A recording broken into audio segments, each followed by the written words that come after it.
Hello and good morning and welcome to this live broadcast from PlanesTV. In a little while we'll be going back to 2015 for the VE Day anniversary airshow at Duxford.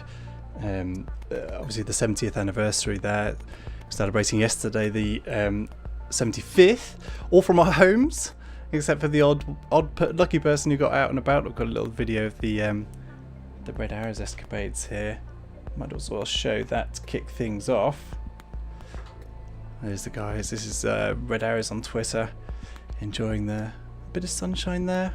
Yeah, I think so. It's a pretty nice day. Don't know about you. If you are in the chat, do say hello. I'm looking forward to having a chat with you all. And if you've got any pictures of your socially isolated street parties, do feel free to post those, and I'd love to share them with everyone on the stream here. So here's the Reds over at London yesterday. Superb. Lucky lot.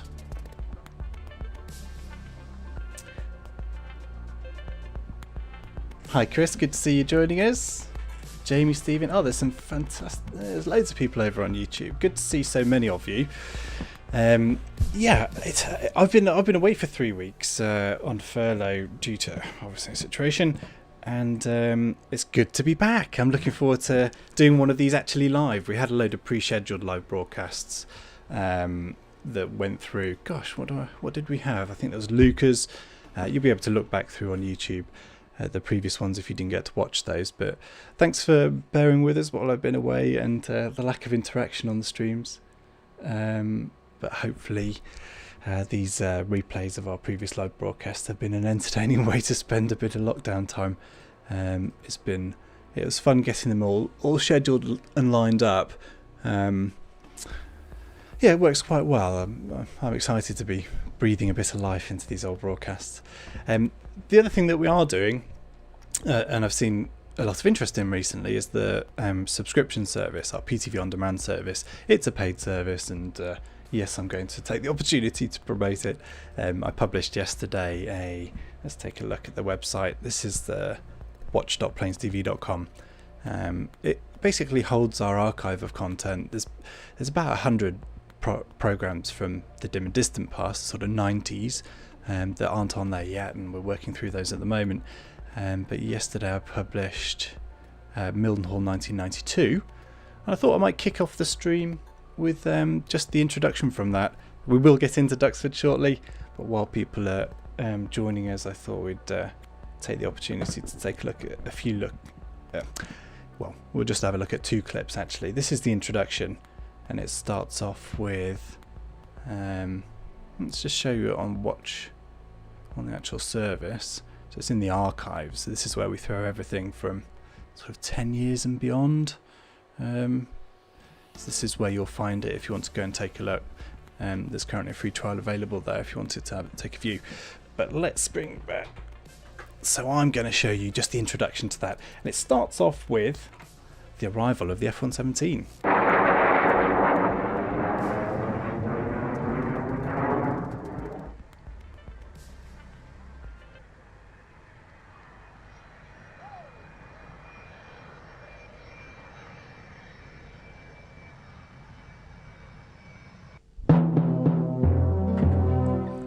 Some classic old aviation action music there. I know my dad, who started the company back in the late 80s, early 90s, is in the chat, so do say hello to him. I think he's narrating this actually. Mildenhall, and hosts a massive 2-day airshow every May. Sadly not anymore, Dad. Here we are back in May, so I think Mildenhall would have been at tail end of May, bank holiday. And as I say, this is 1992. I'll leave it playing and you can enjoy some of the nostalgia. It's now. The F-14 Tomcat in the first UK display for years, and the KC-135 Stratotanker representing the home team. From the RAF's front line, the F-3 Tornado, and Phantom, retiring this autumn. F-111s led by their successor, the F-15 Strike Eagle, the Vulcan in one of its last ever displays. Same shape but more agile, the Mirage 2000, and the breathtaking Harrier.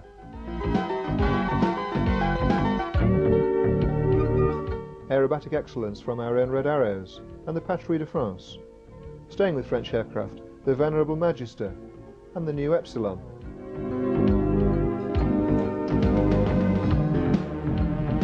The biggest aircraft displaying were the C-5 Galaxy, the C-141 Starlifter and the B-52 Stratofortress, representing today's 8th Air Force, 50 years since the United States Army Air Force arrived in Britain. Recalling those days, the B-17 Flying Fortress, appearing with another airshow first for many years, the Douglas A-26 Invader, and the Lancaster, itself a Mildenhall veteran. If you're just joining us and wondering what all these these old jets are doing here, we should be watching Duxford. I'm just playing back the introduction to a program that's gone up on our subscription service yesterday. This is Mildenhall 1992, bit of nostalgia. 47 Thunderbolt and the P-51D Mustang, Spitfires 2 from the Battle of Britain Memorial Flight and the fighter collection at Duxford.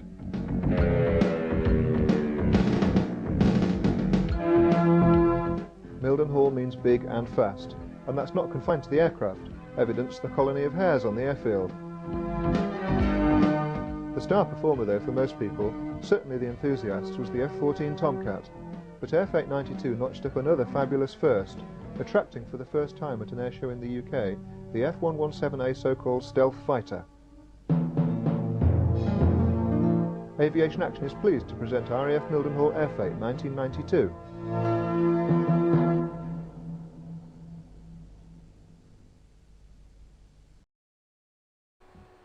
I miss that music.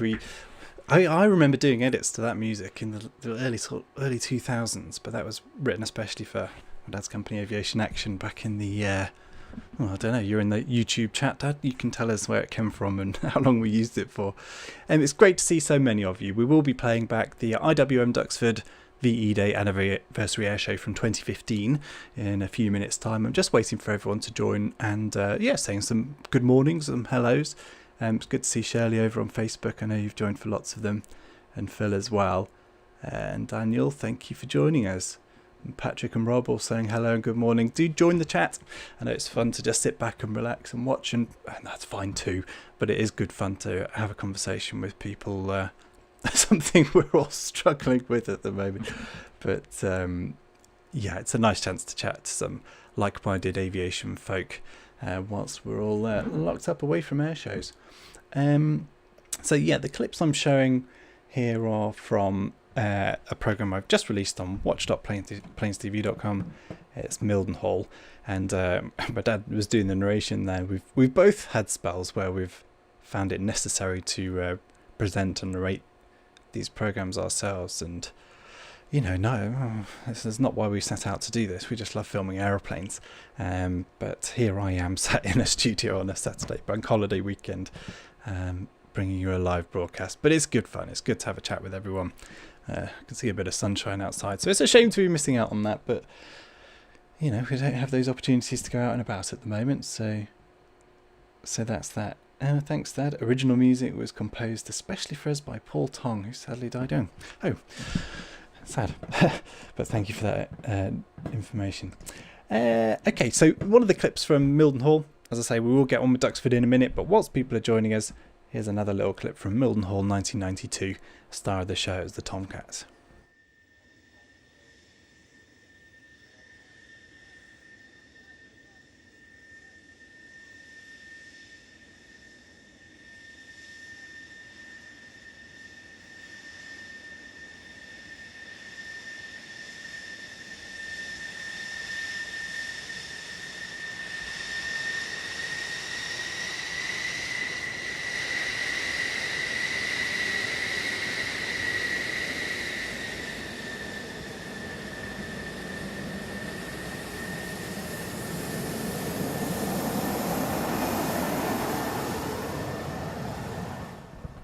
Good morning, Rob, over on Facebook. Don't worry about shouting. We need to hear you over the jet noise.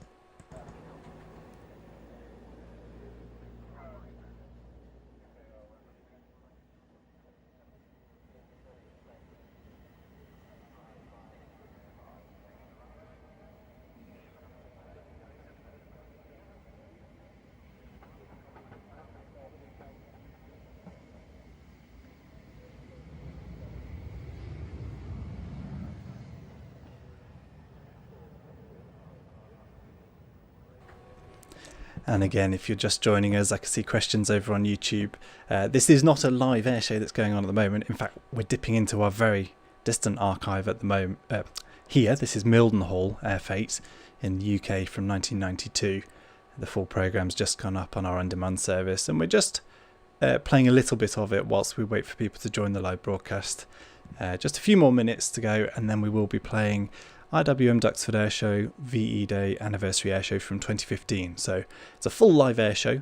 It's about 3.5 hours long, recorded, as I say, 5 years ago. Seemed like a fitting time to play it, but for a little while, here's a bit more Mildenhall from 1992.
That's certainly a bit of a brute, wasn't it? It's not an aircraft I remember flying, so I sympathise with, who was it over on YouTube, saying they wish their parents had had him earlier so he could remember the Top Gun.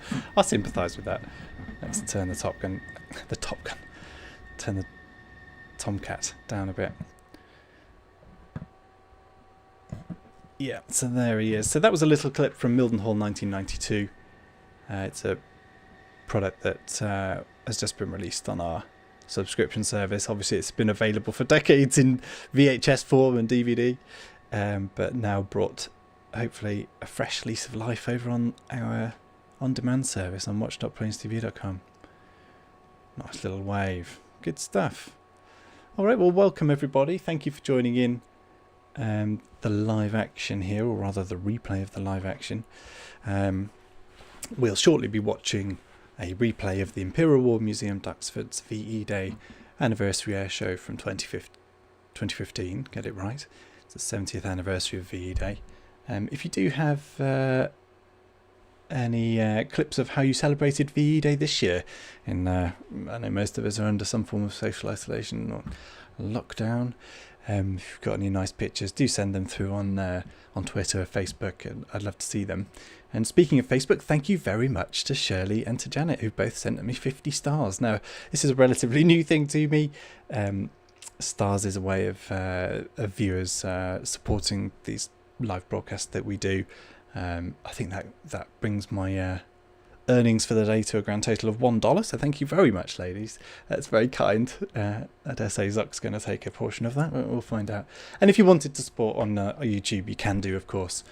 Post the super chats, and I think there's basically it looks like a donate button at the bottom. Feel free. Don't feel obliged. Let's get on with some proper airshow action. That's why we're all here. I think we had a good number of people, about 160 joining on YouTube, and similar over on Facebook. So it's probably about time we got on with some airshow. Little cloudier by the looks of it than it is today. Back at Duxford in 2015. I think the show kicked off with Typhoon. So you'll have to excuse the camera guys this would have been their first outing of the season, and Typhoon's a tricky one to film initially. So a little bit ropey, but we'll get into it. We'll get into the swing of it. Whilst we were live mixing this show, we weren't live broadcasting it, so this is somewhat of a premiere. We were live mixing so that it would speed up the production of the programme. But let's get stuck in then with the Typhoon.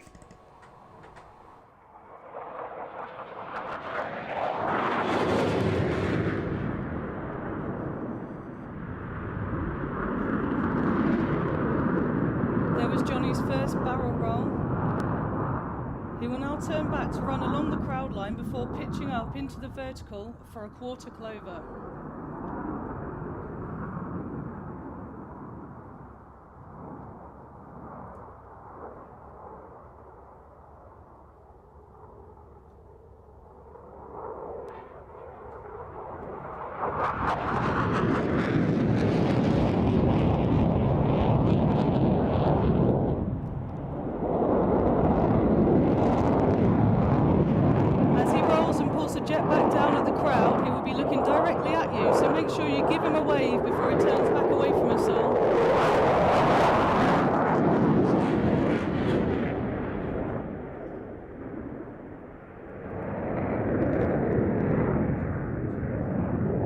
Johnny's just rolled the aircraft through 450 degrees and he'll turn back hard towards the crowd to set up for the next manoeuvre.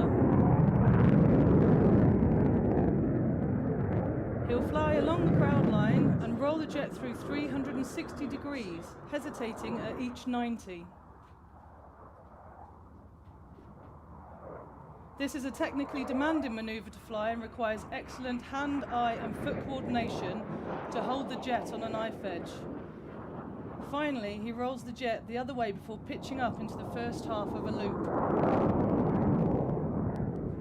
As he comes over the top, you can see he's now holding the jet upside down as he races towards the crowd.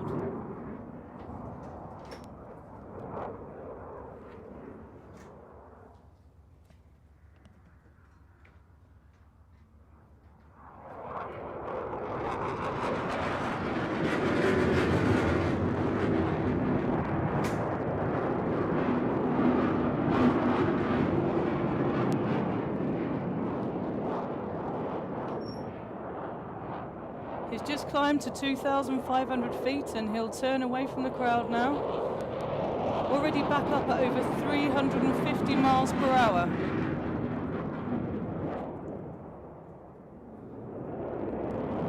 These maneuvers can only highlight the impressive handling of this aircraft.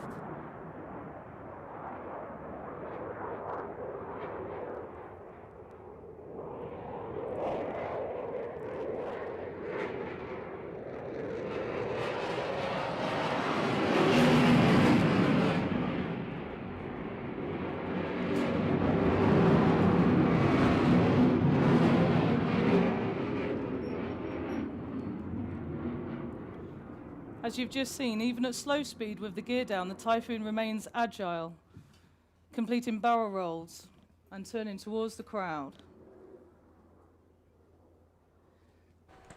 As some of you have noticed, this is sort of been Johnny Down displaying the Typhoon in the colour scheme of a Was it Battle of Britain Hurricane? Yes, it was. It's a fantastic scheme to see on the Typhoon. 100 miles per hour. During this respite, I'll tell you about Johnny. His primary role is as an instructor at the RAF Coningsby. He helps train the next generation of Typhoon pilots as well as contributing to the defence of the UK's airspace. As Johnny reaches the end of the crowd line, he'll light both the afterburners and climb nearly vertically, demonstrating the incredible power of the two Rolls-Royce engines. Put your fingers in your ears, people. As he reaches 2,500 feet, he'll roll the jet on its back and pull back down towards the ground. In just 20 seconds, Johnny will accelerate from 150 miles per hour to 600 miles per hour and race back down the crowd line at just 100 feet. Here he comes.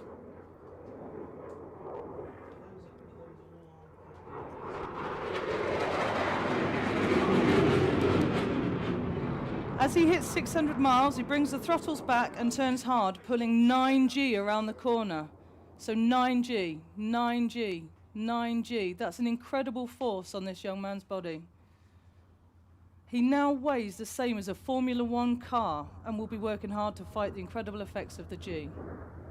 Pointing back at us, Johnny hesitates as he rolls the jet nearly upside down before pushing the jet around the corner in an outside turn.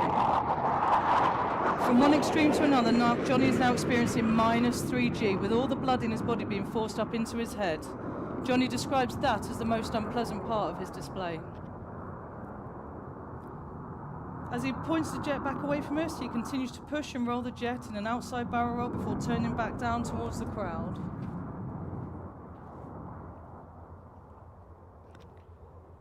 As he arrives crowd centre, he will now turn away to fly a minimum radius turn. You can see how incredibly tight the Typhoon will turn as he sustains 6G all the way around the corner.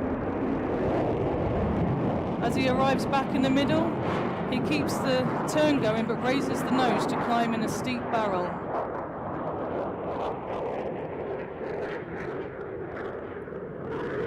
Here he goes.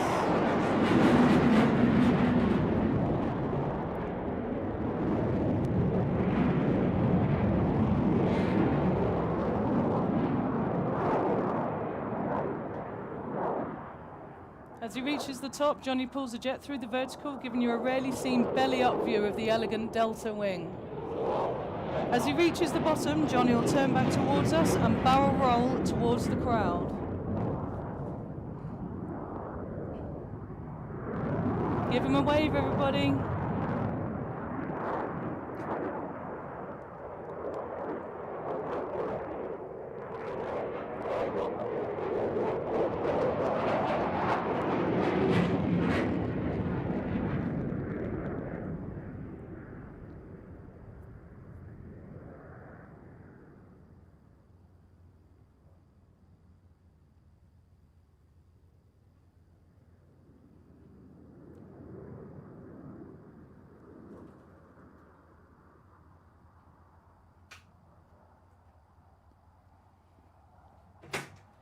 Ladies and gentlemen, give Johnny a wave as he makes his final pass at 100 feet and 450 miles per hour.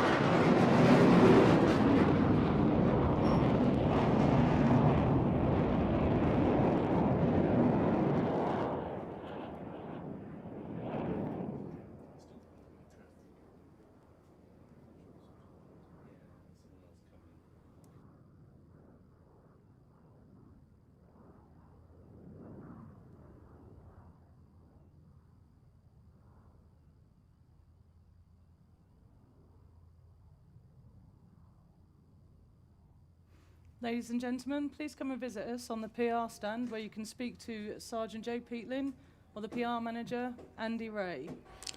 Yeah, I should probably point out that you shouldn't go and try and talk to them on their PR stand. Welcome everybody. That was the first display from IWM Duxford. I nearly said Battle of Britain. This was the VED anniversary air show back in 2015. And we'll be playing through the last the rest of the 3.5 hours of that flying display very shortly. Just wanted to welcome a few more people to this live broadcast. Fabulous to see so many of you. I know we're all, I won't say stuck for entertainment, but certainly stuck for activities, and hopefully this providing a nice distraction whilst we're unable to attend the air shows we might otherwise be doing. Good to see so many of you, as I say. Hello Daniel over on YouTube, and Daryl, and some good chat about who the 2020 display pilot is. I can't help you with that. Probably should be able to. And also I asked earlier, you know, how did you celebrate your VE day? This is a little clip from Matt over on Twitter, showing the ants, and he's apologetic about the video, the quality of the video, showing. He says that's an Anson. We'll take your word for it, Matt. I think over Whitchurch in Shropshire, and presumably a VE Day fly past of some sort. It's good to see. I thought I'd also share, while I'm slagging off other people's camera work, which is very unfair. This is Lee Thomas. He's a very accomplished camera person, director of photography, and does a lot of work with us, has done over the years. This was his attempt at capturing the red arrows fly past yesterday. All I'm going to say is, portrait video, Lee? Really? Honestly, we can get him doing better than that, I'm sure. He asked if he could borrow my lens, and one day soon, Lee, hopefully we'll see each other and we'll be able to shoot some aeroplanes with some proper equipment sometime soon. Bit of luck. Let's get back on with the flying, shall we? Enough of me nattering. We'll go back to IWM Duxford, the 2015 air show. This is, I think the Catalina comes up next, and I'll leave it on for a good half hour now, leave you to enjoy some air show action. This, the Catalina, operated from Duxford by plain sailing.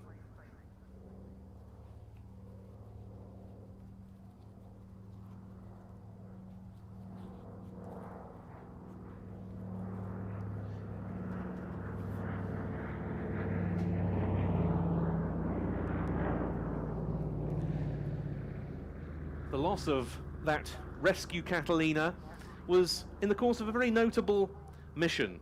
It occurred 70 years ago on the 30th of March 1945. The aircraft landed on the water while it was engaged in a rescue sortie, but it couldn't take off again because the starboard engine was dead. The Catalina taxied for 90 minutes to get away from the Dutch coast, but at midday the following day, the aircraft was shot up by Messerschmitt Me-262 jet fighters of the Luftwaffe and abandoned. The crew took to dinghies. They all survived the incident, in spite of the fact that they weren't rescued for another 4 days until the 4th of April.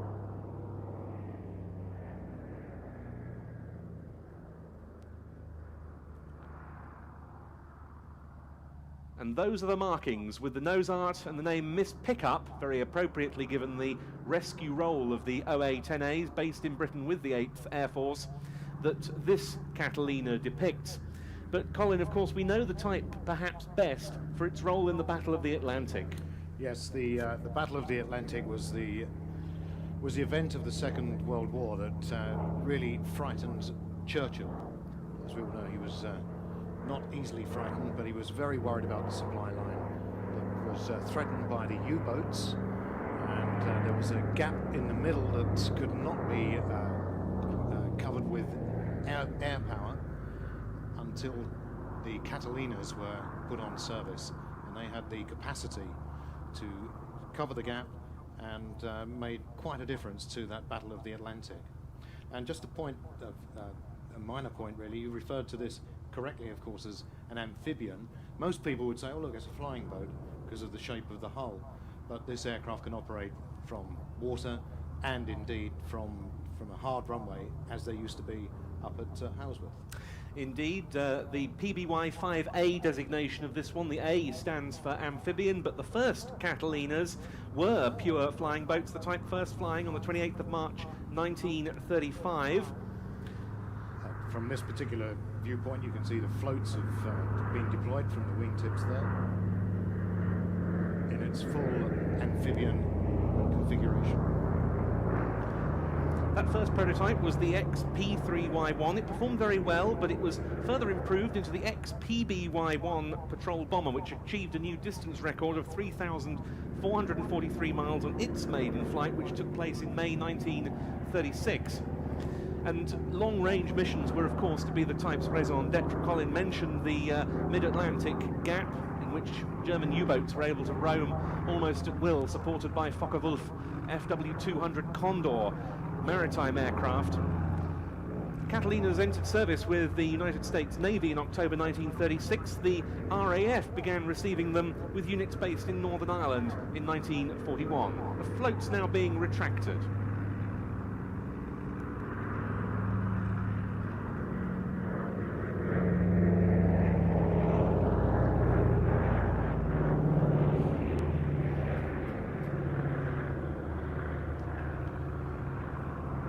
Talked about the Battle of the Atlantic and the important part that aircraft such as this provided, the air cover for identifying where the submarines were likely to be. They also used to attack submarines as well. This looks a fairly benign aeroplane, but it did carry bombs, and they successfully attacked a number of the Kriegsmarine submarines, the U-boats during the Second World War.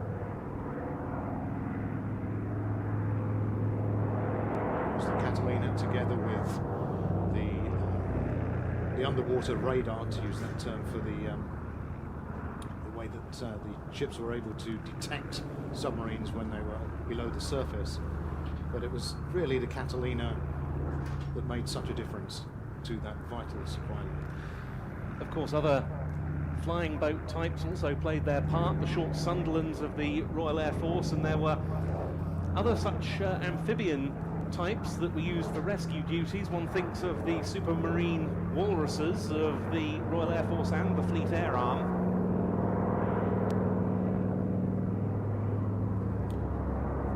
And of course, Catalinas continued to provide service beyond the war years and in a civilian role as well, with as fire bombers widely used in America and elsewhere around the world. Yeah, this one was built in 1944 by the Canadian Vickers Company. Canadian-built Catalinas were called Cansos. It served with the Royal Canadian Air Force and then became a water bomber. It operated in France with the then Protection Civile. It operated back in Canada with the province of Saskatchewan, amongst others. It's been operated by Plain Sailing from 2004. 20 shareholders form the ownership group. And in fact, one of the two crew on board the aircraft for its display today, the co-pilot Gareth Bliss, said that he became aware of this as a result of watching the Catalina at a Duxford show a couple of years ago, when we mentioned the fact that there was a share going begging.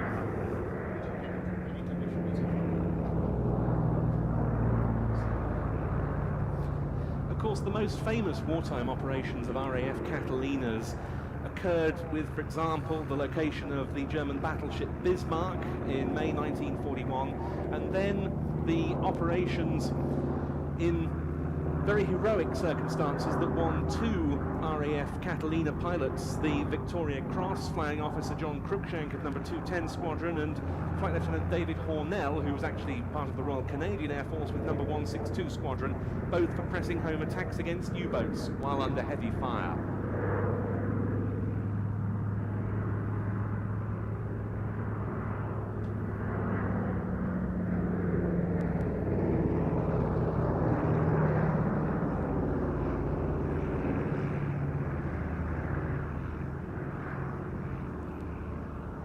Yes, the Catalina, of course, is one of those aircraft that's instantly identifiable from just about any viewpoint. Barn door of the wing.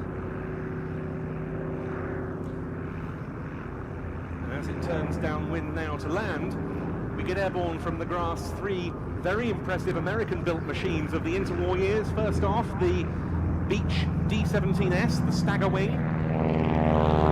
That's followed by a little red and black machine that we've never seen before here at Duxford, that the Travel Air Type R, the so-called mystery ship. And then another aircraft that hasn't displayed here before, the Spartan 7W Executive.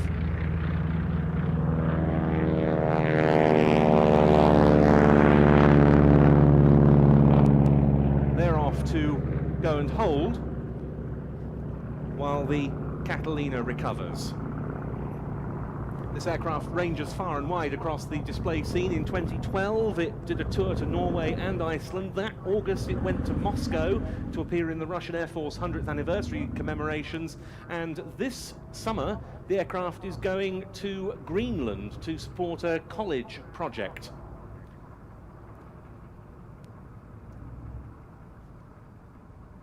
The aircraft will be making a second appearance on our programme at the end of the afternoon. It's one of the heavy machines taking part in our Sally B salute formation.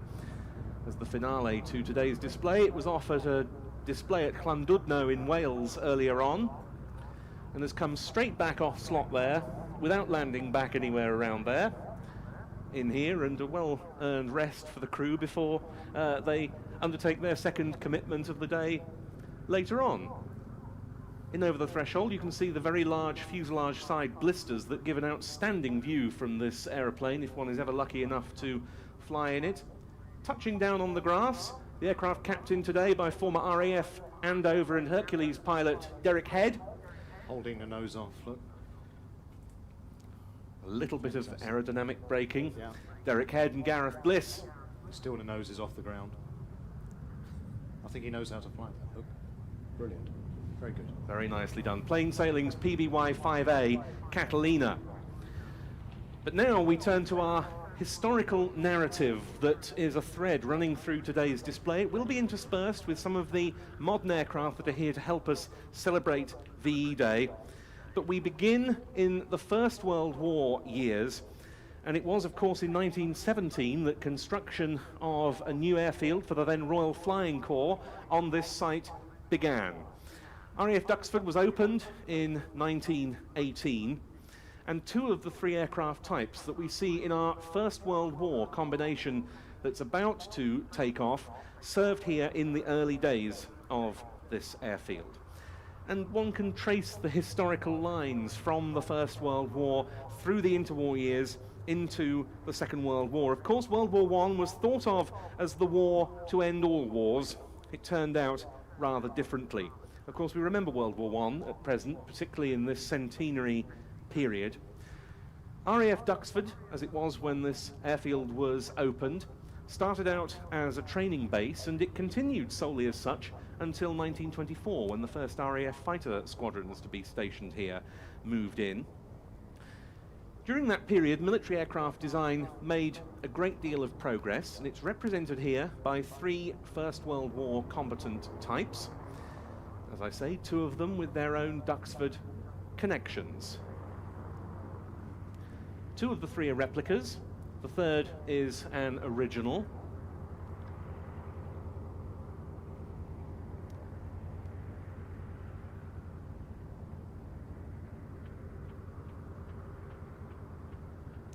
You'll see that the three aircraft have sort of angled off across the grass so as to undertake their takeoff runs as directly into wind as possible. We expect them to roll soon.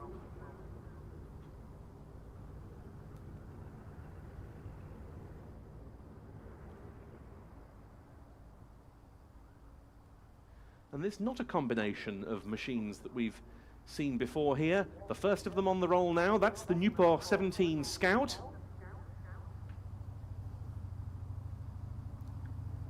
A very fine replica of this French-built design. Then we have a truly outstanding replica built by the Vintage Aviator Limited in New Zealand. This of the Royal Aircraft Factory BE-2E. And this aircraft provided to us by the World War I Aviation Heritage Trust. And then in performance there, with the takeoff run. Indeed so. And then the third of the trio, the unmistakable Bristol F2B fighter, the Brisfit. This an original from the Shuttleworth collection at Old Warden. So it was the Newport first into the air and passing up towards the western end of the airfield there, an aircraft that first flew and entered service in 1916. It's a so-called sesquiplane design, or 1.5 wing design as it might otherwise be dubbed, whereby one wing, the lower one in this case, is smaller than the other. This brought with it certain structural disadvantages in terms of vigorous air combat, but the Nieuport 17 was still an excellent fighter. It had a good top speed, a favourable rate of climb, and it was agile. It was introduced by France's Aéronautique Militaire, and at that time it was well able to take on the likes of the Fokker E-3, the Eindecker, that was the dominant German fighter at that period of the First World War. Nieuport were flown by numerous French and British ace pilots of the First World War, plus the famous US manned Escadrille Lafayette. And indeed this replica appears in those markings, but also taking centre stage now in the lead, the BE-2E, followed by the Bristol F-2B fighter. BE-2s were based here at Duxford with one of the training units that was stationed here early in the RAF's history.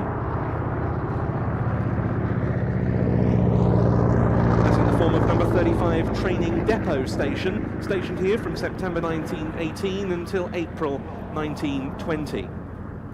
The BE-2 family, BE standing for Blériot Experimental, was constructed for stability in the reconnaissance role. This perhaps rendered the aircraft in its various versions a little vulnerable, not least to ground fire, but it remained a very effective weapon. It was developed through successive variants and saw myriad roles in the air combats of the Great War. This is the BE-2E, which entered service like the Nieuport in 1916. Was with the Royal Flying Corps, the type being sent to RFC units in France and serving in significant numbers with reconnaissance and artillery spotting squadrons.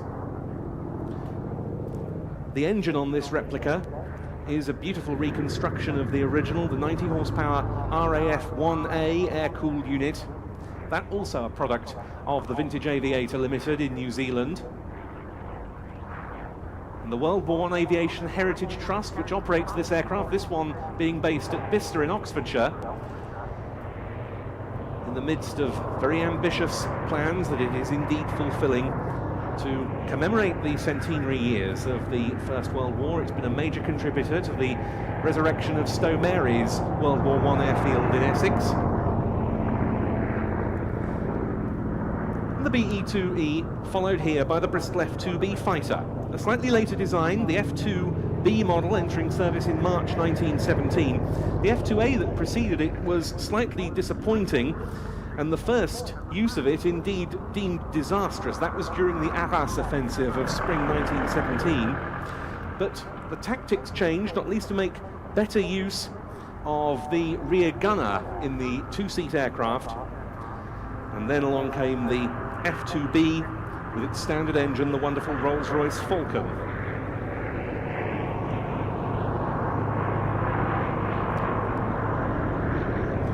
The leading Brisfit ace of the war was a Canadian pilot, Andrew McKeever. He shot down 31 enemy aircraft while serving with number 11 Squadron. Over 1,500 of these machines were in Royal Air Force service by the end of World War I. By that time, of course, the Royal Flying Corps had ceased to be. It was being merged into the newly independent Royal Air Force, and it was a Bristol fighter from number 22 Squadron based in France that flew its first official mission of the new Royal Air Force on the 1st of April 1918.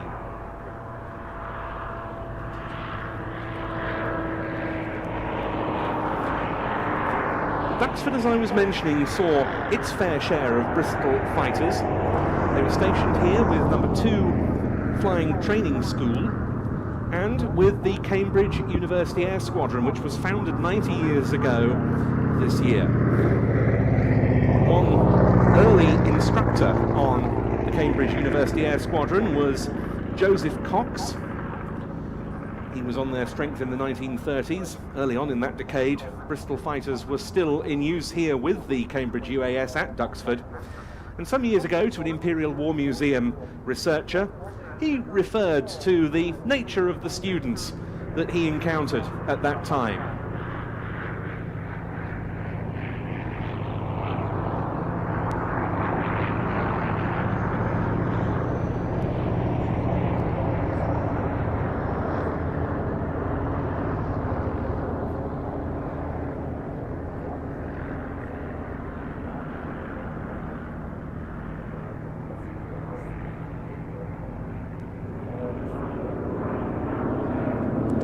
Sounds like we don't have the interview that Ben was talking about there.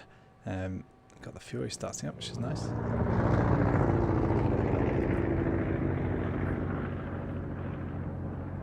What you're watching here is a live mix of the VE Day Anniversary Airshow from 2015. It wasn't actually broadcast live, and it wasn't going out on any big screens, I don't think, at the time either.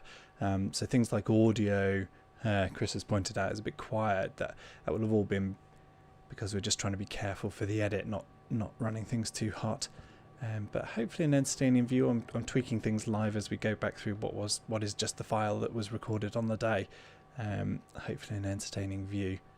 As I say, I think Ben's playing an interview with a veteran over the PA, which wasn't something that we were being fed on the day, which is probably sensible. Let's continue with the action. And thanks for tuning in, by the way. I'm here all day. Do join me in the chats over on Facebook and YouTube. That said, the Brisvit remained in extensive use well into the 1930s, particularly in defence of the British Empire and its interests. It wasn't until 1932 that the last examples were retired from service in India with number 20 Squadron. The one we see here from the Shuttleworth collection, an original dating from 1918, but it was just too late for First World War service. It did go to the RAF and saw use with number 208 Squadron, based in Turkey in 1923.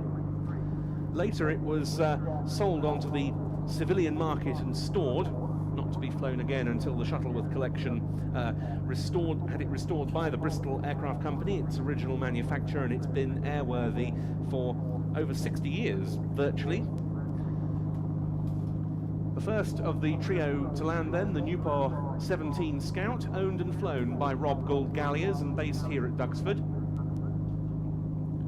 That's an aircraft that took part in the Flyboys film about First World War pilots that appeared a number of years ago.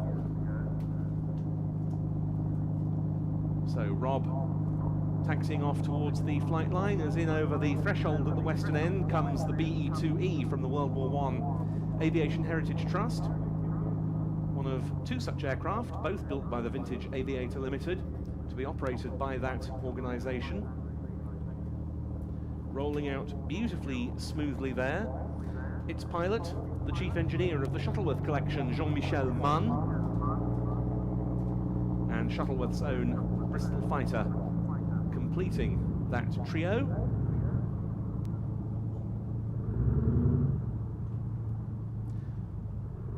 Once again, you can see just angling off its approach so as to land as much as possible into wind.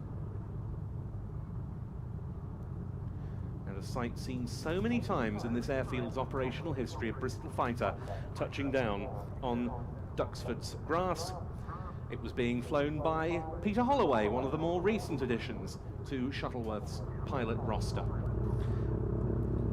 So that then, the First World War part of our look at the history of military aviation, leading up to the Second World War. But now it's to civil types that we turn, three from the United States specifically.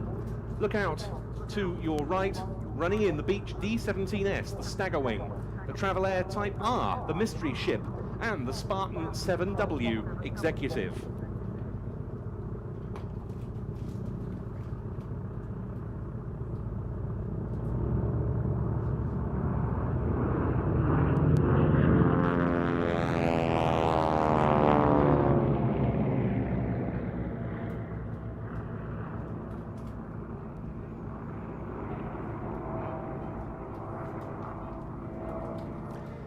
Well, there's a trio that hasn't been seen before at a British air display. The pace of aircraft development was extremely rapid between the wars on both sides of the Atlantic, and to some degree, civil aviation played a very significant role indeed. Civil aircraft such as these, which were between them developed for business use in the case of the Stagger Wing and the Spartan Executive, and for air racing in the form of the Mystery Ship, really did help improve the aeronautical breed. Sometimes the performance of these civil machines would exceed that of their military contemporaries. The oldest of the trio is the little red and black racer that is the Travel Air Type R, the so-called Mystery Ship. This, a replica. The aircraft was originally the result of work in secret by Travel Air Company engineers Herb Rawdon and Walter Burden to produce a no-compromisers air racer. The level of confidentiality that surrounded the project led to the Mystery Ship nickname, which somehow stuck.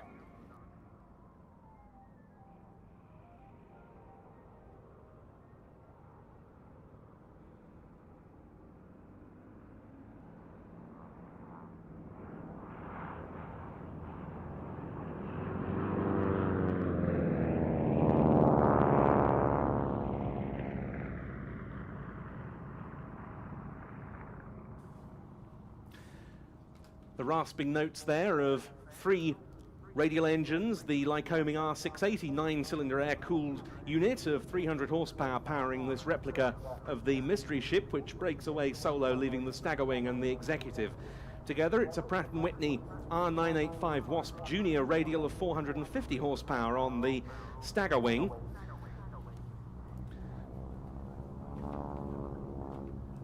The Spartan Executive, meanwhile, also powered by the Pratt & Whitney R985 of 450 horsepower, a ubiquitous power plant in that era, and it's the Stagger Wing and the Executive that now run in front of us.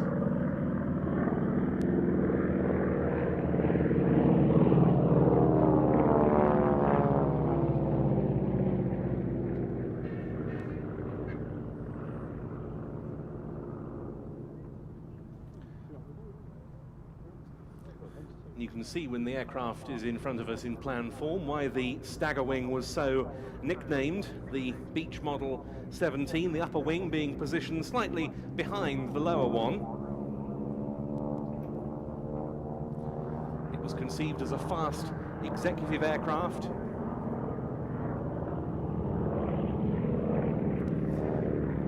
That was quite a gamble when it first appeared, taking place as it did during the Great Depression just 3 years after the Wall Street crash. But Beech saw the potential, persevered, and what resulted was an outstanding aircraft. Now, though, rolling off the grass underneath this display, 2 military representatives of the interwar years. First, the Shuttleworth Collection's Gloucester Gladiator, with it making its public flying debut, the Historic Aircraft Collection's Hawker Fury.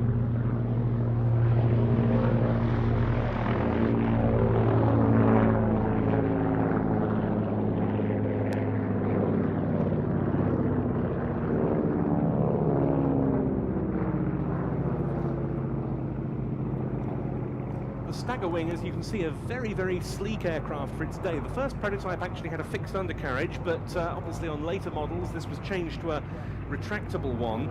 The aim was for a range of 1,000 miles and a top speed of 200 miles an hour plus. It had 5 seats, including that for the pilot plus luggage space. The cost, well, that was in base model form from $14,000 initially, given that the average cost of a house in the US in 1933 was somewhere around $6,000. You can see that buying one of these aircraft was not a cheap proposition. And the same was the case with the Spartan 7W Executive. The Spartan Aircraft Company's founder, William Skelly, was a former oil baron who wished to produce a modern executive transport for the well-heeled businessman.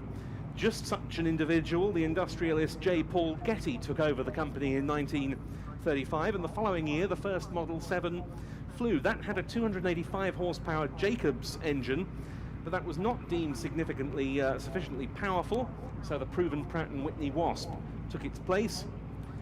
The Executive, the second of the 2 aircraft about to fly past again, had superb performance for its day, and they often competed in transcontinental Bendix Trophy races across the US.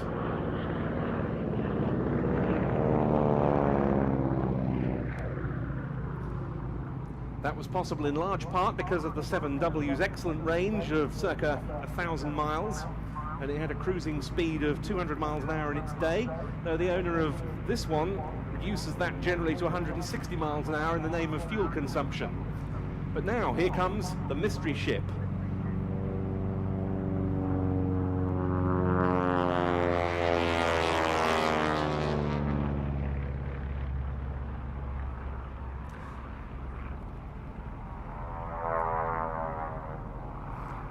This aircraft first appeared in 1929 at the US National Air Races of that year in Cleveland, and it caused quite a sensation when it did so. Its top speed was some 235 miles an hour, and that was equivalent to one of the main US fighters of the 1930s, the Boeing P-26, the pea-shooter. An aircraft of similarly close coupled configuration, albeit the P-26 first flew some 3 years later. As part of those 1929 National Air Races was staged the inaugural Thompson Cup, the unlimited free-for-all speed contest of that event, and the first example of the mystery ship was flown by Doug Davis, and despite the fact that he had to circle an extra time round a pylon he'd cut inside on the course, he won at an average speed of 195 miles an hour.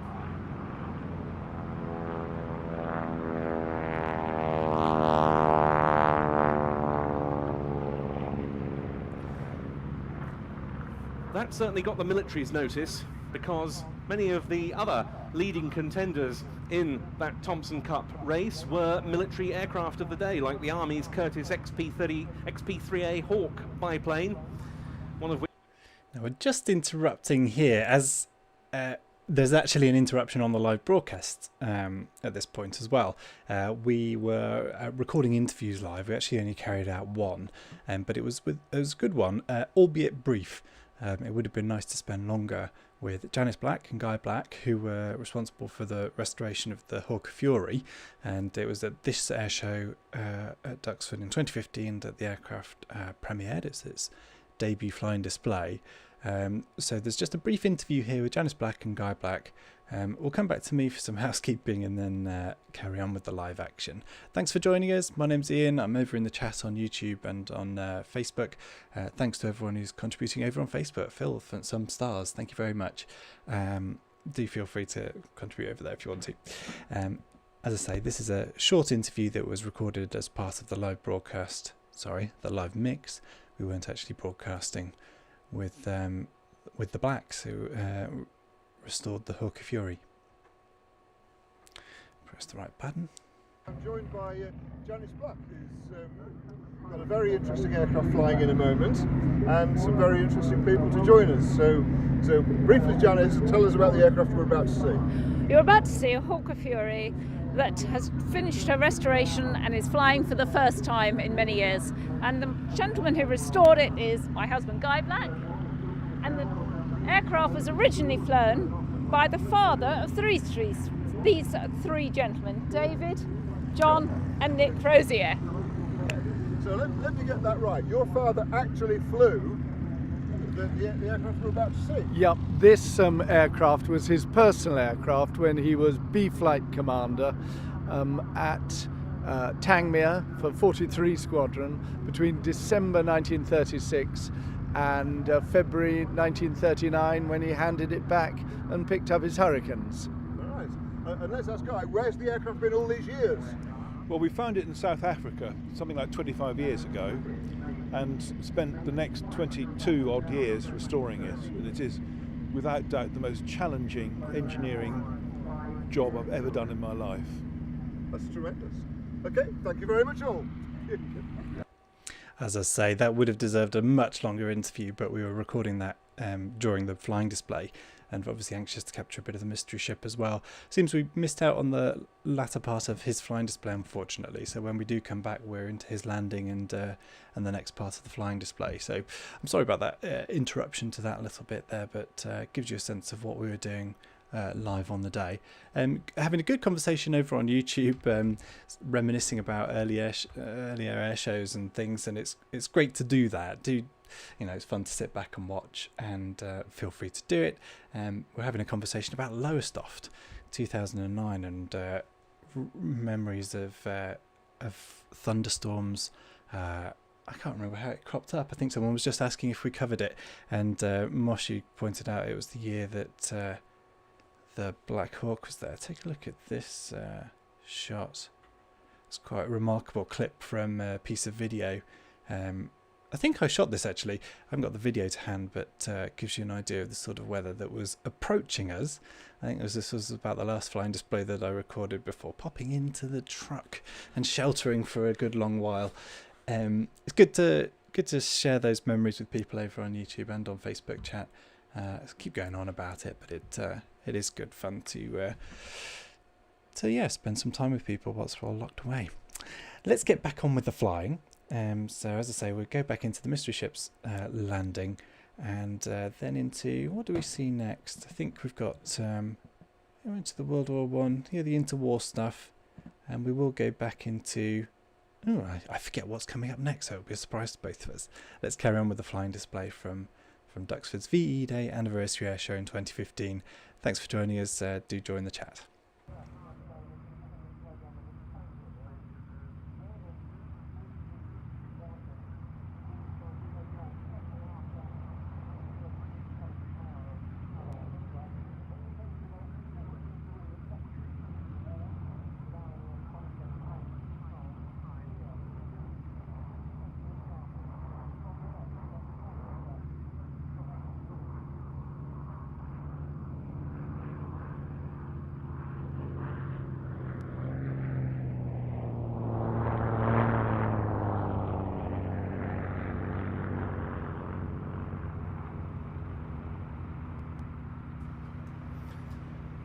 Neither of these types were actually based at Duxford in period, but they were hugely significant for the Royal Air Force of the between the wars era.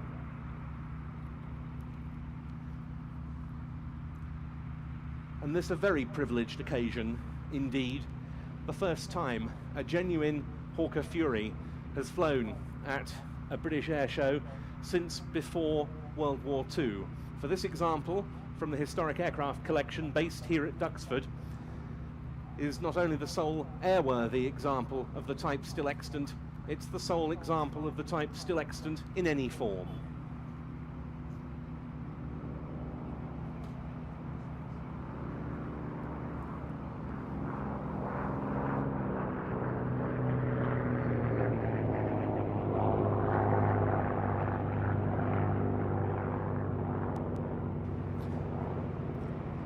It'll be returning to display on its own a little later.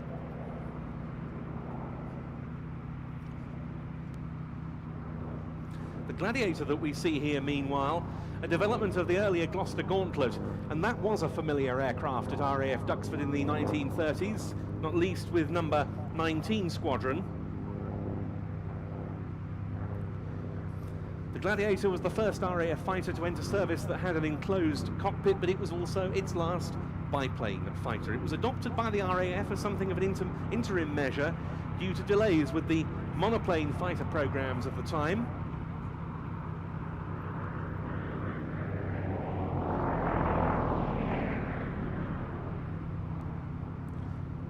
The first prototype took to the air on the 12th of September 1934, and it came into use with number 72 Squadron, Royal Air Force, in February 1937.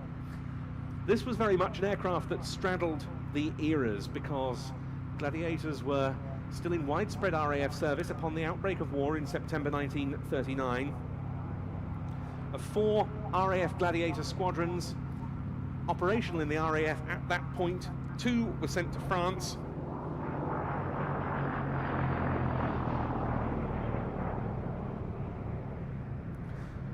All of them, however, were lost within 10 days of coming up against the Germans in May 1940. That same year, Gladiators of number 263 Squadron and the Royal Norwegian Air Force were involved in attempts to defend Norway against the German invasion. that too proved to be a harrowing experience. The squadron's aircraft arrived in theatre aboard HMS Glorious in April.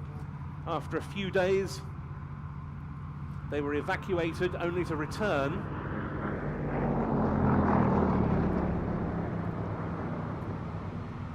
They would go on to claim 26 Luftwaffe kills. But on the ship's evacuation in early June 1940, Glorious was sunk with the loss of all 10 surviving Gladiators of 263 Squadron and 8 of its pilots. Of course, Gladiators saw extensive use in other theatres: Greece, North Africa, East Africa, the Middle East and Malta.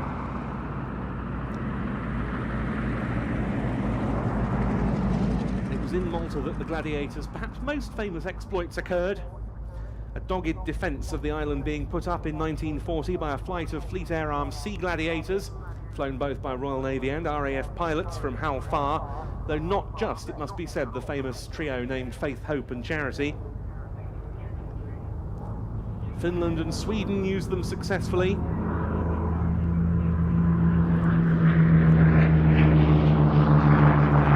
And there we see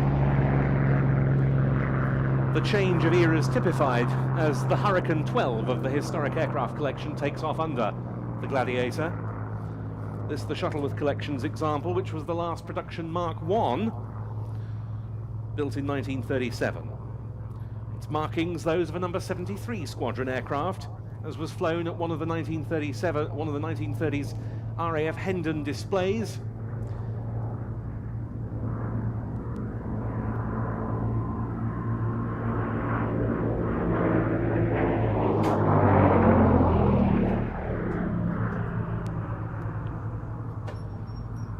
Power coming from the Bristol Mercury engine, also used on the Blenheim that we'll be seeing shortly.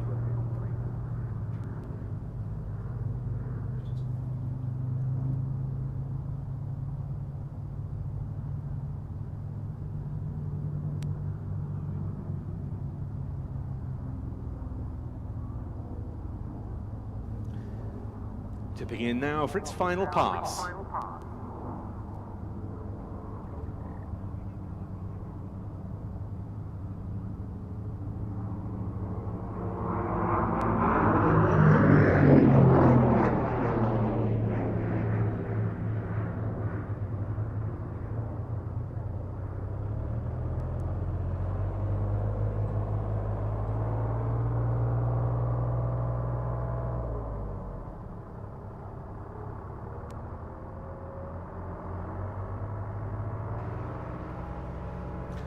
In total, 747 Gladiators, including Sea Gladiators, were built. There are just 2 airworthy in the world. The other one is normally based here with the fighter collection. It's away in France this weekend. We're delighted that Shuttleworth should have sent their example to be with us, telling us it does an extremely important part of the story of military aviation through the interwar and into the Second World War years. Now look up, and once again to the right, about to run in for its first public solo display, the Hawker Fury 1.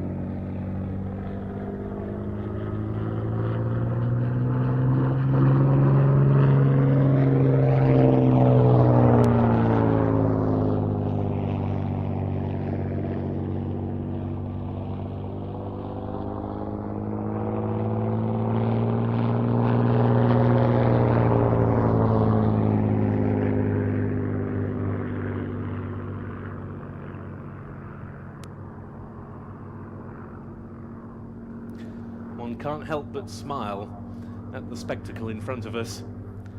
The noise of the Rolls-Royce Kestrel 2S supercharged V12 piston engine, and the sight of a beautiful silver-winged Hawker biplane going through its paces.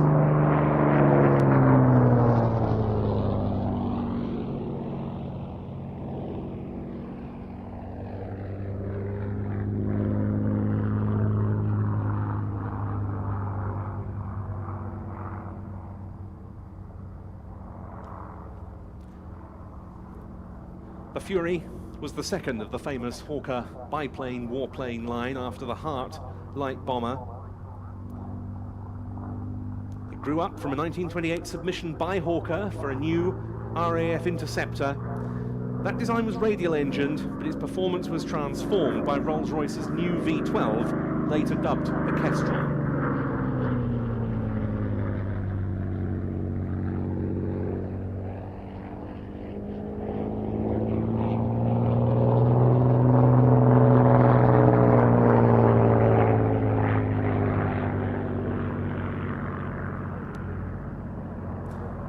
The first orders for the type were placed in 1930, and the following March at Brooklands in Surrey, the Fury undertook its maiden flight.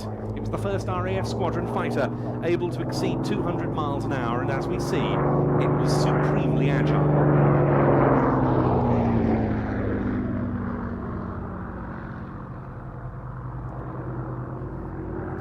That much was shown off at 1930s air displays such as the Hendon Pageants and the Empire Air Days. Fury squadrons, starting with number 43 squadron, put on spectacular displays, sometimes with tied together formations.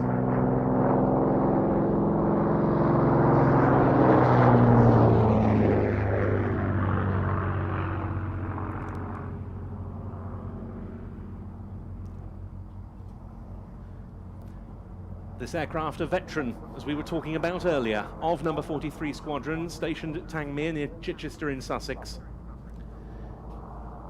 It was delivered to the RAF in November 1935 and went to 43 the following June.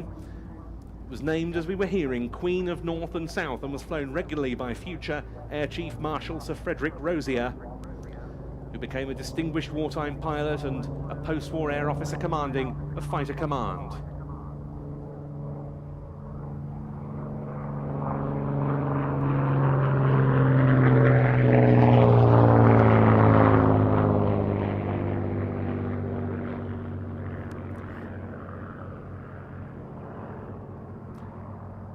His sons are here today to witness the aircraft's post-restoration public debut. The aeroplane ended up with the South African Air Force. It was damaged at a forced landing in March 1941.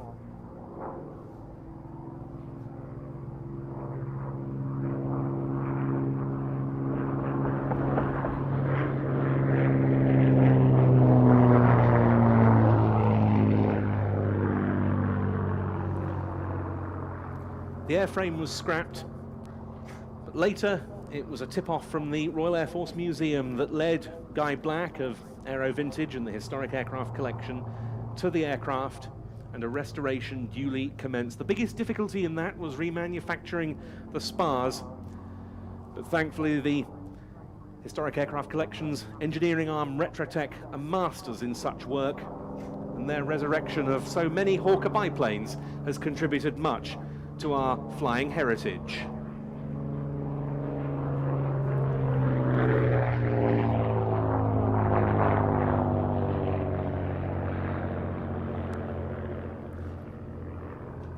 Following restoration, this aircraft made its maiden flight at Goodwood, not far from its former base at Tangmere, in the hands of Charlie Brown on the 30th of July 2012. There have been a few things to do on the aircraft since then, so this was its public flying debut.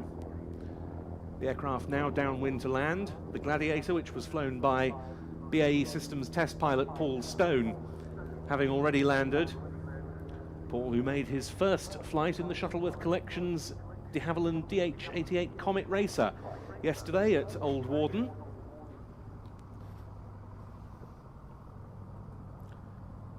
There was a Mark II Fury, it was a Mark I that we saw there. And the Fury 2 entered service with number 25 Squadron. 98 of them were built to add to the 117 Mark Is. But now, here is another splendid sight. Rolling the Bristol Blenheim 1F and 2 Supermarine Spitfire 1As.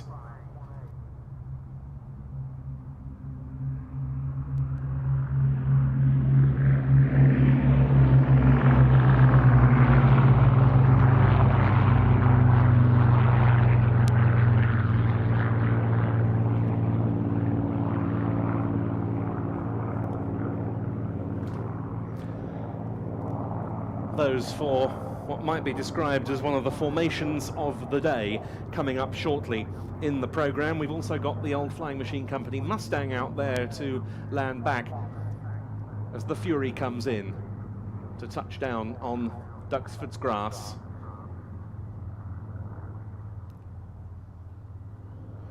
And there it is, rolling out in the hands of Charlie Brown, who made its post-restoration maiden flight, and who, it must be said, if you are able to see him when he gets out of the aircraft, is dressed in very appropriate garb for an interwar RAF fighter pilot. Yes, nobody looks quite like a pilot like Charlie does, that's for sure. So there we saw two RAF fighters depicting the interwar years. Well, of course, the policy of appeasement that was promoted at that time sadly failed, and war increasingly became inevitable, as was shown when, on the 1st of September 1939, German forces invaded Poland.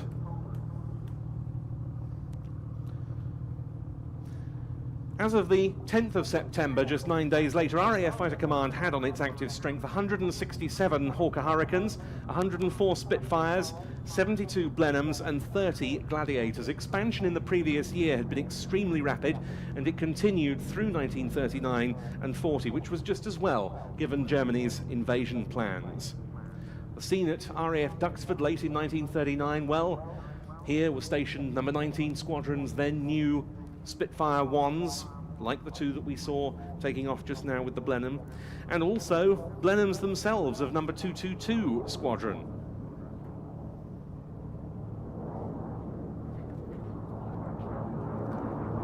But here, running in, the Hawker Hurricane 12.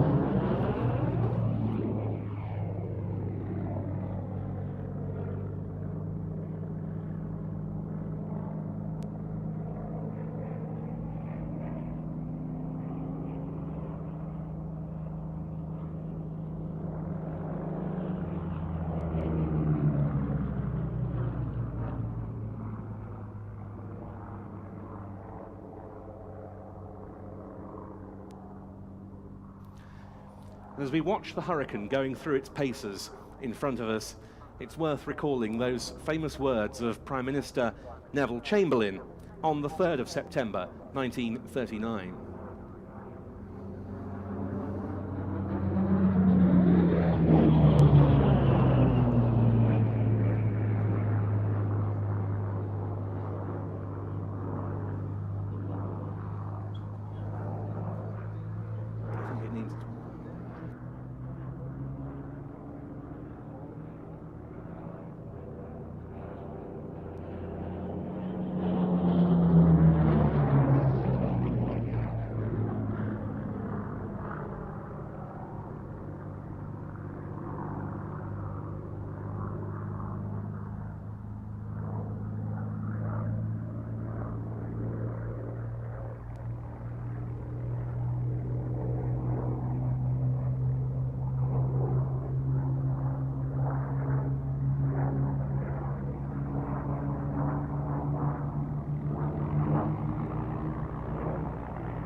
If the Fury had been the first RAF fighter capable of exceeding 200 miles an hour, the Hurricane set the next benchmark, an aircraft that first flew in 1935.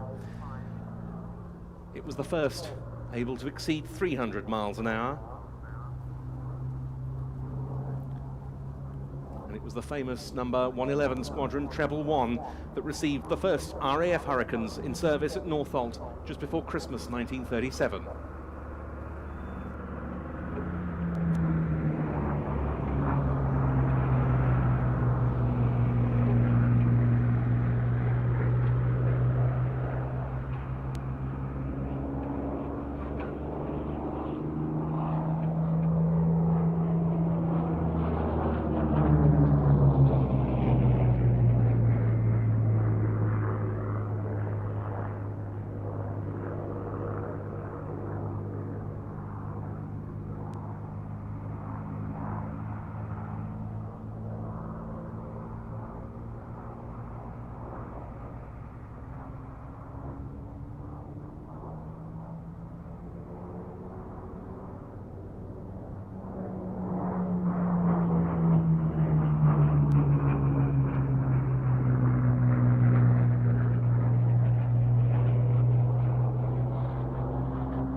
recalling the fact that the Battle of Britain involved pilots from more than just the UK.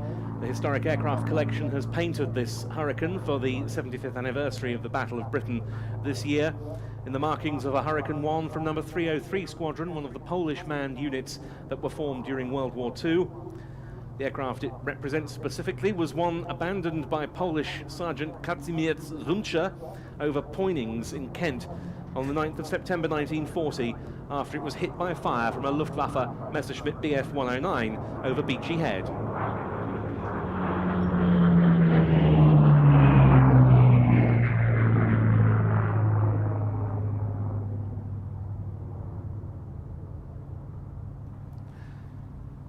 That was the final pass by the Hurricane, which is now breaking downwind to land. It's now that we come to one of the absolute highlights of today's display, and one that we'll leave for you to watch and savour as it goes through its paces. We're delighted to witness this weekend the first return to flight public displays of the Bristol Blenheim, now configured as a Bristol Blenheim 1F of the Aircraft Restoration Company. Accompanying it, provided by the Aircraft Restoration Company and Historic Flying Limited, a pair of Supermarine Spitfire 1As, a formation the like of which has never been mounted before, and one that a few years ago one might have deemed almost unimaginable, a short-nosed Blenheim with two 1940 standard Mark I Spitfires. Well, here it is. After some 11 to 12 years of restoration and reconfiguration work following a landing incident in 2003, the Blenheim is now back in flight. In from the left, it runs with the two Spitfires.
gentlemen, what a fantastic sight. I'm sure you'll agree. A very special day for us today.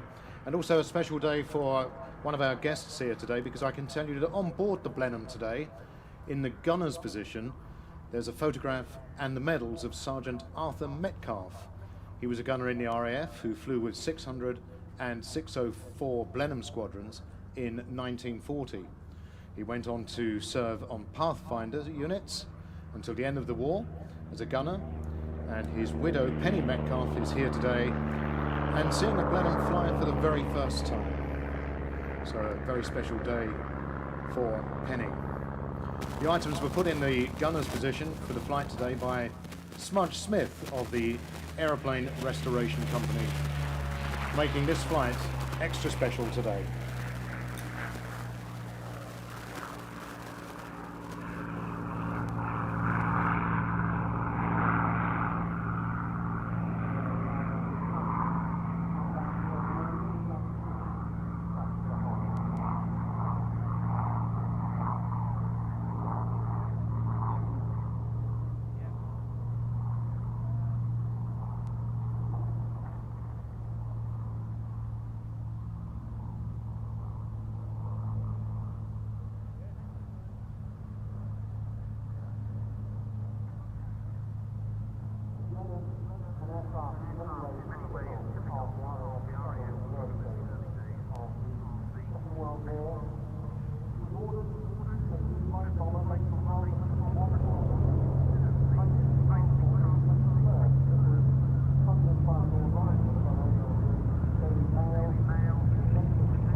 By the Aircraft Restoration Company and Historic Flying, one of them a veteran of number 19 Squadron based here at Duxford in 1940. But now we turn to the aircraft that supported land and naval forces during World War II, and here's one of the most famous, the Douglas Dakota 3.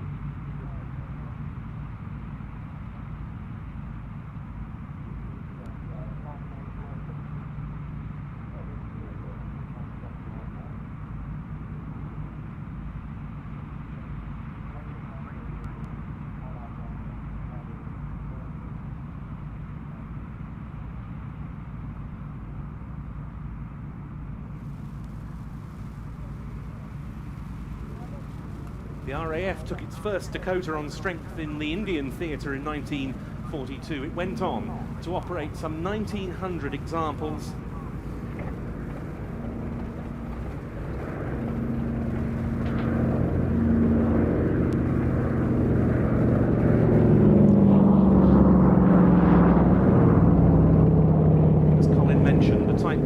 From the Douglas DC-3, or the Douglas Sleeper Transport as it started out, initially as a commercial airliner. That was in 1935. It was another of those great interwar advances in aircraft technology. It made airline services across the US immediately faster and more profitable. First military version was a VIP transport, the C-41, but its expansion into other roles was inevitable. To the US Army Air Force, it was called the C-47 Skytrain. It was also the C-53 Sky Trooper, a variant optimised for the dropping of paratroops. To the British and Commonwealth forces, it was the Dakota.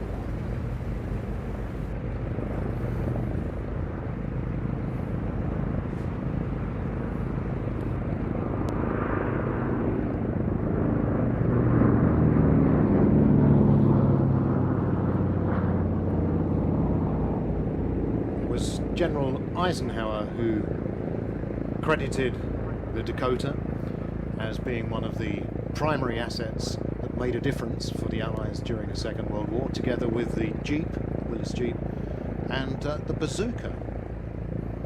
When asked what made a difference, top of the list was the Dakota. It's the aircraft from which so many Allied paratroops leapt forth on the night of the 5th and 6th of June 1944 for Operation Overlord, the Allied invasion of northern France that kicked off the liberation of Europe. And I expect on this next pass by this Dakota from the Royal Air Force's Battle of Britain Memorial Flight at Coningsby that the rear side door through which they leapt forth will be opened, and there may well be a crewman waving from that door. Of course, here at Duxford, amongst the ground displays, the Airborne Assault Museum can be found in the airspace building. Well worth a look for further information on those operations.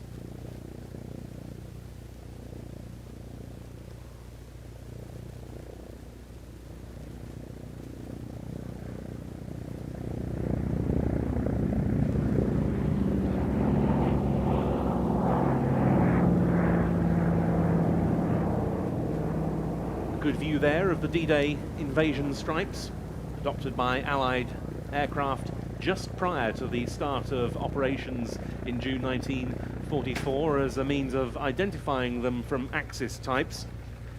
The markings on this Dakota, the last on RAF strength, are those of number 233 Squadron, which was itself engaged in Operation Overlord. Of course, those operations involving not just parachute troops, but also those who were deposited into Normandy by troop-carrying gliders, the likes of the Horses, the Hadrians and the Hamilcars. The Dakota really was the Hercules of its day, and was used by military services throughout the world well into the 70s, the 80s, and I think, in fact, the South Africans eventually retired theirs in the early 90s. In fact, they still have some turboprop versions in service even today. This is the final pass, though, by the Dakota 3 of the Battle of Britain Memorial Flight.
Just the Matadors getting airborne there. Hello everyone, thanks for joining us for this live replay. This replay of a live mix of IWM Duxford VE Day Anniversary Air Show back in 2015. Sorry about the audio hiss that's on the obviously on the commentary feed. I can't recall how the commentary was being fed to us back in 2015, but looks like we were getting some interference on there, so it may just cut out and back in occasionally. So that was the Matadors getting airborne, ready for their display in a few minutes time. I thought I might just run through what's coming up the rest of the afternoon, so I'll leave that where it is at the moment. I better just make sure I can find my place back in a minute. I'll figure that one out in a moment, bear with me. So coming up, you've seen the Matadors getting airborne there. They come up after the Storch and the Yak, which do a little set piece, sort of simulating the end of the war and people trying to get out of Berlin and things as the Russians came in, which is quite a nice set piece. And there's many of those throughout this show. You know, some really good set pieces brought together along the Victory in Europe theme. So following the Storch and the Yak, we've got the Matadors, fabulous display that I don't recall seeing in recent times, and a real favourite when we did do.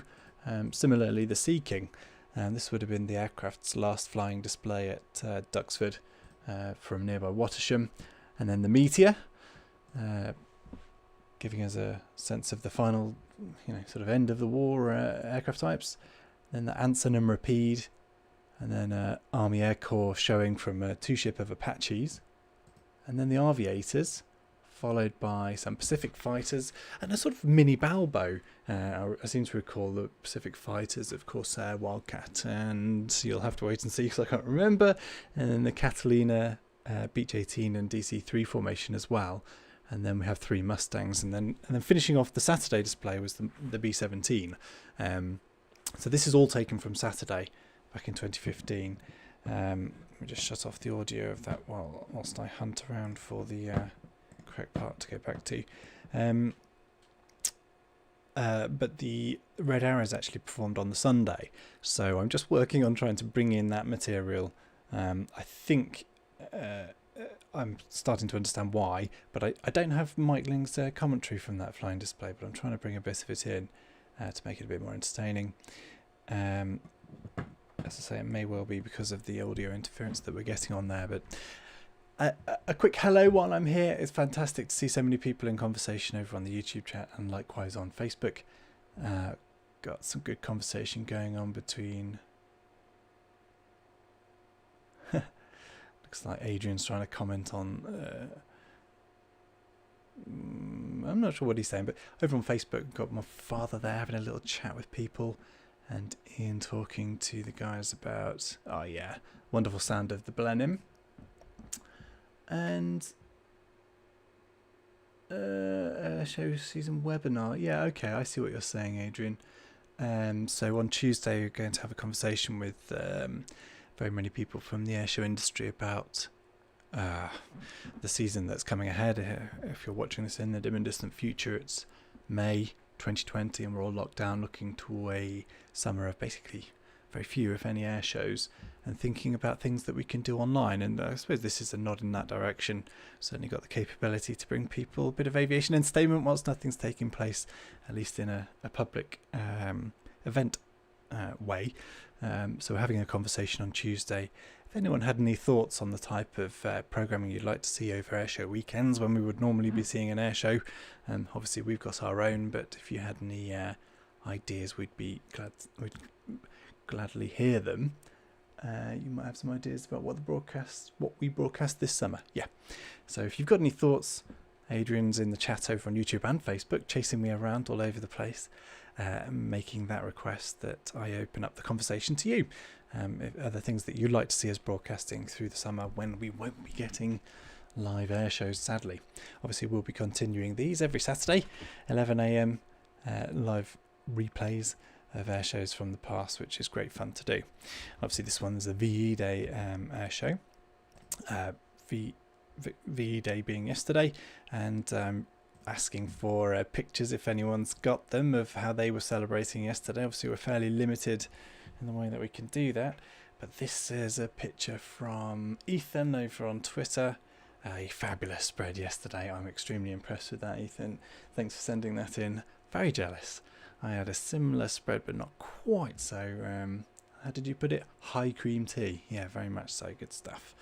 Thanks for sharing that. And someone else pointing out that we've just had a fly past in Russia for the Victory Day parade in Russia, which is remarkable stuff. Look at this. This is taken from Russia Today, taking place in St. Petersburg, I think. Ooh, that looks a lot like Moscow to me. I've been to both places, but I'm struggling. It did look like Red Square, didn't it? Superb stuff. Quite a sight, and obviously we had the red arrows over London yesterday. Fabulous that these things can still take place. Cool. What?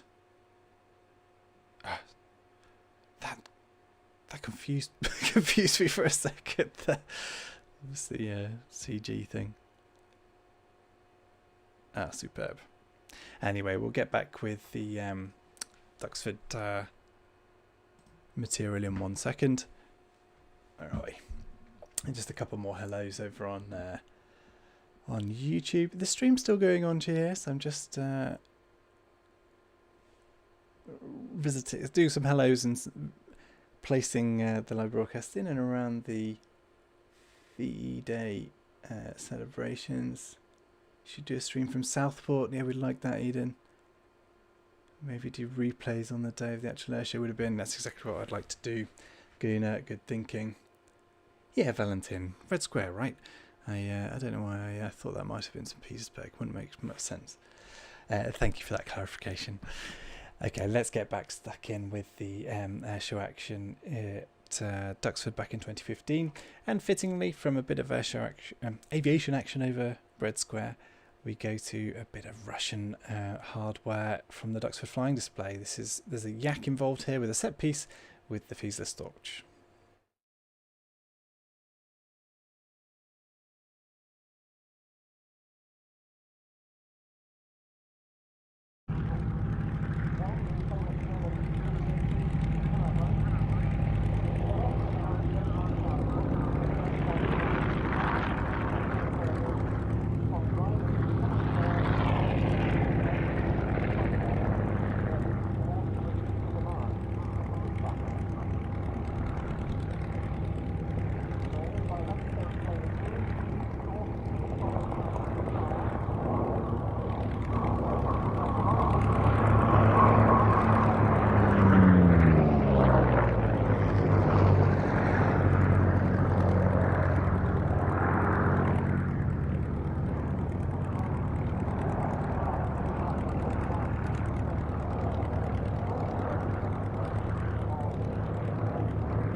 Nasty audio interference there. I'm sorry about that. Beautiful sounding.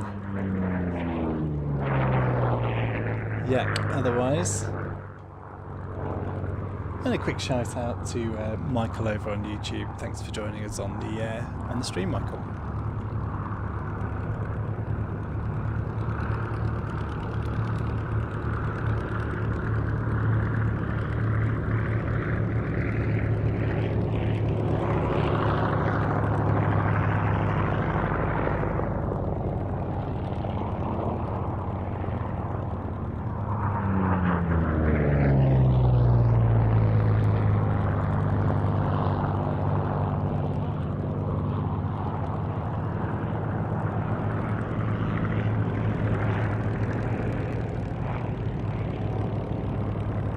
day, the Storch incorporated very advanced high-lift devices, fixed leading-edge slats, large slotted control surfaces on the trailing edges. It was ordered in quantity, around 3,000 of them were made in all, and they took part in some legendary wartime exploits like the rescue of Mussolini in September 1943 from his mountaintop hotel hideout in the Apennines.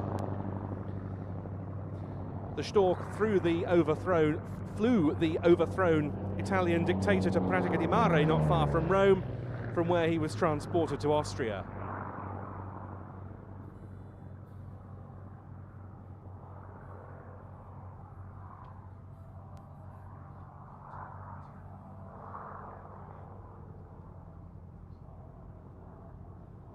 The aircraft combating the Storch here, the Yakovlev Yak-3, part of a lengthy family of Yak piston-engined fighters that were really amongst the unsung heroes of World War II.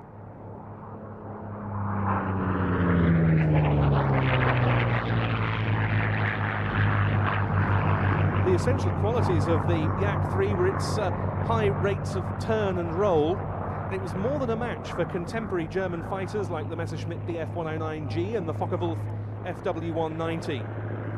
It took part in its first major combats in the Battle of Kursk in July to August 1943. That was a crucial engagement for the Soviets on the Eastern Front in gaining the upper hand against German forces.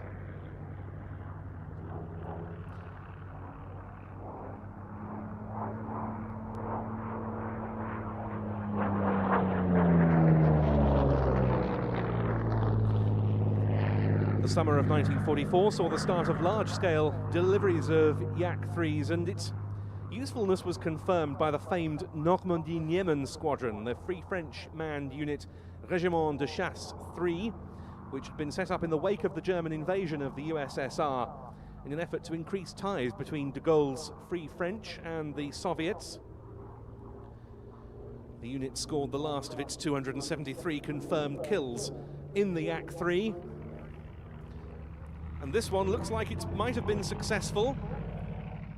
But no, the Storch has taken cover on the ground and rolls for takeoff again. And you can see it getting off in absolutely nothing there.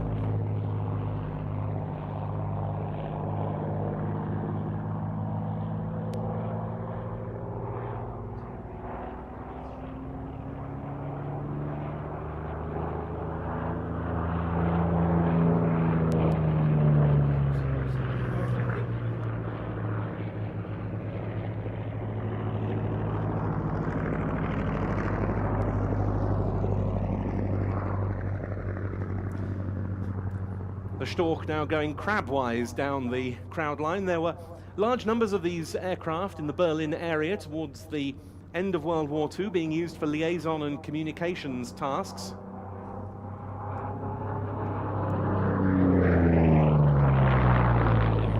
And we see here something of the very high speed of the Yak-3.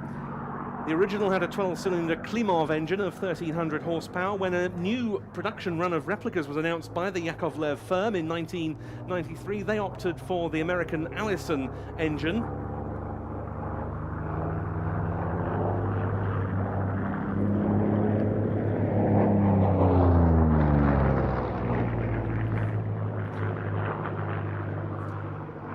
Of course, in order to operate effectively on the Eastern Front, the Yak fighters had to be rugged and easy to maintain airframes, and that they were.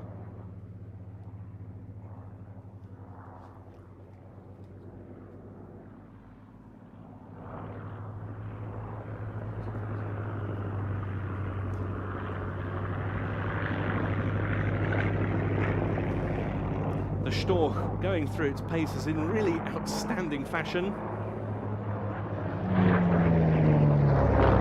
Doesn't look as though the Yak has been successful on this occasion in combating the German liaison aircraft.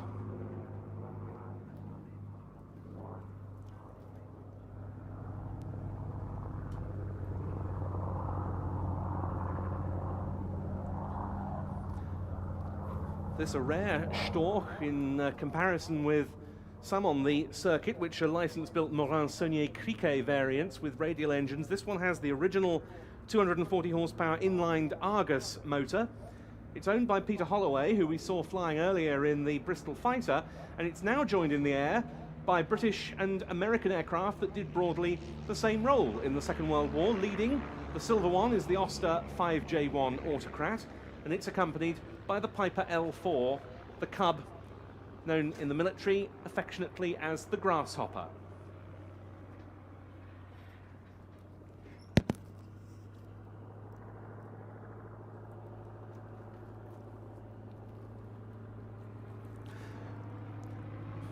Observation and artillery spotting was the name of the game for these airframes. But both, of course, saw extensive civil use also. The Piper Cub made a major contribution to US pilot training in the run-up to the American entry into World War II. It's estimated that some 80% of all US military pilots in that period carried out initial training on the Piper J-3, the civil version, which at one stage was being produced at a rate of one airframe every 20 minutes.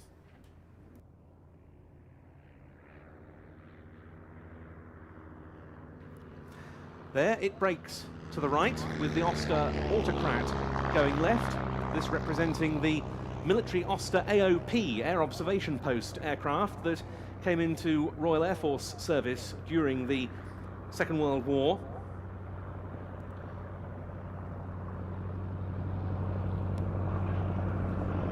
Indeed, Oster's later marketing slogan was the eyes of the army, and it was a very apt one, because Oster's provided over-the-horizon artillery spotting in Normandy as the Allied forces advanced, helping direct artillery fire onto the desired targets. The same was done by the US Army Piper L4s, that themselves accompanied American ground forces into northern France in the early days after D-Day. What's sometimes been referred to as the last dogfight on the Western Front was conducted between a Storch and a Cub in the closing weeks of World War II. The Cub encountered the low and slow-flying Storch,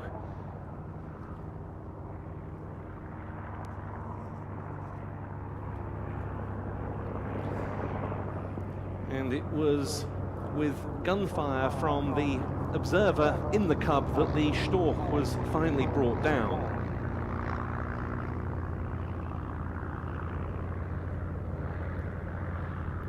The Yak-3 that attempted today to counter the Storch about to taxi past, owned by Mark Davey, based at Bentwaters, flown today by Richard Grace.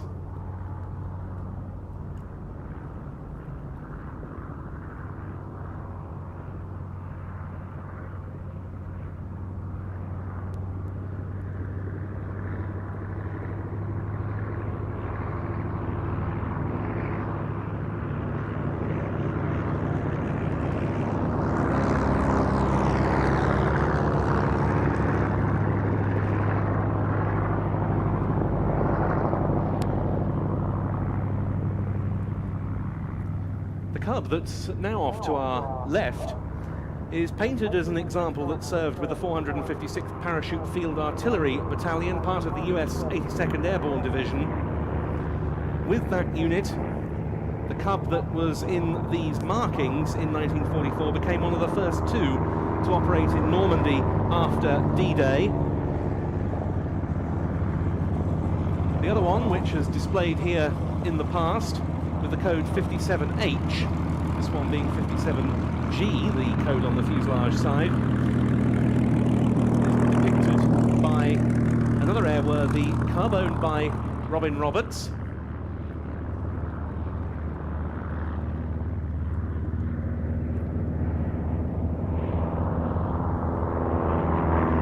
This one owned by Duxford's Flying Display Director Jean Fraser, and it's been very appropriate in the past to see those two Cubs together.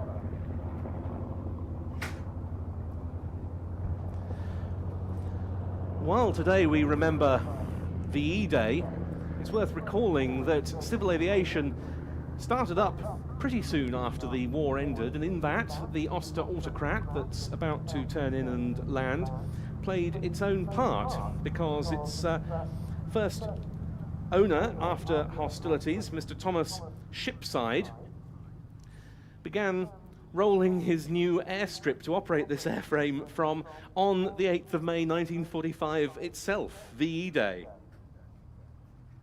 In fact, the aircraft had been produced in the Oster factory at Rearsby before hostilities ended. It's Duxford's second longest resident airworthy aircraft, this Oster autocrat, after B-17 Sally B.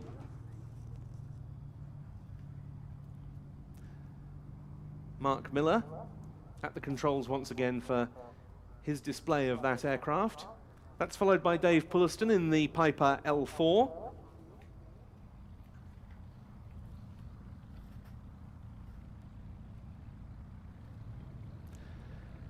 And then the third of the trio, Jean-Michel Munn in the Storch, owned by Peter Holloway and based at Old Warden, the other two aircraft Duxford residents.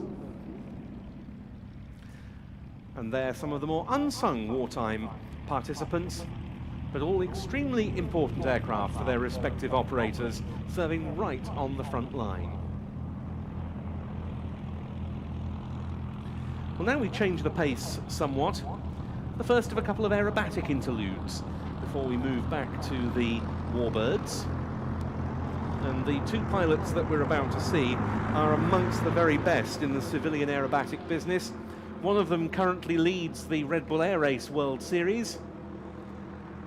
The other is a former Red Bull Air Race competitor. Together, they are masters of their art, running in the two Extreme Air XA-41s of the Red Bull Matadors. Pulling up initially, they're in line stern formation there for a loop.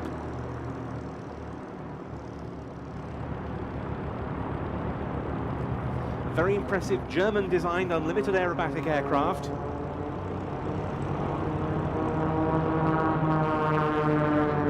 Superb power-to-weight ratio, of course.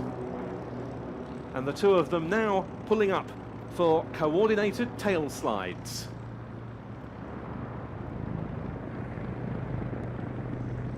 Off comes the power, off comes the speed, and they fall briefly back through their own smoke before recovering and joining up in very short order.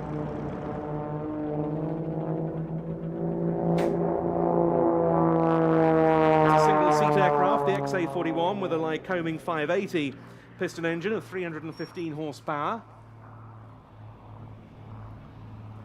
Pulling up into a so-called Cuban maneuver with a roll left off the top.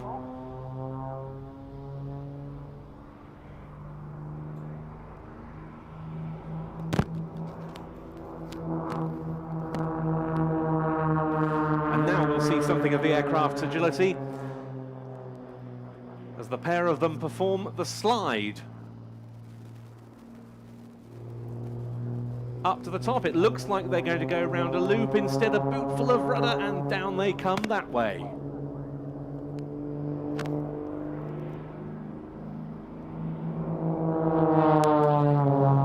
So a very clever change of display axis now heading out in front of us.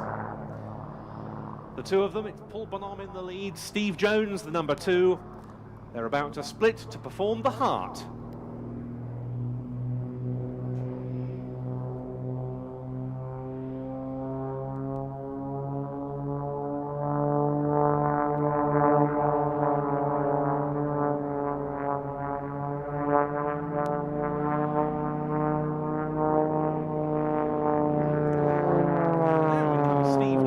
To show us a little of what the XA-41 can do. As I said, a German design conceived by a man who was an aerobatic pilot himself, Philipp Steinbach. Indeed, it was initially named after him as the S-Bach 300.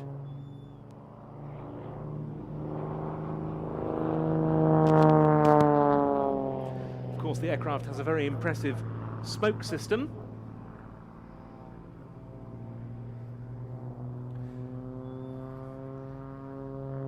And its rate of roll is really quite incredible. up to 450 degrees a second when the aircraft's doing 225 knots.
The Matadors team initially founded on a pair of Sukhoi Su-26 and Su-29 unlimited aerobatic aircraft in the mid-1990s. They've been flying together for so many years, these two. There's almost an instinctive quality to their close formation aerobatic stylings. Here we see them going into mirror formation to perform a very uncomfortable, at least for the one who starts off inverted, mirror formation loop.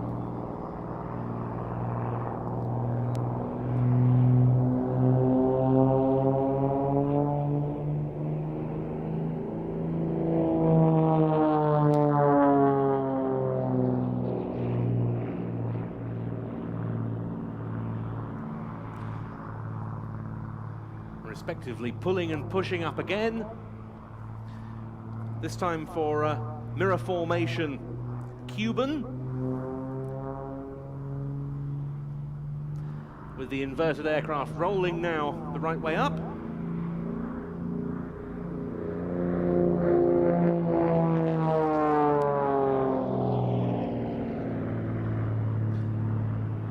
Up once more for a cloverleaf. See them there changing direction at the top, pulling out on what we call the B-axis. The A-axis, if we refer to that, is the one along the axes of the grass and hard runways. The B-axis, the one they're on now, the one at 90 degrees to that. As they come in towards us for the inverted brake.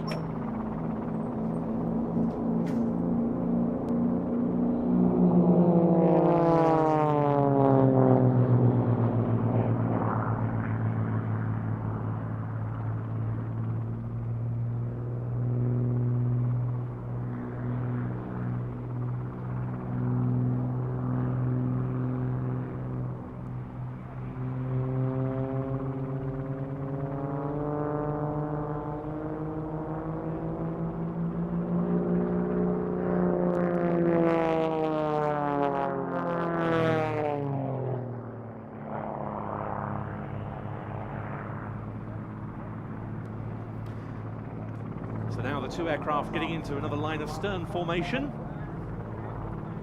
and they'll be coming in for a barrel roll. Both of these two pilots, Paul Bonhomme and Steve Jones, well-known performers in Duxford-based warbirds, apart from their Red Bull commitments and their flying with the Matadors.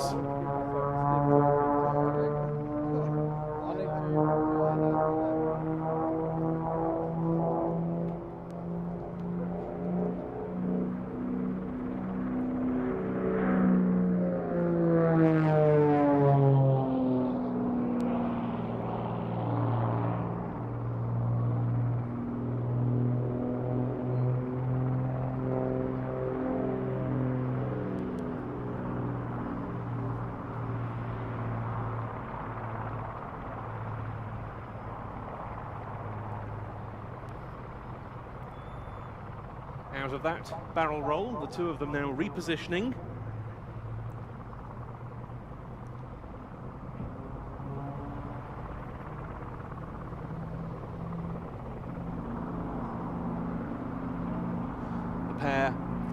inverted and showing us the upper surfaces of the aircraft this time.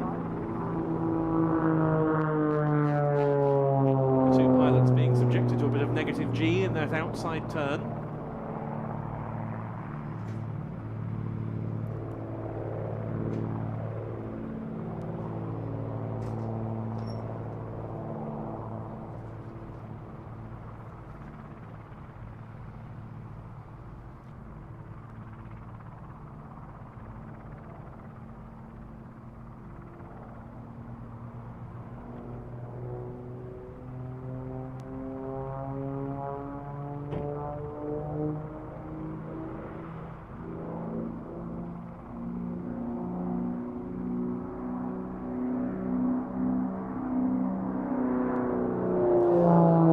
Once again into a loop, this time coming towards us on the B-axis.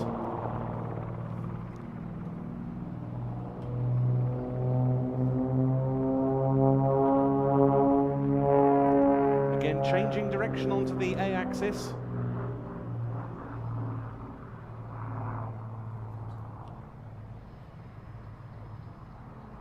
And very shortly we're going to see once again one of those very impressive slide-offs.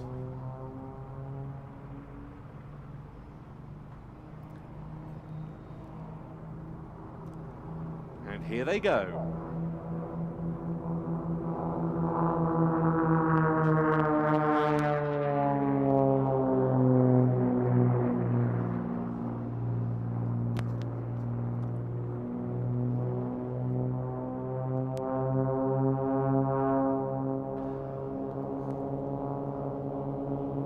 Very impressive and beautifully coordinated. That is not easy.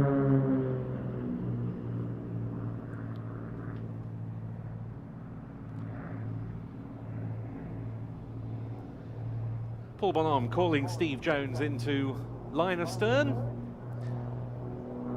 A good chance to see the Red Bull livery on these two aircraft as they come in for their final pass. An underside view this time.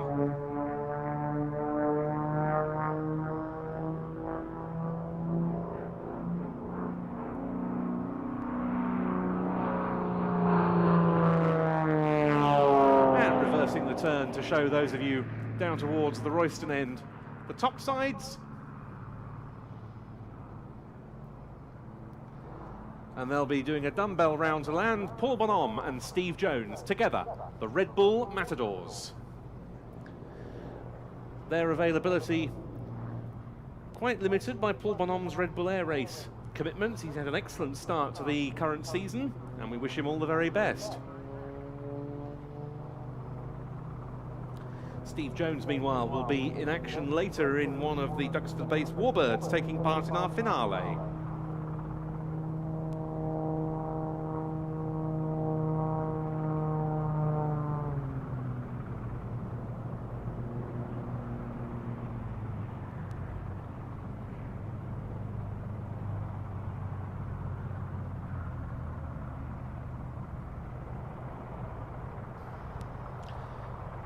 Well, I think we may have a small change to the schedule now, because I believe there was a snag on startup of the Meteor, and so it's straight into the next of our modern Royal Air Force contributions in the form of the Westland Sea-King HAR-3A, which comes to us from B Flight of number 22 Squadron, stationed at Wattisham Airfield in Suffolk. How appropriate we should see this aircraft in the same programme as we've seen the Blenheim, given the fact that that first Bomber Command raid of World War II was performed by Blenheims based at that Suffolk airfield. And this is not a type, the Sea-King, that has long left in Royal Air Force service. In fact, the B Flight of number 22 Squadron at Wattisham comes to an end on the 1st of July with the civilianisation of UK search and rescue services.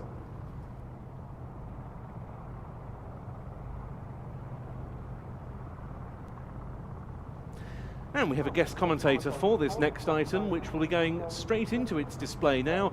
Stuart Balding, it's all yours. Thank you very much. Good afternoon, ladies and gentlemen, boys and girls. It gives me great pleasure to introduce to you the Royal Air Force Sea-King World Demonstration. This demonstration will showcase some of the capabilities of the Sea-King in its search and rescue role, As already said, this aircraft comes from B-Flight 22 Squadron based at Wattisham. This is one of 4 search and rescue flights operated within the UK by the RAF. There's also an additional flight in the Falkland Islands. This flight is manned by RAF crews from the UK on rotation. Hopefully the survivor for today is already in position on the airfield, and this is being played by Flight Lieutenant Grant Huxford. As the Sea King passes over the survivor, a smoke canister would be deployed to mark their position. The winchman would do this. The aircraft would then fly another circuit to assess wind speed and direction using the smoke as a reference. The aircraft today is captained by Flight Lieutenant John Hill, and he is responsible for the overall safety of the aircraft and of its crew. He's assisted in this role today by the co-pilot, Flight Lieutenant Bob Hughes, who will maintain a lookout for any hazards to the aircraft and to operate the aircraft radios. The Sea King is well suited to the search and rescue role. To enable sufficient searches to be carried out, it is equipped with a search water radar that's mounted on top of the aircraft in the Black Dome. This is to help with navigation and to search for shipping. This is augmented by a multi-sensor turret that houses a TV camera and a forward-looking infrared that can be used for locating casualties. As you can see, the aircraft is now being brought into the hover over the casualty. Once the aircraft is established in the hover, Sergeant Dave Williamson will operate the winch to deploy Sergeant Haz Hunter, who will recover the casualty. Once on the ground, the winchman will assess the casualty and administer treatment if required. All of our winchmen are highly trained in first aid, and the majority are qualified paramedics. The aircraft cabin carries similar equipment to that found on a standard NHS ambulance, but as you could imagine, it is an extremely noisy environment to work in while administering life-saving first aid. Once the casualty would be on board the aircraft, we would then set sail for the nearest hospital. The scenario here at Duxford is just quite straightforward. Just imagine having to carry out this role at night, in bad weather, either in mountainous terrain or over a ship that's pitching due to the weather. The Sea King has been the workhorse of the Royal Air Force Search and Rescue Force for over 30 years. They're on call 24 hours a day, 365 days a year, ready to go at a moment's notice to assist those who are in difficulty. They have appeared over the years on many news bulletins for the work they undertake, and this could be work ranging from recovering children swept out to sea on inflatables to rescuing families stranded in floods like those at Boscastle. As you can see, the Sergeant Hunter is on the ground assessing the casualty. They will then transfer them to the aircraft. To carry out the rescue, the Sea King is equipped with a winch that has a cable 245 feet long and capable of lifting 600 pounds. Depending on the nature of the injuries, the winchman can configure the stops to safely lift the casualty. They can even use a stretcher depending on the injuries. The aircraft does have a long range and a large cabin that is capable of holding several casualties while providing sufficient space for medical treatment to be given.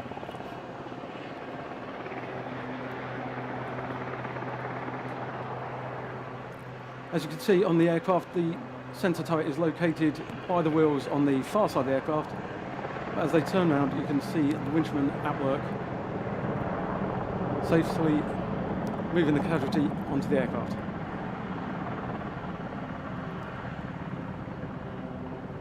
As you can imagine, it's quite arduous keeping an aircraft this size in a safe hover. To assist with that, this Mark of helicopter is fitted with an automatic flight control system that will hold the aircraft steady with minimal input from the crew at the front.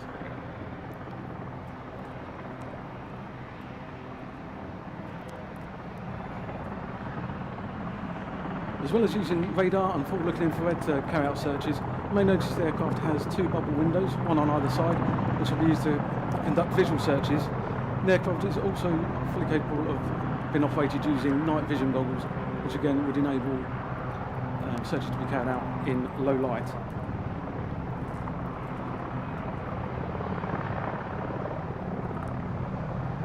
As you can imagine, the Yeah, unfortunately, this weekend will be the last opportunity to see the search and rescue role demonstration. As already explained, the role will be taken over by a civilian company on contract to the Coast Guard. We are due to stand down in July, with the last RF flights in this country standing down in the autumn.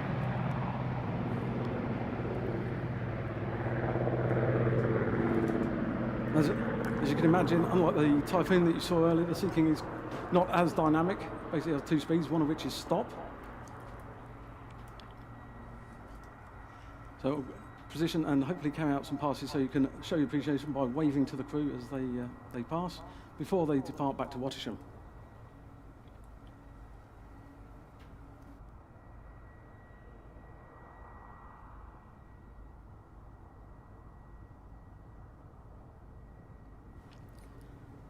As I've already said, that the role can be quite dangerous, and several members of the search and rescue flight have been awarded decorations for bravery. And just this week, one of the guys from Wattisham was in London receiving the Queen's Gallantry Medal for a job carried out, for a job he did in the Falklands that involved a very hazardous rescue at night in high sea states, where he had to be deployed to a boat that was pitching the equivalent height of a house.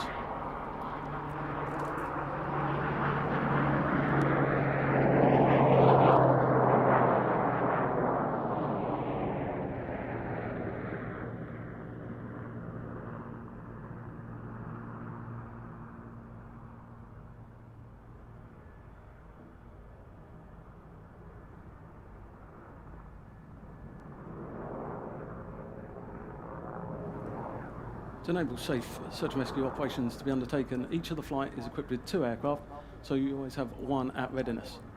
The other one being available should the first one go US. And all the equipment they carry, as already mentioned, is similar to ours, but they have backup with lots of various maps and other equipment, because they could be called at such short notice to anywhere in the UK, but mainly operating within the southeast, so south of the Humber, down as far as the English Channel. So please give the crew a wave as Flight Lieutenant John Hill and Flight Lieutenant Bob Dews bring the aircraft into a slow hover. You can see the 2 crew plus survivor at the back, so please give them a wave to show your appreciation for all the hard work they do.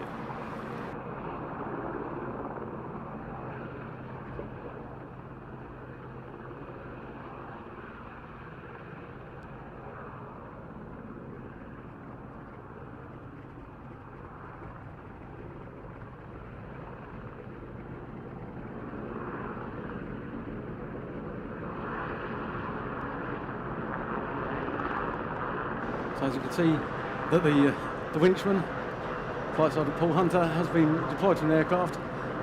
So please give them a wave as they come down the cloud line.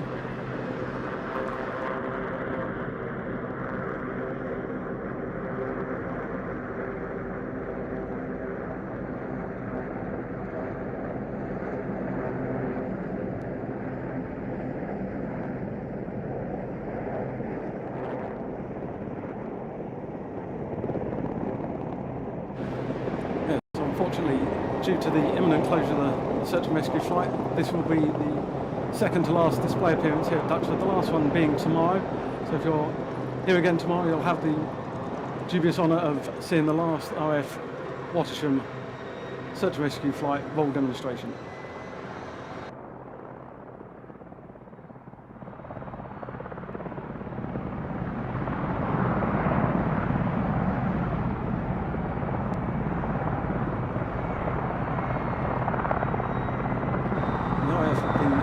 Search and rescue duties for over 70 years now. Started during the Second World War with the need to recover downed aircraft from places like the North Sea and the English Channel. This was initially carried out using high-speed boats and amphibious aircraft like the Catalina that we saw earlier. Then in the 1950s, as helicopter technology improved, the decision was taken to introduce helicopters as they could operate over land and sea, get to sites quickly and rescue people from the hover that may be trapped in very difficult and dangerous circumstances.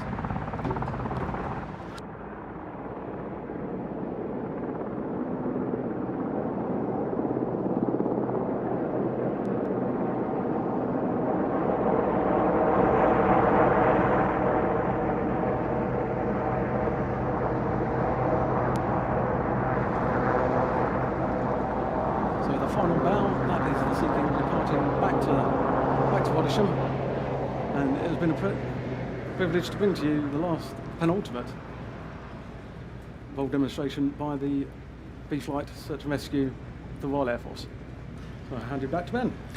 Thank you very much, Stuart. As the Sea King clears, the good news is that the Meteor T7 has now started, and so will be taking its slot on the flying programme, and that's very appropriate because this was an aircraft of wartime design. A key figure, of course, in the development of the jet engine in Britain was Frank Whittle. In 1936, he flew from RAF Duxford while he was studying at Cambridge University on the Cambridge University Air Squadron. He formed his company Power Jets that undertook early development and pressed ahead through some very difficult times for his development effort. Britain was beaten by Germany in terms of flying an experimental jet. The Heinkel HE-178 took to the air in 1939, followed 2 years later by the Gloucester E-2839 on these shores. But Gloucester developed a new operational aircraft to take advantage of the emerging technology, and the result is the machine that we see here. The example in question is currently the oldest airworthy British jet aircraft anywhere in the world. In 2011 we saw it make its post-restoration public flying display debut here at Duxford in the Autumn Air Show, which that year commemorated the Korean War, one of the other conflicts in which this aircraft type took part.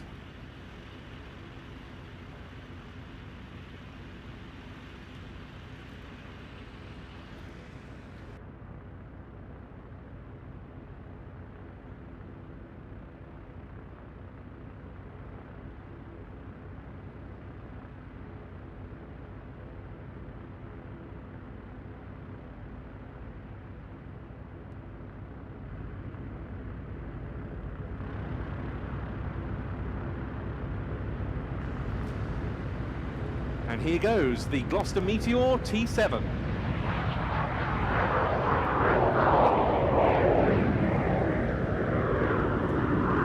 The Meteor notched up many firsts during its career. It was the first operational jet in service with the Royal Air Force, it was the first operational jet in service with the Allies, and it was the only Allied jet aircraft to see World War II service.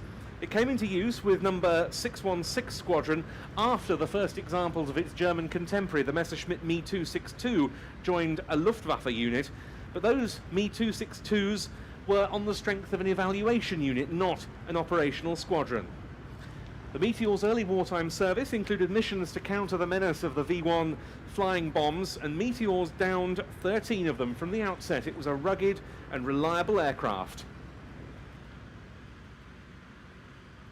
Power comes from a pair of Rolls-Royce Derwent turbojets, which became standard from the 16th example of the Meteor Mark III onwards. The early prototypes and early production examples having used a variety of different engines. And they're a very elegant view of the two-seat trainer Meteor T7.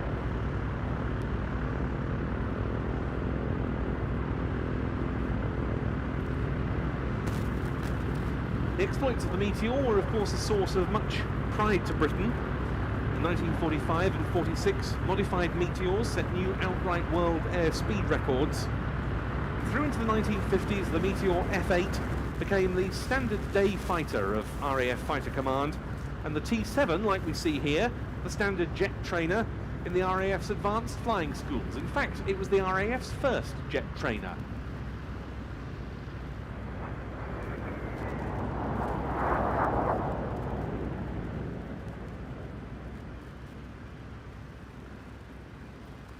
There were also night fighter variants, all built by Armstrong Whitworth, in which role the Meteor replaced the de Havilland Mosquito.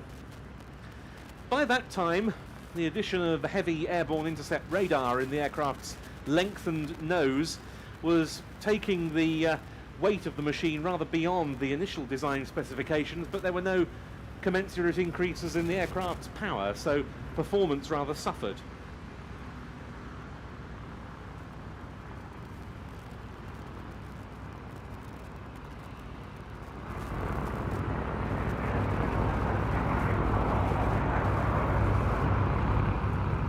nonetheless. Royal Australian Air Force Meteors flew with some distinction in the Korean War, even though they were no match for the communist-flown MiG-15s, and the Australians suffered heavy losses.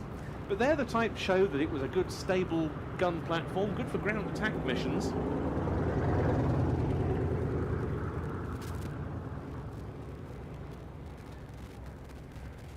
This T-7 model dates from 1949.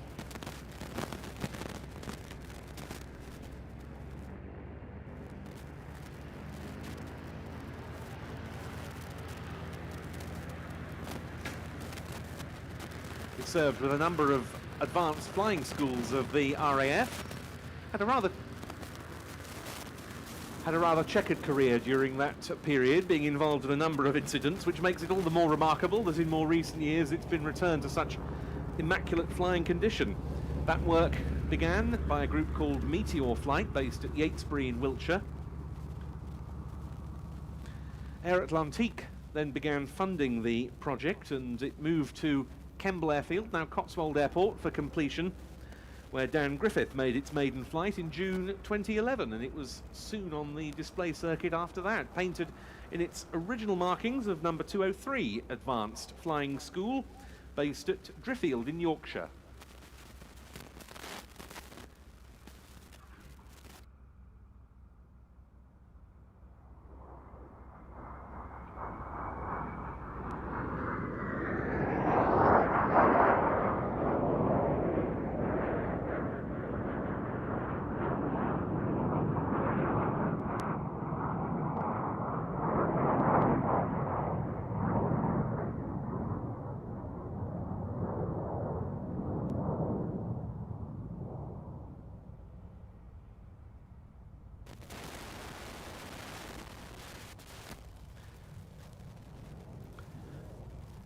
The aircraft today part of the Classic Aircraft Trust fleet, which has recently moved back to its old base at Coventry Airport, where indeed a number of Meteors, large numbers of them in fact, were built by Armstrong Whitworth. This one a product of the Gloucester factory at Hucklecote. And you can go and see the aeroplane along with the other aircraft in the Classic Aircraft Trust fleet in their airbase facility at Coventry Airport.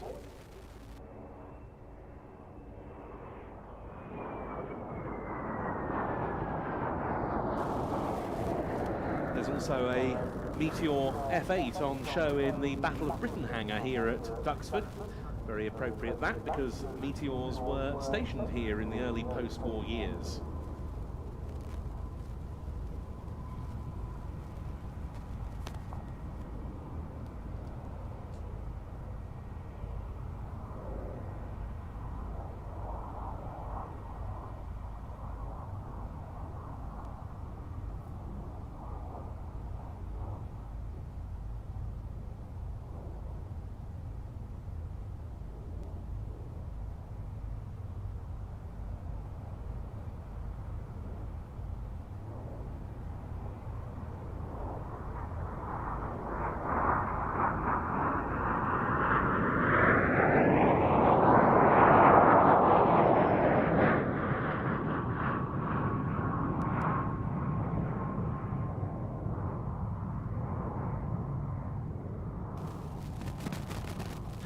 It's also proved useful for the Classic Aircraft Trust to have this two-seat dual-control Meteor on strength. They have an NF-11 night fighter, which is also a two-seater, but doesn't have the dual controls.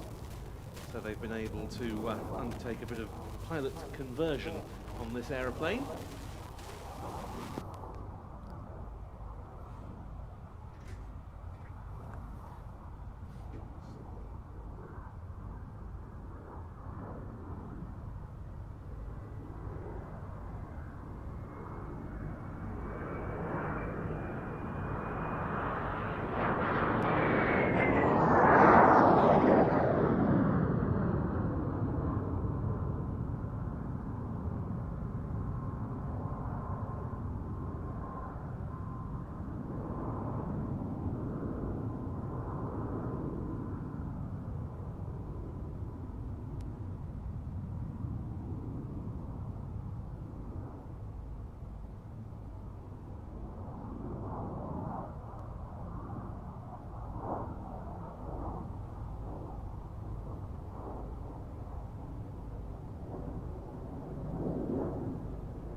Coming up on the flight line near our commentary box now, the two Army Air Corps Apaches. Should be performing their pairs display debut fairly shortly. They'll be going off to hold to the south initially.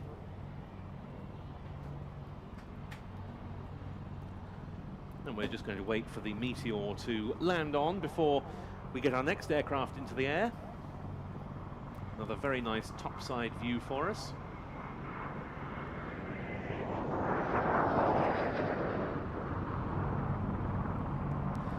The second British jet into operational service was the de Havilland Vampire, which was slightly too late to see any action in World War II.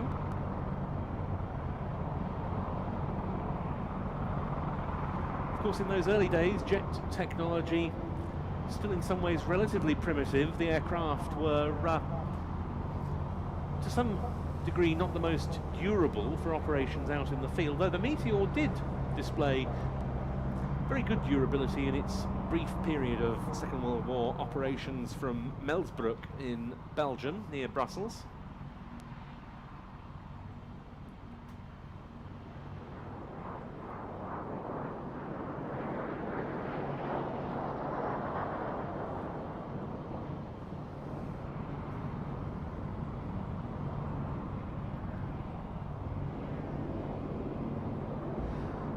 A reminder that if you want to get up close to a number of very important VE Day types, that many can be found around the IWM Duxford hangars, including some aircraft that we're not able to bring you in the flying display this weekend. For example, the Avro Lancaster, the great Royal Air Force heavy bomber that can be found in airspace, the short Sunderland flying boat, consolidated B-24 Liberator, which alongside the B-17 Flying Fortress played such a role in the US heavy bomber offensive of the final 3 years of the war. All with accompanying displays explaining their significance, some of the important operations that they took part in. We are now getting the next aircraft off. From the grass, the de Havilland DH-89A Dragon Rapide.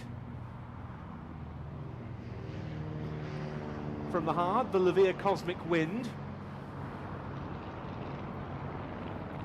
Next off the grass, the Avro Anson T-21, which will be joining up with the Rapide. That as the Meteor turns downwind.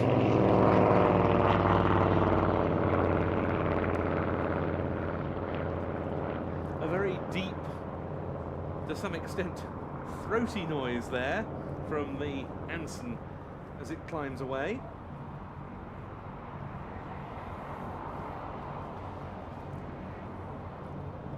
That courtesy of its Armstrong Siddeley Cheetah engines.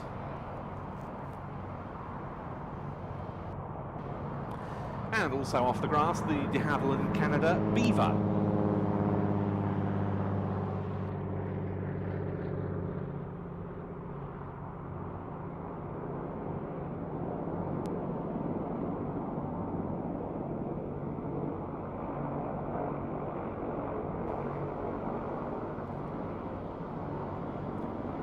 So the Meteor coming in to land. I mentioned that it's been possible with this trainer version to do pilot training, and the man at the controls today is the beneficiary of that. It used to just be Dan Griffith, who we've seen flying Meteors here on many occasions, who flew them for the Classic Aircraft Trust, but their chief pilot John Corley has now converted, and it was him giving that very elegant demonstration of a very important RAF jet aircraft of the late wartime and early post-war years. But now another non-wartime interlude, sweeping into display in front of us, the tiny Levere Cosmic Wind. And from the left-hand end, accompanying it for this routine, the Beaver.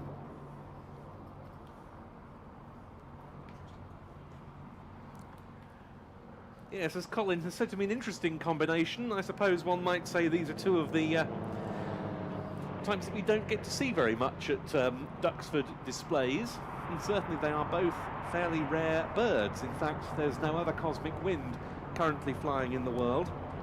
Like the mystery ship we saw earlier, the Cosmic Wind was designed for one purpose and one purpose only, and that was air racing. The man behind it was Tony Levere, a Lockheed test pilot who in wartime flew aircraft such as the Hudson and the P-38 Lightning. In fact, he was instrumental in ironing out some of the P-38's early flaws.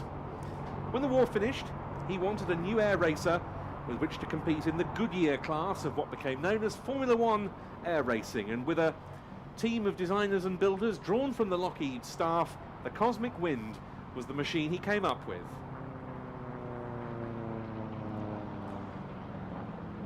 The original 3 were built by Levere's company,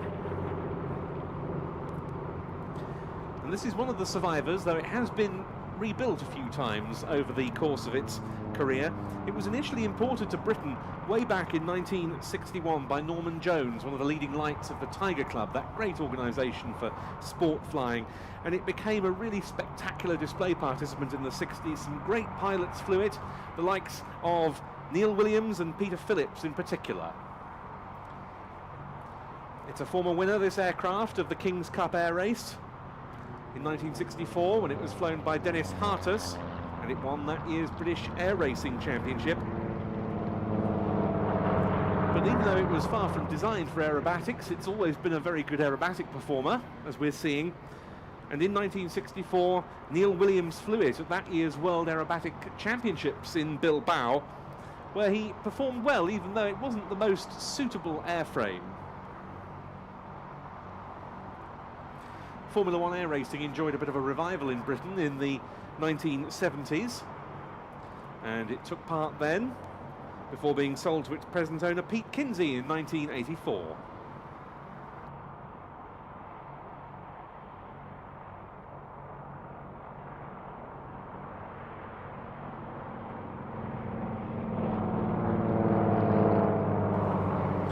When you see the Cosmic Wind going through its paces in front of us, just bear in mind that its Continental O200 engine gives it just 100 horsepower. Of course, power to weight ratio key with a tiny little aircraft such as this. In one flight test in the 1960s, Flight Magazine's tester Mark Lambert said, "To my mind, it is quite the most exhilarating small aircraft in the British Isles." It must still be up there today. And they're a beautiful 8-point hesitation roll.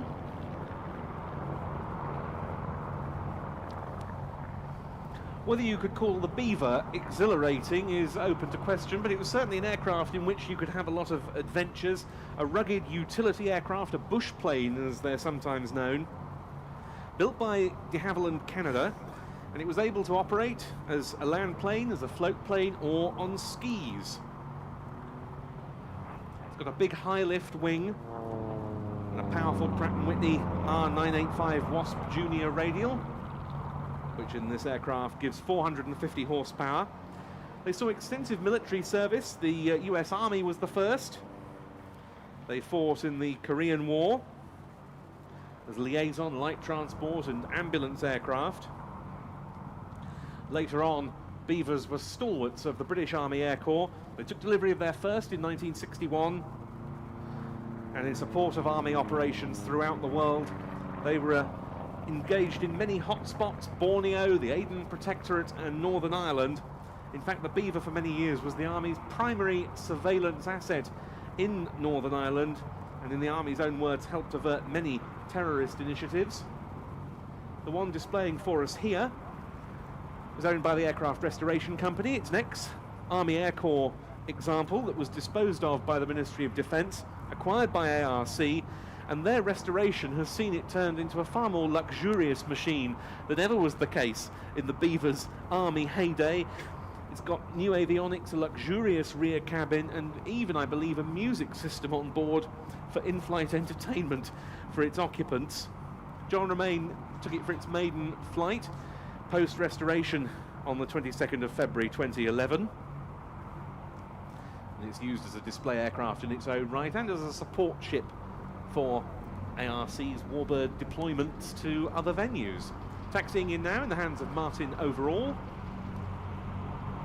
As the Cosmic Wind lands, we're used to seeing it displayed by its owner Pete Kinsey, chief pilot of the fighter collection, but not today. It was Richard Grace at the controls. We saw him in the Yak-3 earlier, and when Richard gave his first displays in this aircraft here last September, I spoke to him about it. He said he was almost more excited to fly the Cosmic Wind for the first time than he was when he flew the Spitfire for the first time. He's a real aficionado of this aeroplane. A quick notice for those of you who've entered the Spitfire Society raffle. The winning ticket is green 10. Green 10. That's the Spitfire Society raffle. The winning ticket is green 10. Thank you.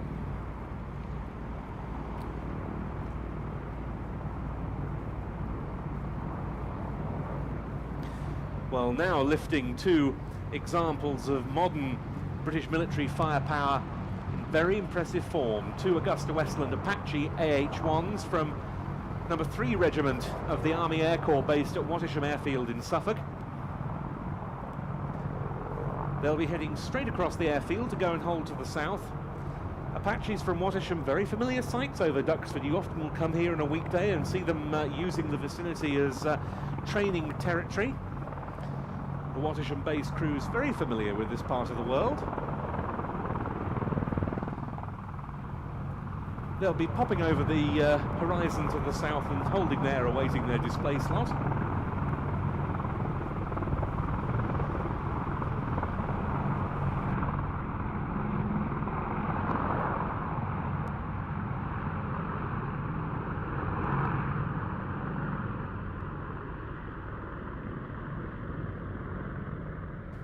Now back to Second World War aircraft, and two machines that on the light transport and training side of the Royal Air Force, and indeed in both cases the Fleet Air Arm and other operators, acted to some degree behind the scenes but provided vital instruction to air crews and vital support to other RAF units. They were also key to the operations of the Air Training Corps, the civilian organisation that ferried aircraft from storage or manufacturers to squadrons. Here they come from the left, a very attractive pairing of the Dragon Rapide and the Anson.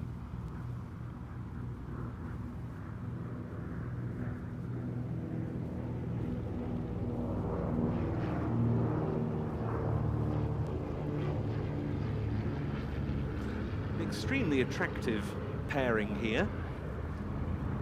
The lead aircraft, the Dragon Rapide, has its roots in the de Havilland family of small airliners that sprang up in the 1930s. Following on from the DH-84 Dragon was the DH-89, initially known as the Dragon 6, later renamed as the Dragon Rapide. And in the pre-war years, it was a mainstay of many British airlines. But upon the outbreak of war, large numbers were impressed into RAF service, and over 500 more were produced specifically for military use as Dominies. They were used for radio operator training and light transport tasks, and also for air ambulance duties. A small number were passed over to the US 8th Air Force in the United Kingdom. You'll see that this Dragon Rapide is camouflaged, and this very aeroplane played its own wartime role.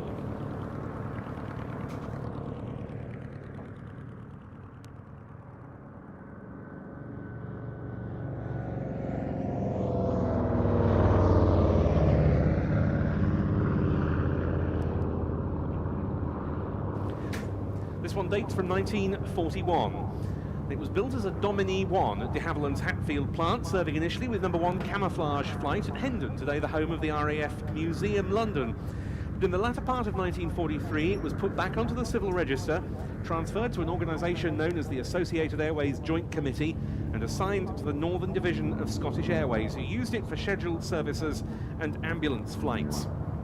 And it would have carried many diverse passengers during its operations up there in the Highlands and Islands. The camouflage was applied as, in effect, wartime regulation colours for civil aircraft, with the red, white and blue identifying stripes below the civil registration.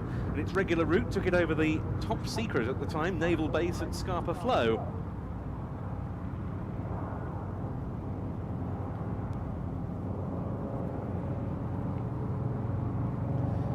Behind it, the Avro Anson, which started out with a frontline role, namely as a twin-engine coastal reconnaissance land plane for RAF Coastal Command. It was the Royal Air Force's first monoplane to have a retractable undercarriage. And the first ones indeed went to Coastal Command in 1936. Bomber Command even took some on as an interim measure before definitive bomber types became available, and 26 squadrons in those two commands had Ansons when war broke out. Soon, aircraft like the Lockheed Hudson and the Armstrong Whitworth Whitley rendered the Anson obsolete on the front line, but in terms of training all the members of an RAF bomber crew, it was hugely important in the training role.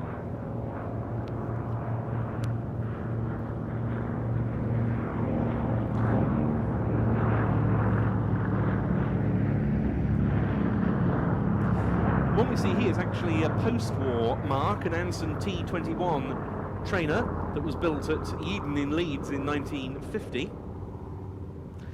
And it was an example of this mark that was one of the last on RAF strength, not being retired by the Southern Communications Squadron at Bovingdon until 1968. Well, earlier I mentioned the Air Transport Auxiliary. Rapides and Dominies and Ansons were used as air taxi aircraft, ferrying the ATA's ferry pilots to and from the ferry pools that were set up by that organisation in wartime.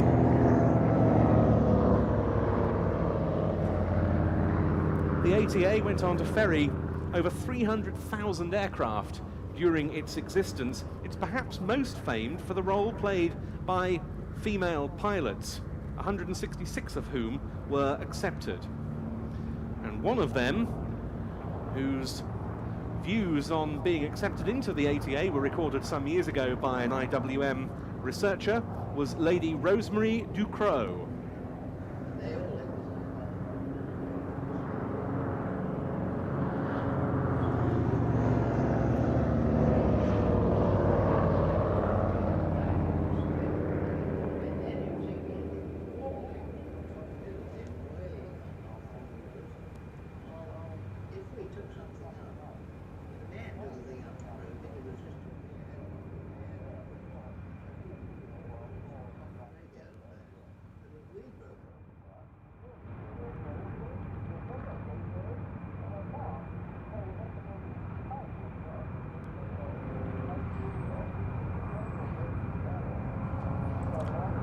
Sounds like we're getting a bit of a interview that we can't hear on this recording, unfortunately.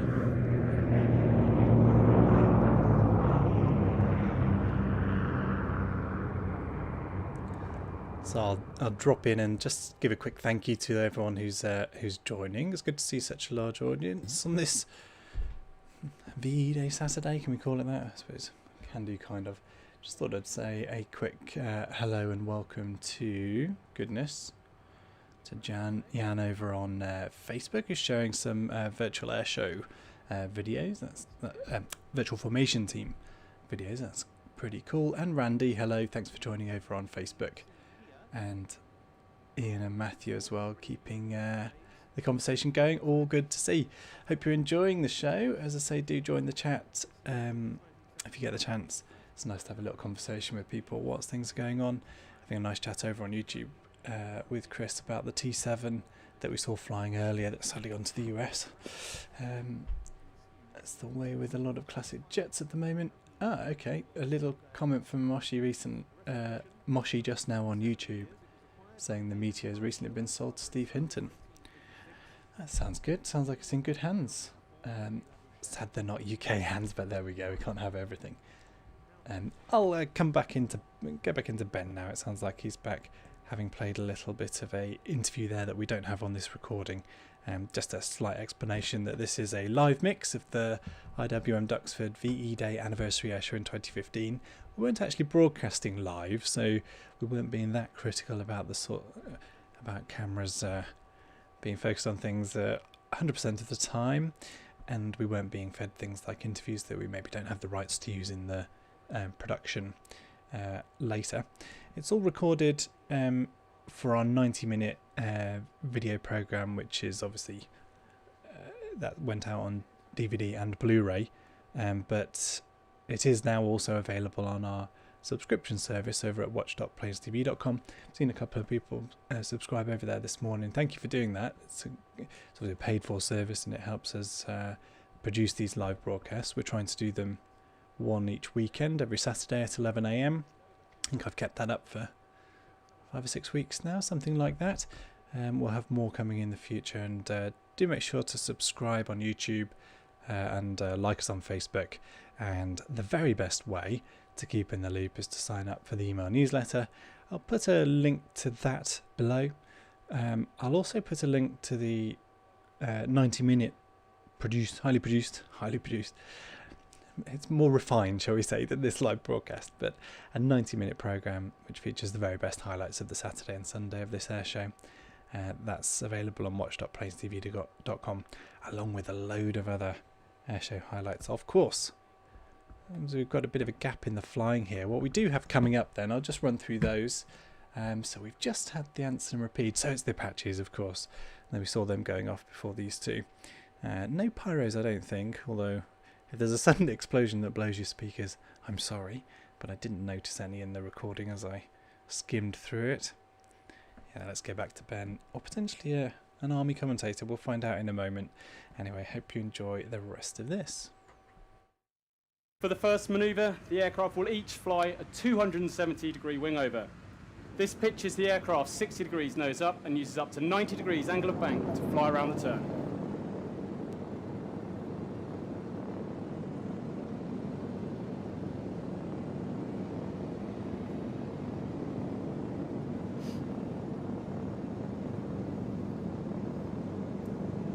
Ladies and gentlemen, the 270-degree wing over.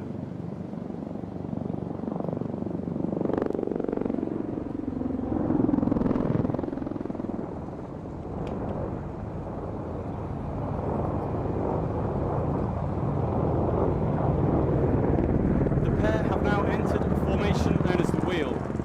This enables constant observation onto a target, with each aircraft looking at a different aspect at all times. The Apache's 30mm cannon can fire up to 90 degrees off the direction of flight, allowing near continuous engagement from the pair. This formation was used extensively on operations in Afghanistan. All of the team today have operational experience from Afghanistan. Captain Jim Traherne and Warrant Officer Boakes have both deployed on 4 operational tours of Afghanistan and have spent nearly 2 years deployed there. Warrant Officer Nash and Sergeant Luck both have 2 years and nearly a year deployed.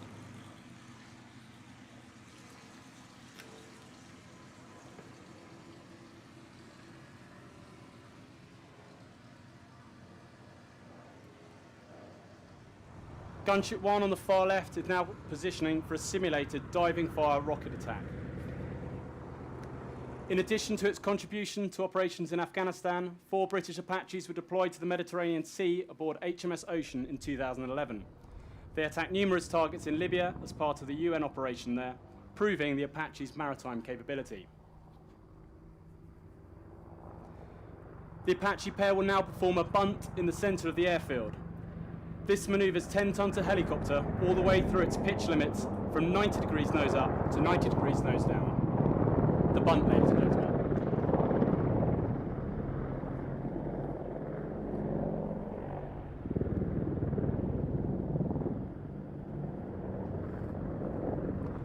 The British Apache is built in the UK by Augusta Westland. It provides the UK with an expeditionary strike capability ready to deploy at short notice to defend Britain's interests. It has proven itself as a battle-winning asset that can strike from both land and sea. Both aircraft are now going to fly a wing over. This is operationally known as a return to target and allows the aircraft to bring weapons to bear quickly.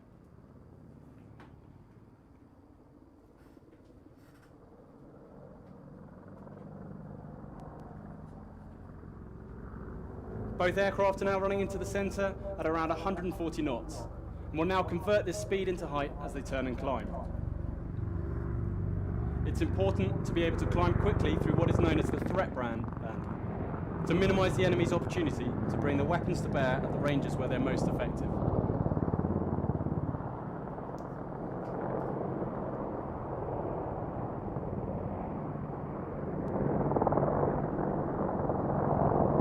Gunship 1 and 2 are now demonstrating their high hover performance. Just as they need to climb fast through the threat band, the crews also need to be able to descend quickly into low level. Watch now as both crews turn away from each other and pitch to 90 degrees nose down to fly away from the high hover.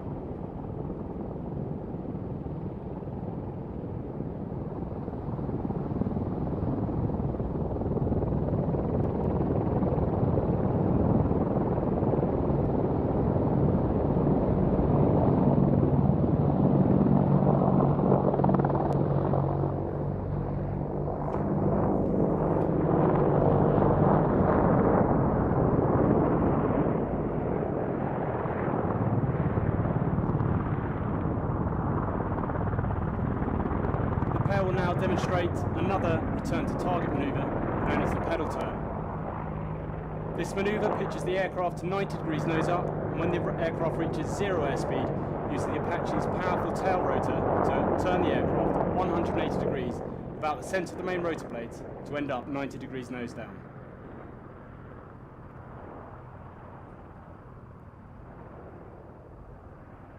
Here they go with the pedal turn.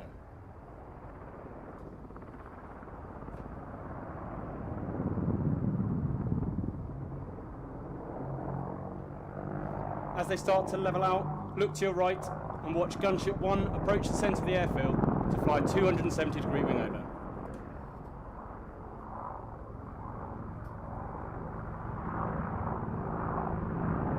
There you can see the guns actioned, pointing at the ground ahead of them.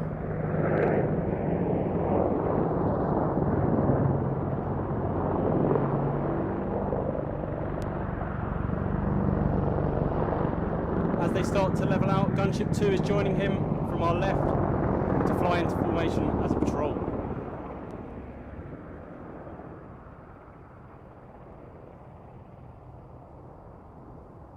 Gunship 2 is being flown today by Warrant Officers Boakes and Nash. Along with Sergeant Luck in Gunship 1, they are non-commissioned officers. The Army is the only British service that offers flying wings to non-commissioned ranks. Soldiers from the rank of Lance Corporal can be selected to start flying training and are promoted to Sergeant on the award of Army Flying Wings.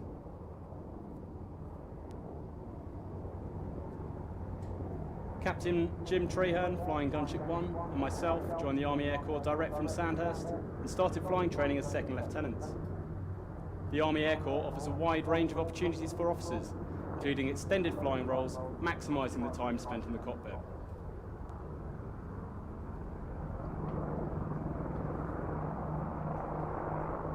During the next phase of the display, I'll talk a bit more about the capabilities as they fly low and close up in front of you. If you look above the main rotor blades, you'll see the dome of the Apache's fire control radar. This can detect 1,024 targets, prioritise the 128 highest threats for the crew, and provide firing solutions for up to 16 radar-guided fire-and-forget Hellfire missiles. The aircraft can sit behind a tree line with just the radar dome exposed above, and pass targets to other Apaches in the patrol in a data radio message. The other aircraft can then destroy these targets from concealed battle positions without revealing their position to the enemy. Gunship 2 is now pulled up and turned away from the formation to fly across in front of the crowd to position to the left for the next phase. Meanwhile, over on the right, Gunship 1 is flying a turning quick stop manoeuvre to approach the hover far right.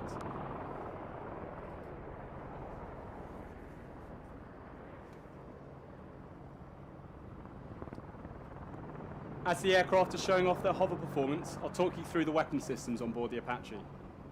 If you look at the pylons on the outer part of the aircraft, that is where the Apache's rockets are stored.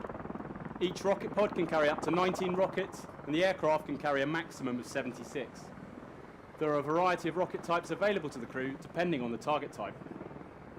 Next to and inboard of the rockets are the Hellfire missile launchers. Each launcher can carry 4 missiles and enables up to 16 to be carried on each helicopter. The Hellfire has 2 different modes of guidance, laser or radar. The laser-guided variant flies to a laser beam fired from the aircraft, whereas the radar-guided one is fire and forget. Located under the nose of the aircraft is the 30mm cannon. This fires 10 rounds a second out to distances over 4 kilometres. The pilot wears a monocle over their right eye, which they can use to aim and fire the gun. On the very front, you can see the Apache sighting unit. This allows the co-pilot gunner to find targets by day and night using up to 127 times magnification. Above the sight is the pilot's night vision system that displays a thermal image to the pilot's monocle, allowing flight in absolute darkness. Also housed within the sight unit is the Apache's laser. This is used to designate targets for the laser-guided Hellfire missile. It also provides range information to the aircraft's weapons computers and can be used to pass target locations between the aircraft. Ladies and gentlemen, we're almost at the end of today's attack helicopter display, but for more information, you can follow us on Twitter @Apache Display and on Facebook on the Attack Helicopter Display Team page. As they level out from their return to target maneuvers, the pilots will use all the power available to them from the Apache's engines to accelerate up to 140 knots. Each aircraft has more horsepower than 4 Formula One cars combined. For the final vertical maneuver, both aircraft will fly a 360-degree wingover as they approach towards the centre of the airfield. This truly shows off the agility of the Apache, even loaded up at its operational weight.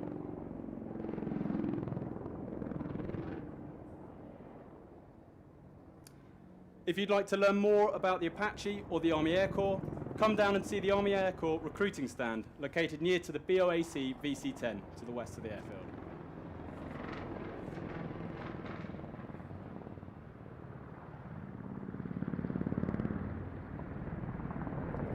As they approach back to the hover, you have Captain Jim Traherne and Sergeant Luck in Gunship 1 to your left and Warrant Officers Boakes and Nash to your right. Please put your hands together for the 2015 Attack Helicopter Display Team.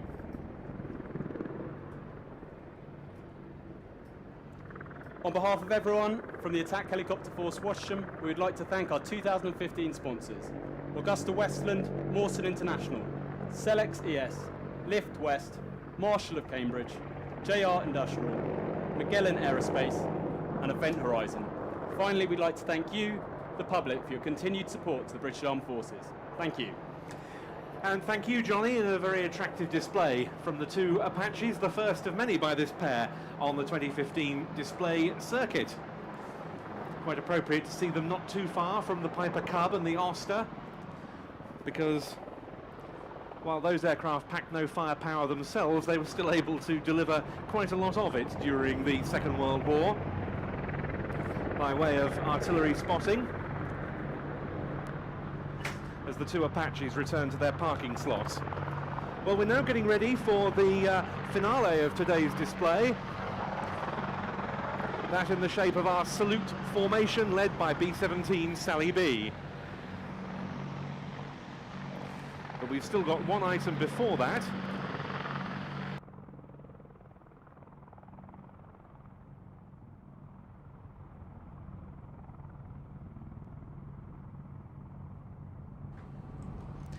I think the item that Ben's talking about is the aviators. Yeah, there they go. They're just taking off now. Just wanted to clarify something that Ben's saying there. This is all Saturday's air show from RWM Duxford back in May 2015, and the Red Arrows didn't fly on the Saturday, but they did on the Sunday. So I've been beavering away, just preparing a clip of, well, not a clip, the full flying display of the Red Arrows, which we will finish this stream with. So stick around after the finale, which will feature Wildcat and B-17 and a few other bits and pieces, bit of a mini Balbo.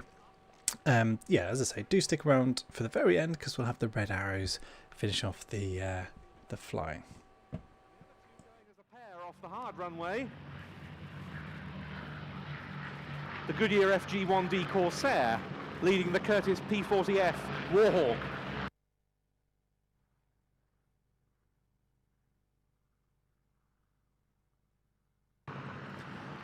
Those three aircraft not just displaying in tribute to VJ Day, as they will be after the next display item, but two of them, the Wildcat and P-40, will be staying in the air to take part in our finale salute.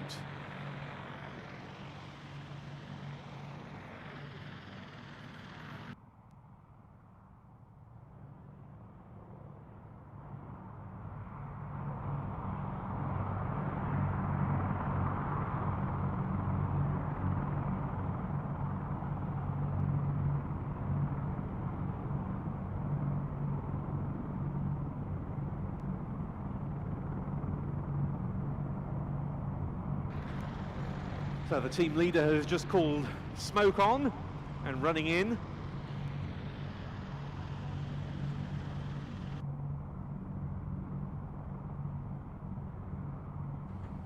Did I mention the camera work was a bit sketchy in places? Two aircraft very easily here they come. distinguishable even against this brightening sky by virtue of their high-intensity strobe lights. In then, from the right, Alistair Kay and Andy Hill, the Aviators.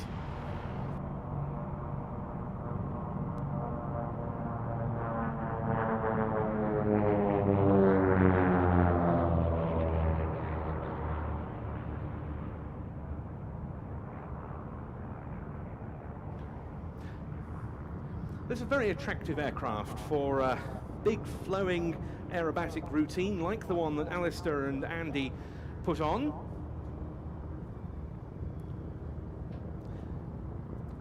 In spite of being a home-built aircraft, it's very capable aerobatically, cleared to +6 and -3 G.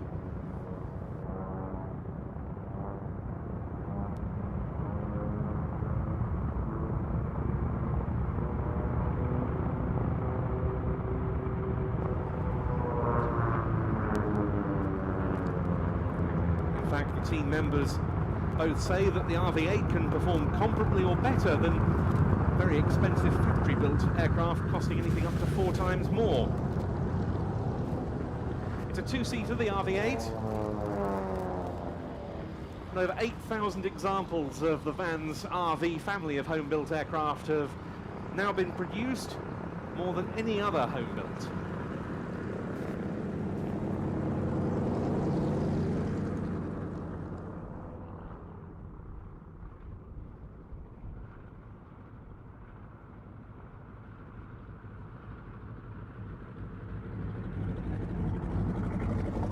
Team leader is Alistair Kay, a very well-known face here at Duxford because he flies the Spitfire and the Mustang for the old Flying Machine Company. He's now been a display pilot for 25 years and he's got almost 10,000 hours of flying time in single-engined, piston-engined aircraft and gliders.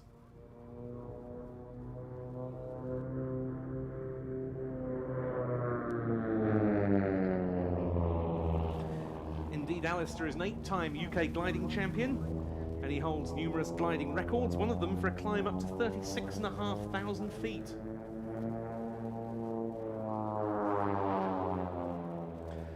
Tucked in tight on his wing is Andy Hill. Unlike Alistair, he comes from a military flying background. He's a former RAF instructor on the Harrier, vertical and short takeoff and landing ground attack aircraft.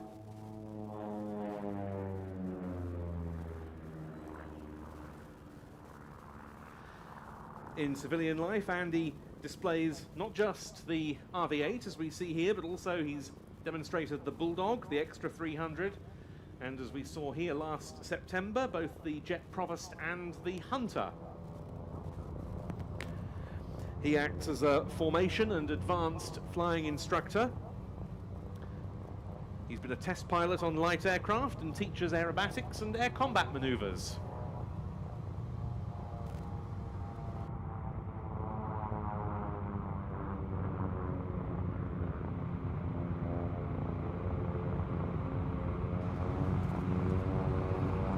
The RV8 that Andy is flying as number 2 in the pair was built by him and his wife Ellie, both of whom are airline pilots.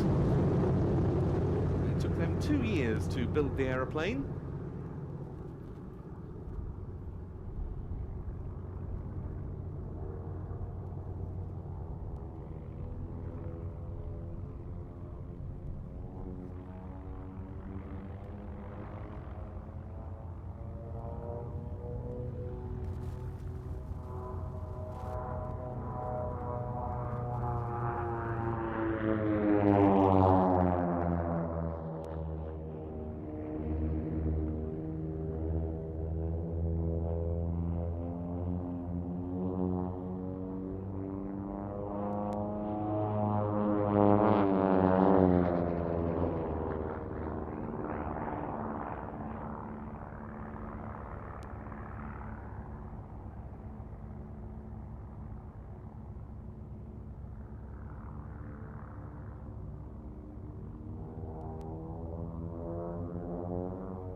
Now coming into the opposition part of the sequence, closing speed of something around 400 miles an hour as they head towards one another.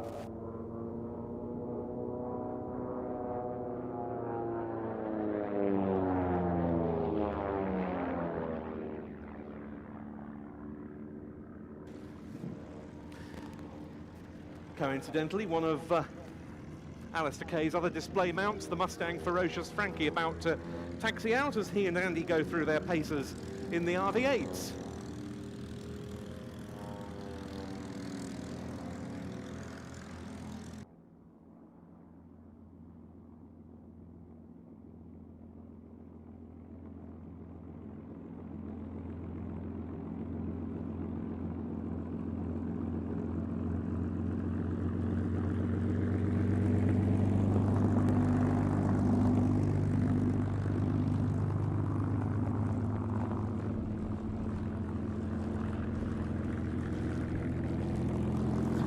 Up now for coordinated Cuban maneuvers.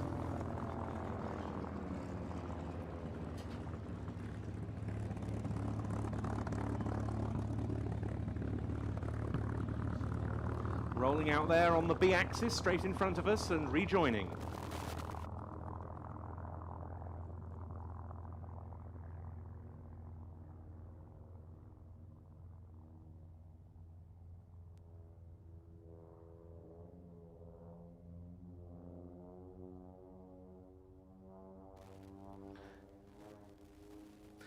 Now in for what they call an oblique loop. For this, imagine a standard loop, but one in effect lying on its side.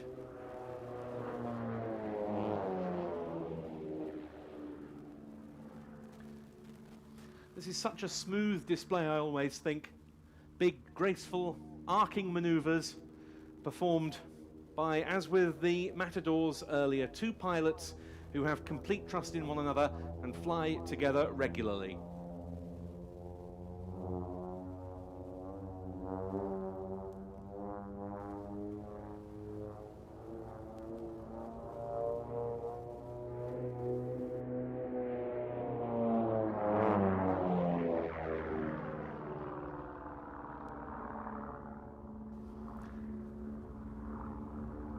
And pulling up now into a barrel roll.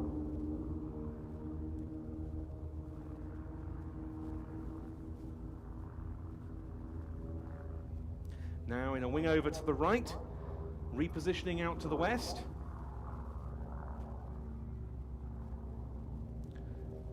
The two aircraft gaining energy, gaining speed. As they dive in once more. And this for what they call a high twisted loop.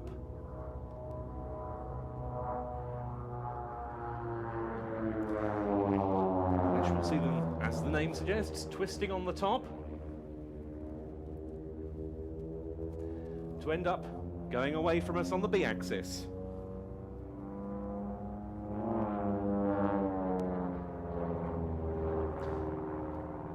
About to see their version of a maneuver we saw the Matadors performing earlier.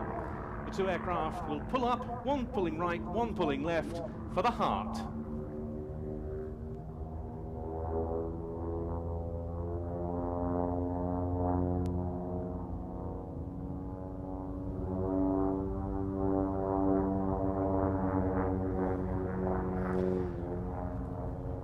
And that completes their display. Very, very attractive one it was to Alistair Kay leading Andy Hill in their two vans. RV8, the RV8ers.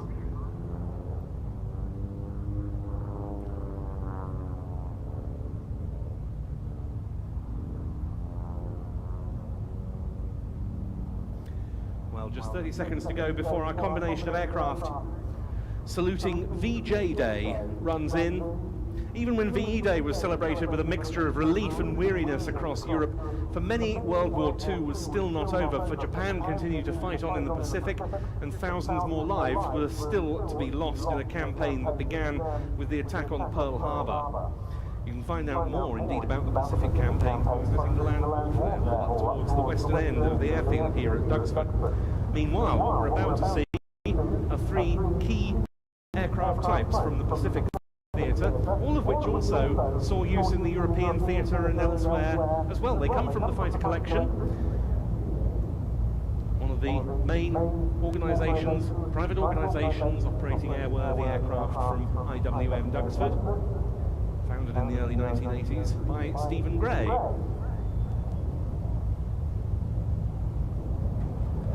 Just prior to the finale fly past here, I just thought I'd take a quick chance to say a few thank yous and to continue a conversation I've been having on Facebook, I believe. Gosh, I'm getting muddled up here. I'm in the chat on YouTube and on Facebook, having good conversations with people about the various airshow highlights we've been showing here and other bits and pieces as well. We opened up this live broadcast with a dip back into Mildenhall, and that's because we'd just published. Sorry, I'm queuing something up over there. We'd just published a Mildenhall 1992 airshow over on our website, watch.planestv.com, and it prompted a little conversation over on it was Facebook, and get it right. About beer and burgers, and since it's the weekend, and I don't know if it's nice where you are, but it is looking outside here. Fabulous weekend, and I've shared a video over on Facebook of the introduction to our Best of Mildenhall programme. I think if that's available on watch.planestv.com. Not sure, you'll have to go and find out yourself. But a superb air show for anyone that is old enough to remember it, as I am just about, as evidenced by this picture, if I can get it to work. Oh goodness, it's going to take me a minute to do it. I'm stalling a little bit as well because, as I said earlier, I have prepared the Red Arrows flying display from the Sunday of the IWM Duxford Air Show. I am definitely stalling now whilst that transfers. There's a scan converter, there we go. The Red Arrows only appeared on the Sunday, so I've done a little clip and I'm transferring it at the moment, which is the reason I'm not playing back the air show, because trying to copy material to the drive at the same time as playing it is a recipe for disaster.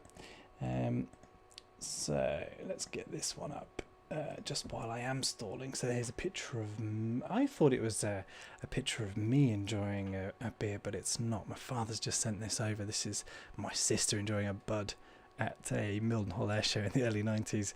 Some fabulous knitwear there as well. I'm sure that we weren't the only ones with such fashion faux pas that in those days, as evidenced by the introduction to Mildenhall. As I say, I posted that over on Facebook. It's very well worth a watch if you get the chance. Let's see if the full programme's available. This is the watch service, and it will be in our archive stuff if it is there. The Best of Mildenhall programme is certainly worth a view. Oh goodness, now I'm looking at Cosford. Alright, that's me finished stalling, it's finished transferring. So let's go back to the flying action at Duxford. We're coming into the finale of the flying on Saturday, featuring lots of aircraft, kind of, well, certainly very closely associated with World War II, mostly warbirds, but also B-17 Sally B. This was the aircraft's, I believe, 40th anniversary of operating in the UK, I believe that's right. It will be the 70th anniversary of VE Day, I suppose. And probably that aircraft's first flight, yeah, 45. And also, I want to say 80th anniversary of the type, but that sounds very pre-war. Someone can tell me if I'm way off on my dates there. But a big show for B-17 Sally B. And that aircraft, amongst very many other warbirds, were part of the finale at Duxford in May 2015. Let's get on with it. I'll shut up and play some more airshow action. 3 American types from 3 different manufacturers.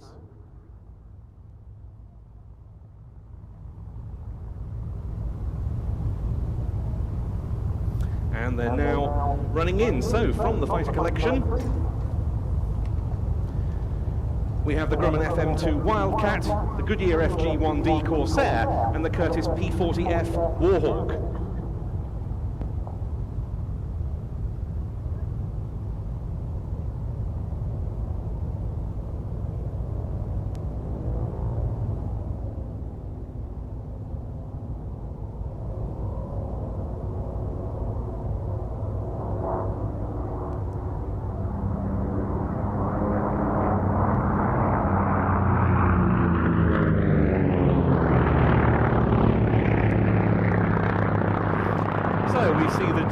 massive and rattly sounding little Wildcat pulling up above us.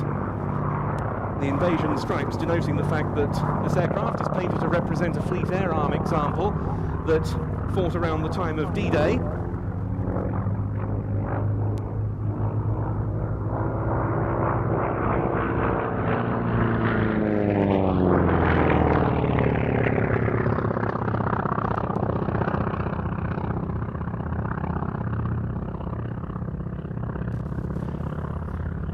When it sought to produce a new fighter for the US Navy, Grumman initially conceived its F-4F model as a biplane. It realised it would be inferior, so it redesigned it into a monoplane, and this was the result.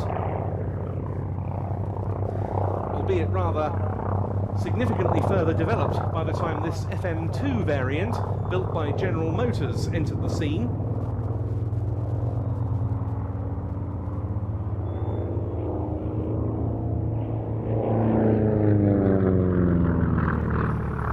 In fact, it was Britain that was the first to use the type in anger. Initially, the Fleet Air Arm of the Royal Navy dubbed it the Marklet rather than the Wildcat, and the first kill was achieved on Christmas Day 1940 when a Marklet shot down a Junkers U-88 over Scapa Flow. The following year, they were heavily engaged in the Battle of the Atlantic, taking on the Focke-Wulf Condor maritime aircraft while flying from the smaller escort carriers.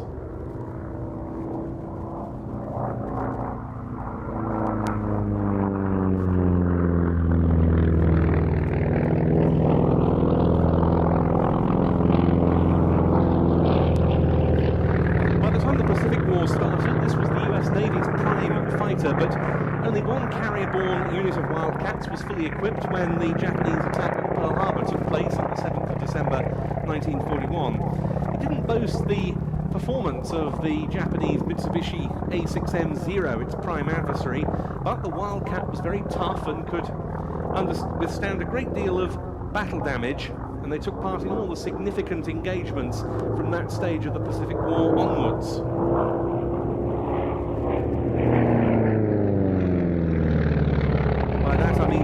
Of the Battle of Coral Sea and the Battle of Midway in June 1942, where Japanese forces suffered severe defeats at American hands.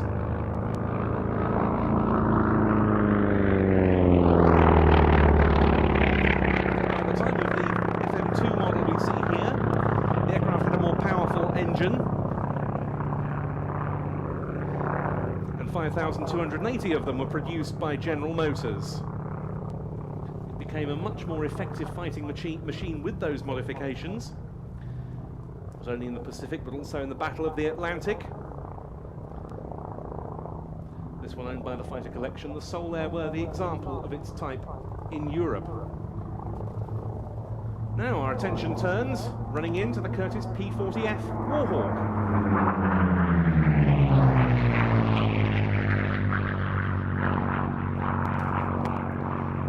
If any of the Allied fighters of World War II could be dubbed unsung and perhaps underappreciated, the Curtiss P-40 family is probably it. Curtiss had produced the P-36, the Hawk 75 as it was known to the French pre-war.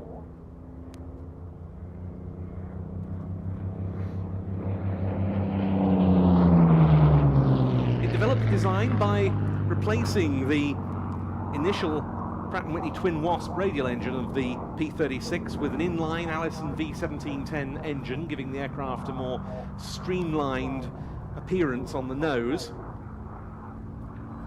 And soon the design was developed into something rather more than just a re-engined P-36. The US Army Air Corps, as it was then, Army Air Force as it became later, ordered significant numbers.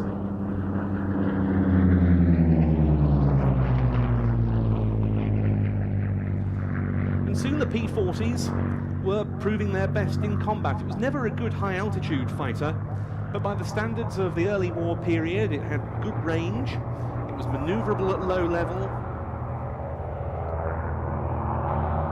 and it was a very durable design, as proved in theatres like the Eastern Front and the desert.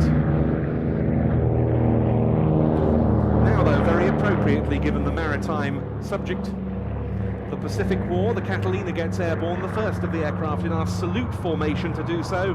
Then it's the C-47A Skytrain and the Beech 18.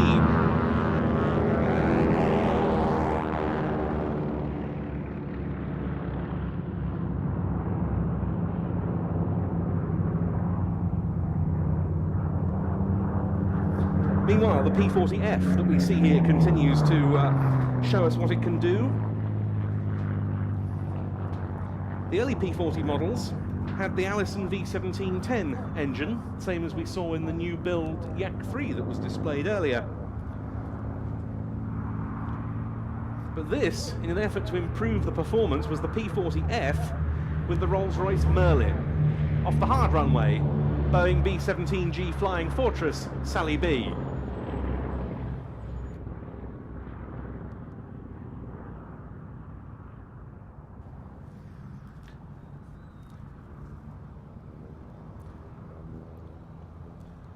Merlin engines were in rather short supply for the P-40s, being required for other types.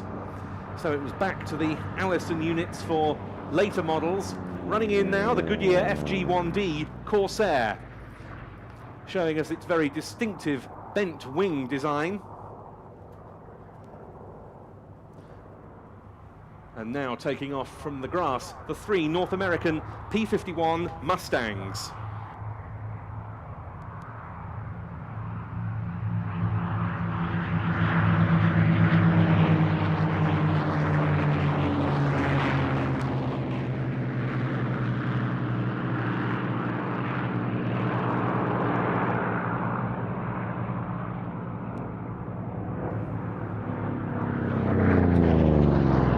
Corsair was one of the really outstanding fighters of the Second World War. That inverted gull wing configuration you can see was due to the need to incorporate the folding wings for use off aircraft carriers, while still giving the enormous propeller significant ground clearance. When it first appeared, the Corsair was a really impressive performer. Its Pratt & Whitney R2800 double Wasp engine was the most powerful and biggest capacity power plant of any fighter at the time, and it became then the US's fastest single-engine fighter, capable of exceeding 400 miles an hour. It took some time to get rid of early teething troubles. In fact, the US Marine Corps took it into service operating from land bases rather than carriers, before Britain's own Fleet Air Arm qualified the Corsair for carrier use.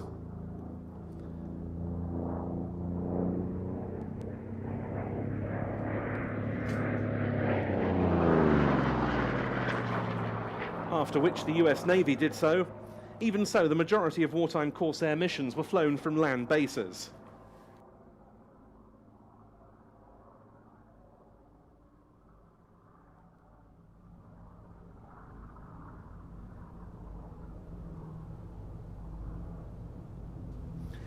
In the Pacific War, the Corsair, quite apart from its air-to-air prowess, found another very important role with the US Navy and Marine Corps, that of a fighter bomber, and as such they supported numerous important amphibious landings, including at the crucial battles of Iwo Jima and Okinawa.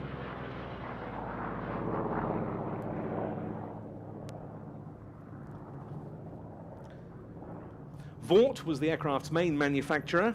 Vought built Corsairs known as F4Us.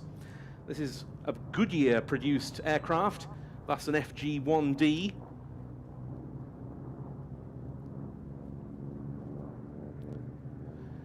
With the Fleet Air Arm, Corsairs attacked the German battleship Tirpitz during Operation Tungsten in 1944.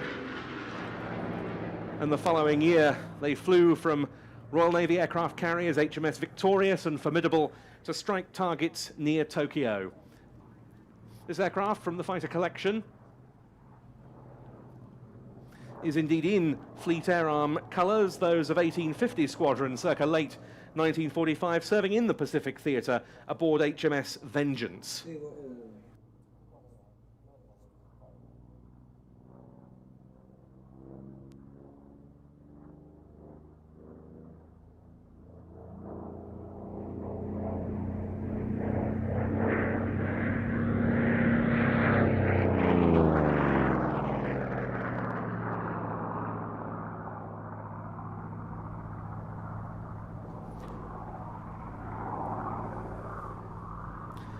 The Corsair then positioning for its final pass before landing. The other two aircraft we saw in the VJ Day salute, meanwhile, have remained airborne to take part in our finale salute formation.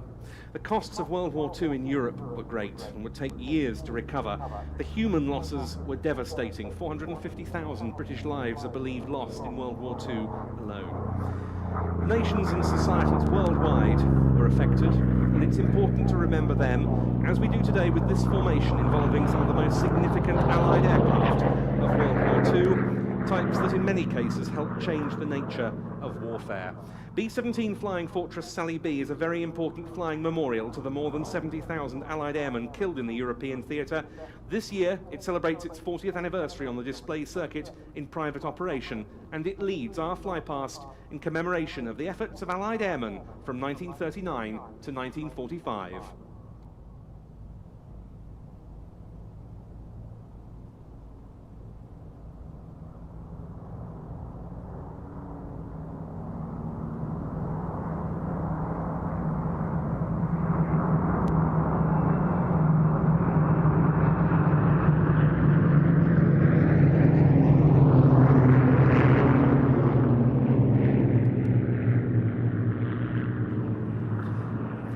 There we see the B-17 with 3 Mustangs, the P-40F and the Wildcat, followed by the other heavies, the Catalina, the C-47 Skytrain and the Beech-18.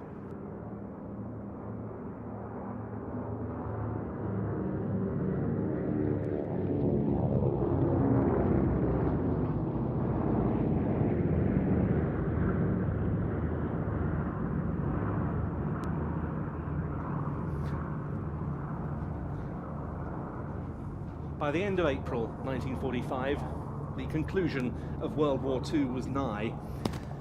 Adolf Hitler took his own life on the 30th of April. Berlin fell on the 2nd of May. A few days later, it was possible for Prime Minister Winston Churchill to declare hostilities in Europe over.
So the aircraft involved in the VJ Day salute and our salute formation now beginning to come in and land. We have the Corsair in the hands of Brian Smith, and then the Beech-18, which is kindly provided to us at quite short notice by its new owners, Phil and Ali Dunnington. They're both commercial balloon pilots who hold the world record for flying balloons in 111 countries. And with the Beech-18, they plan to take a balloon to some exotic locations en route to New Zealand, flying the balloon at those places and generally having a very good time indeed. Not just ballooning, but with that Beech-18, which was flown by John Dodd.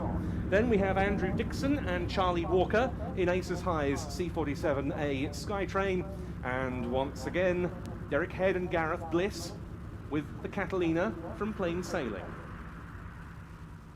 Now, B-17 Sally B running in once more for the final pass of the salute formation, accompanied by the 3 Mustangs and the P-40.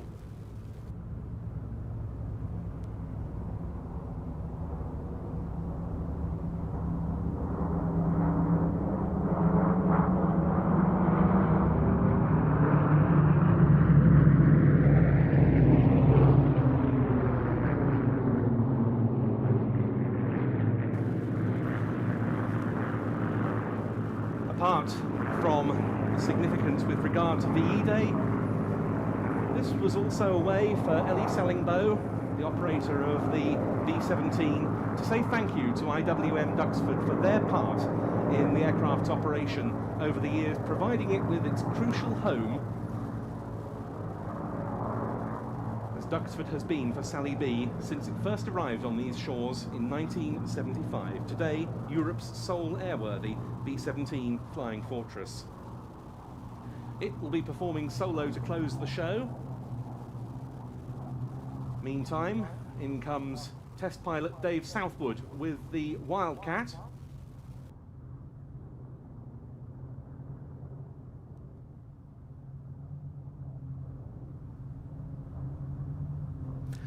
The Mustangs remaining airborne as they have the next slot in the display.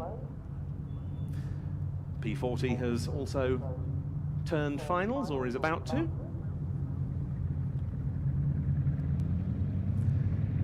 As Sally B passes majestically overhead to go and hold to the north, ready to close the show.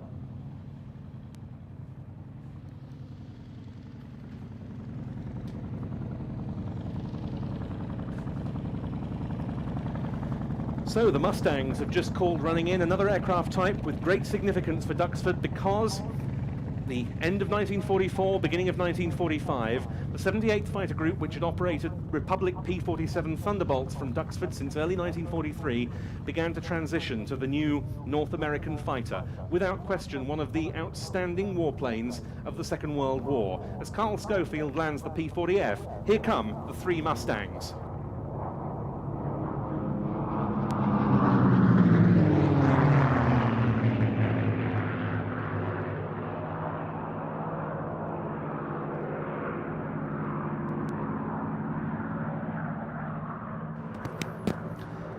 Three aircraft in 3 different colour schemes, 2 of them US Army Air Force liveries. The one in the middle, that of number 112 Squadron, Royal Air Force.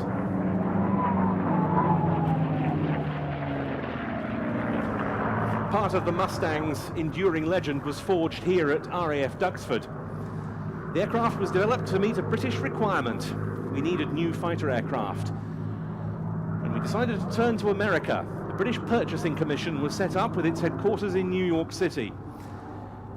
Initially it turned to Curtiss and its P-40 family as representing the best option for the Royal Air Force.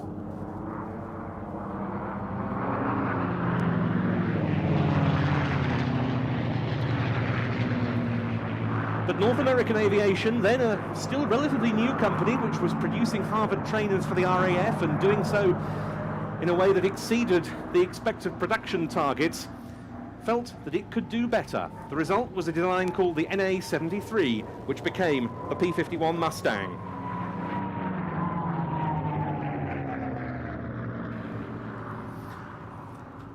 And it was with the RAF that the aircraft first entered service. This with the Allison V1710 engine as used on the P-40. However, its high-altitude performance was found to be somewhat lacking, though it was obviously an excellent low-level platform and a very manoeuvrable and excellent aeroplane.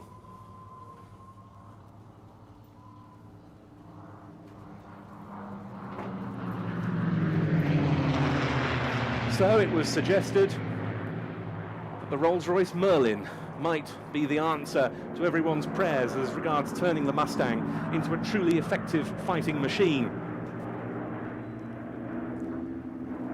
And the early trials of a Merlin-equipped Mustang by the Air Fighting Development Unit based at RAF Duxford confirmed that.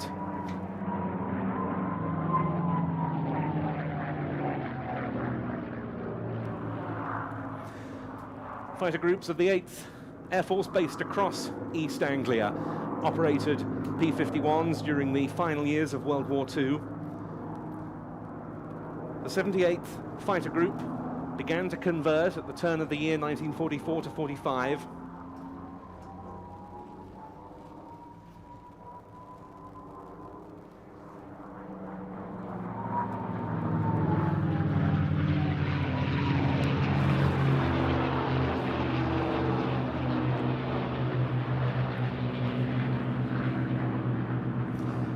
And initially, it did so rather to the chagrin of some of the unit's pilots. They loved the P-47 Thunderbolt, a sturdy, rugged airframe able to withstand a great deal of battle damage and which had served them extremely well for almost 2 years. But soon, as pilots of the period have recounted, they grew to love the Mustang as well.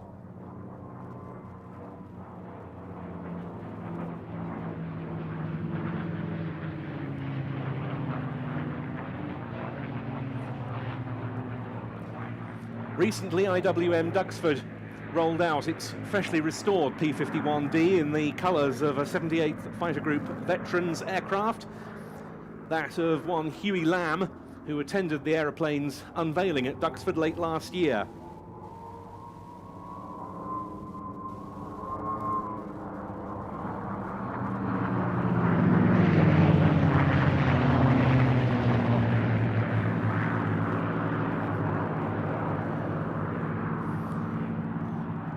Early in his time on the Mustang, Huey had the misfortune to have to ditch, not something that was often accomplished successfully in a P-51, but he managed to do so.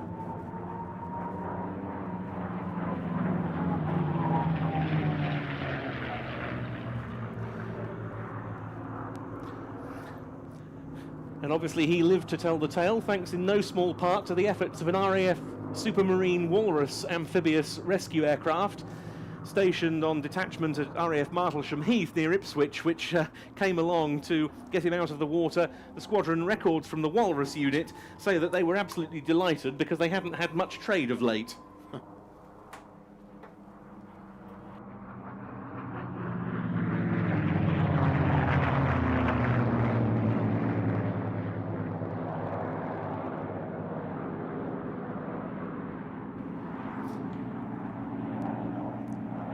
Indeed, Huey Lamb was one of the pilots from the 78th Fighter Group who took part in their last operational mission of the war, escorting RAF Avro Lancasters engaged in a raid on Hitler's mountain retreat at Berchtesgaden.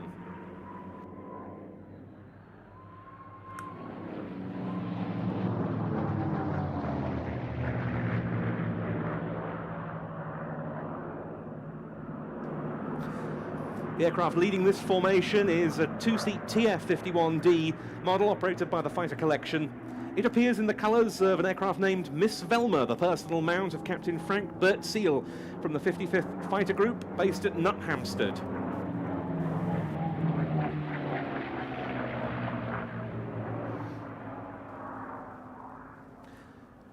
Amongst the aircraft, the original P-51 to bear his colours downed, a Messerschmitt Me-262, a Bf-109, a number of Junkers Ju-88s and a Heinkel HE-111, which was destroyed on the ground.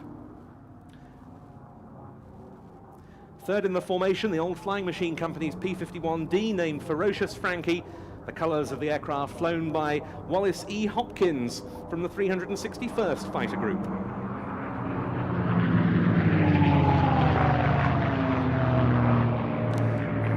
And in between, the Shark, as it's known, as they break away to land. This aircraft was a regular at Duxford air shows for many years when it was operated by the Scandinavian Historic Flight and named Old Crow. It was bought by Sean Patrick in August 2012, has been given a very impressive and major overhaul, and it now represents a Mustang 4 of the Royal Air Force that was flown on ground attack sorties over the Balkans and along the Adriatic coast in the closing days of the war by number 112 Squadron, Royal Air Force. It's being operated on the airshow circuit this year by the Norwegian Spitfire Foundation, and when it's not engaged in airshow work, it's also operated by the Boltby Flight Academy in order to give passenger rides.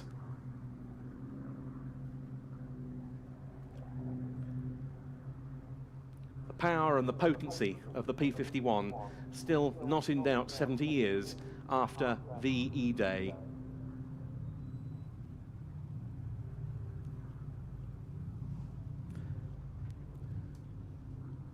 Those three aircraft then turning on to finals, led by the TF-51D of the fighter collection, Miss Velma, which very notably was delivered here by air across the Atlantic. It arrived at Duxford on the 4th of July, when else, 2007. That was in the hands of the great American Mustang display pilot Ed Shipley. Numbers 2 and 3 in the formation, the shark-mouthed RAF marked example, and then Ferocious Frankie.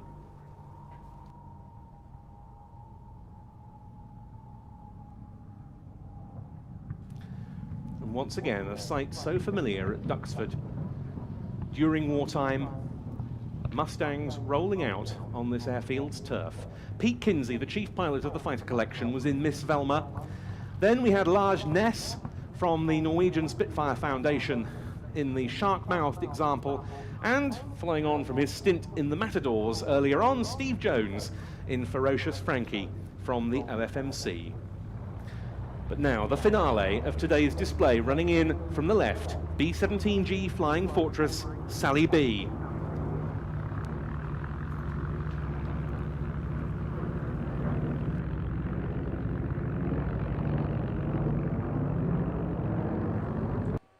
Whoops, I did not mean to interrupt B-17 Sally B quite so abruptly. She'll be back on in just one moment's time. I just wanted to point out that that isn't going to be our actual finale here today. We're going to watch the Sunday finale as well, which was the Red Arrows. So do stick around. We're going to watch the B-17 in some beautiful weather. In fact, let's keep it going as I had intended to. B-17 enjoying the afternoon sunshine at Duxford there, as is so often the case. And I'm very jealous to all of you, actually. I've seen a few pictures of people enjoying this stream, sat in gardens with a beer, etc. Chris over on YouTube, hoping that his neighbours don't mind a bit of Ben Donnell this afternoon. Well, who said who doesn't? Joshua. Quite right too. I say turn it up, Chris. And enjoy that sunshine. Yeah, I'm extremely jealous. Stuck here in the office. Hopefully I can escape shortly. Let's get back to the action. And as I say, stick around to the very end where we'll bring the Red Arrows as well. Just careful, you nearly got me again. It's been on the display circuit through ups and downs ever since. And it's operated as a flying memorial to the over 70,000 Allied airmen who lost their lives in the European theatre during World War II. In particular, those of the US 8th Air Force, whose bomb groups flew B-17s like this and B-24 Liberators from bases all across East Anglia.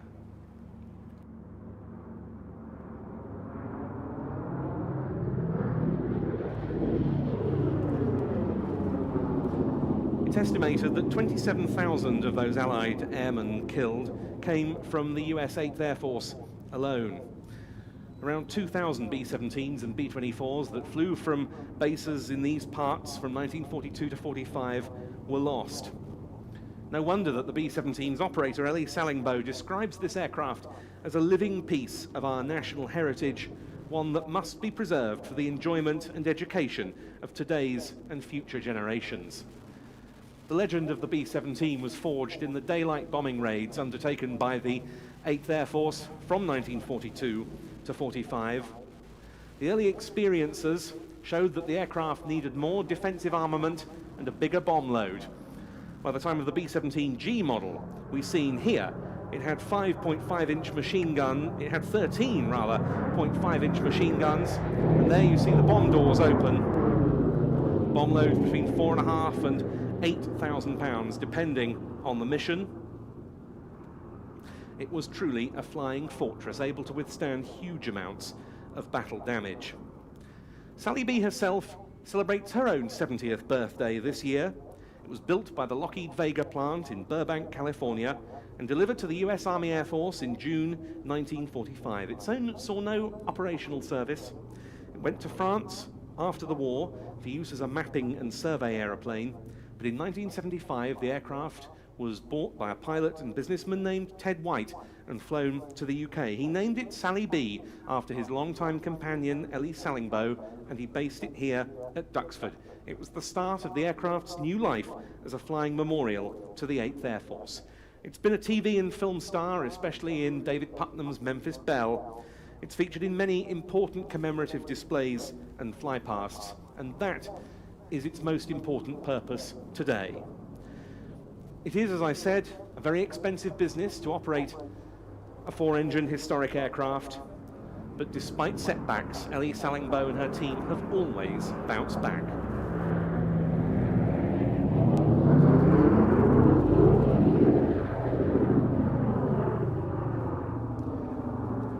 The main 8th Air Force tactic was daylight raids against German industrial targets.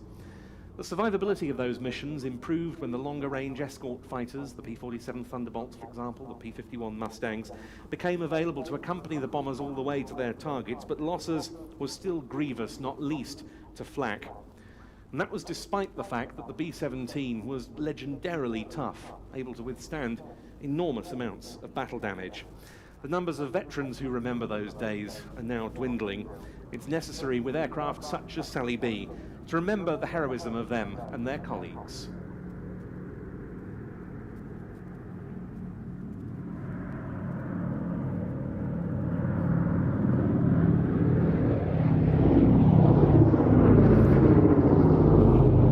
You can see as the aircraft passes by there, giving us an underside view, the black and yellow checkered engine cowling on one of Sally B's 4 Wright Cyclone engines.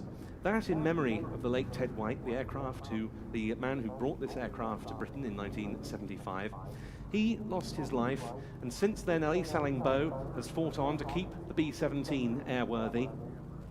And this they've always managed, right up to this very auspicious 40th anniversary year. It received no official support, and that the aircraft keeps flying is down to not least the members of the Sally B Supporters Club. They're members all around the world, dedicated to the B-17's upkeep in airworthy condition, and the funds raised all go towards that aim. Since the French-owned B-17 Pink Lady was grounded a few years ago, this has been Europe's only flying example of the Flying Fortress, an aircraft that remembers the brave and often very young men who went to war in B-17s and other Allied bomber types. In this case, of course, we recall those particularly of the 8th Air Force. In the words of Ellie Sallingboe, the aircraft's mission is to pay tribute to those who gave their lives for the freedom of Europe, a sacrifice that must never be forgotten. With this final pass from Sally B, we remember them, and we also use it with 2 engines with smoke on to salute the members of the Sally B Supporters Club who have helped keep this aircraft flying for 40 years.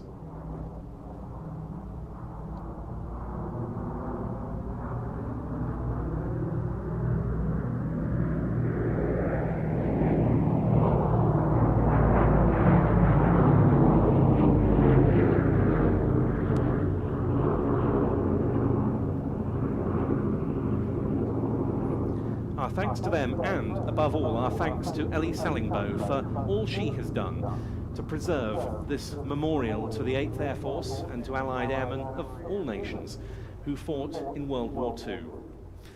For many years, Sally B was also supported by an event called the Great Warbirds Air Display, last held in 1994. It was a superb occasion in which Sally B would often lead a formation of other warbirds, rather as it did today for the first time since the last of those Great Warbirds events. And as the aircraft turns downwind to land, it seems appropriate to play a piece of music that evokes the war years, and also, to some extent, to those of us who remember them, evokes the Great Warbirds air displays at West Malling and Rawton as well. So we unfortunately won't be able to bring you that music. What with various restrictions on, well, we simply don't have the license for it, so it wouldn't be fair to you. And if we do share music we don't have licenses for, can cause issues down the line with YouTube and Facebook. I think what we may do then, it's a bit Let's see if we can delegate DDR1. I'm going to fast forward as we watch this, so we can at least watch B-17 Sally B land, and then we'll come back for the red arrows in just a moment.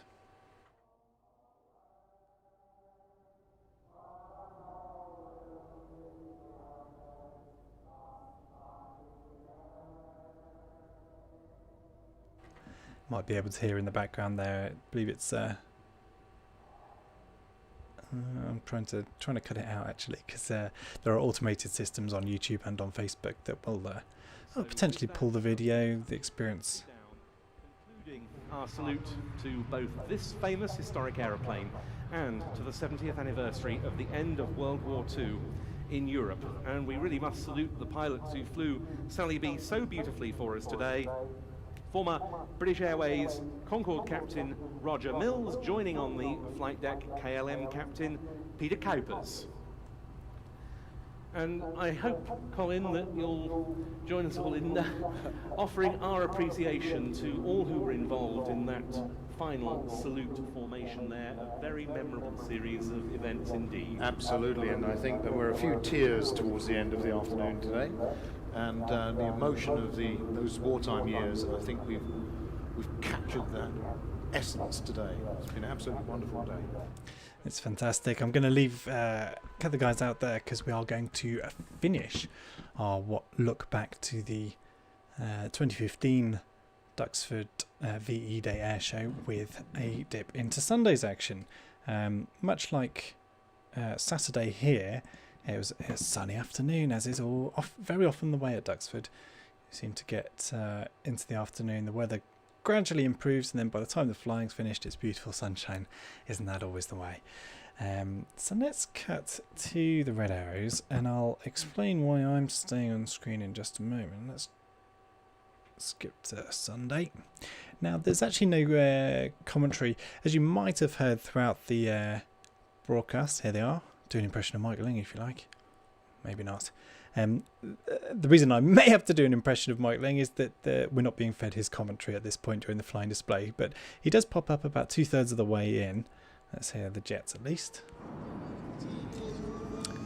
You can just hear him in the background there, but you'll at least get a sense of the flying display formed by the Reds on a Sunday afternoon. Sounds like we've got more babies crying than anything else at the moment on there. But as I was saying, some beautiful conditions to finish the 70th anniversary of VE Day at Duxford 5 years ago, back in 2015. Lots of babies crying. Not sure where those microphones were sat. I'll leave you to enjoy a bit of this. Oh, I will say one thing, just a thank you to those of you on Facebook who've contributed some stars. I should give you a shout out. Let's remind myself who that was. It helps us justify these live broadcasts. It's fun to do, but it's always nice to get a little contribution back from people watching. There's Janet Lowe over there and Shirley Birch and Phil Tovey as well with contributing some stars. It's the first time we've had that running during a live broadcast. Or perhaps we did last week. Excuse me. It's a financial contribution to sort of keep the stream going, which is fabulous. And had a couple of subscriptions over on watch.planestv.com as well. Fantastic to see those coming in. And if anyone over there wants to help keep up with Facebook, you can do a super chat, and I'll make sure you get a shout out during the red arrows, which we're going to enjoy now. Let's watch the final flying display of the 2015 VE Day Anniversary Air Show. It's of course the red arrows.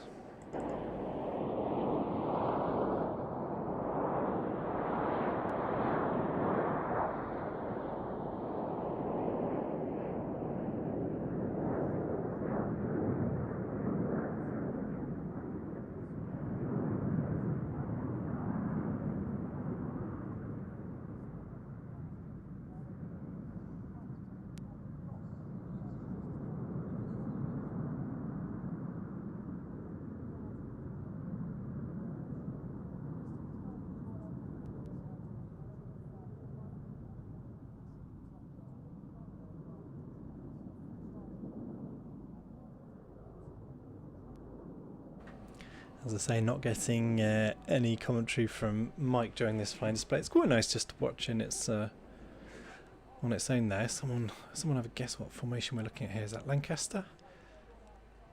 1, 2, 3, 4, 5, 6, 7, 8, 9. You've got 9 jets there. I think we'll lose a jet later on. I'm not sure about that. I'm sure I saw a break with an aircraft missing. We'll find out in a bit.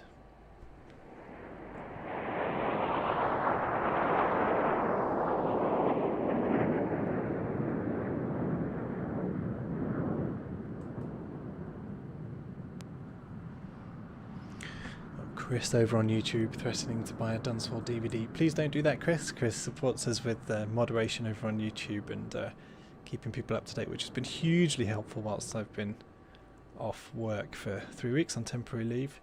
Please don't buy anything, Chris. Just drop me a DM and we'll sort you out. Look at that diamond formation in the sunshine. No better sight, is there? Certainly one we're not going to see in the near future. I suppose there were those in London yesterday who got treated to a fly past.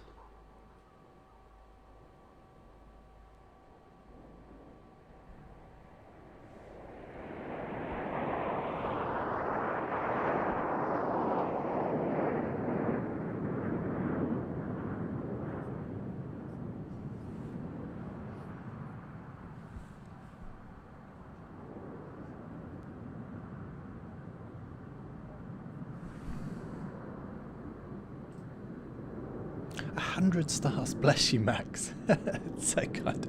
It's fun. This is quite. I've not had the experience of people making donations during a live stream before, but it's yeah, it's of course fantastic to get to receive those. Thank you, Max Wasson, over on Facebook. It's very kind of you.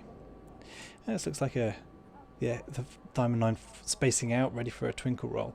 I always find it interesting to see this type of maneuver never looks that clean if you watch it back. It's very hard, it seems, to get all aircraft rolling in synchronization. Always seems to be a little bit of separation. It's maybe unkind. Let's see how tidy it is. You can't complain about that, can you? Very sharp. Very tidy.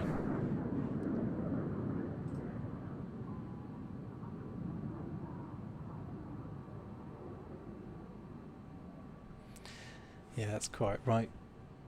Quite right to consider it though, Chris. The Dunsfold was it 2014 with the 2 Lancs? Gosh, I don't think I was even there, so I can plead genuine ignorance about Dunsfold. Was it taking place on the same day as another airshow maybe in the 2 Lancs year? I forget.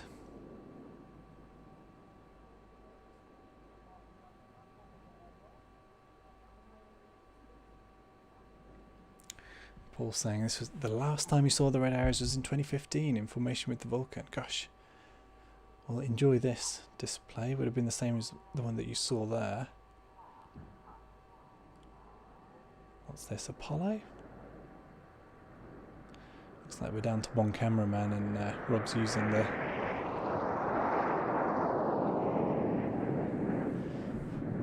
There's a static camera just pointing to the east there that Rob's using as a wide angle. Oh no, we do still have the wide angle, he's just trying to be cunning. As I say, Mike, the live commentary from the day isn't being fed to the production vehicle at this moment of the recording, but he does pop up later.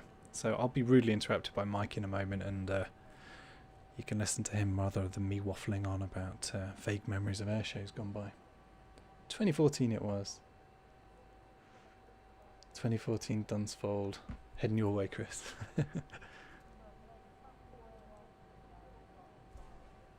Let's check in with viewers over on Facebook.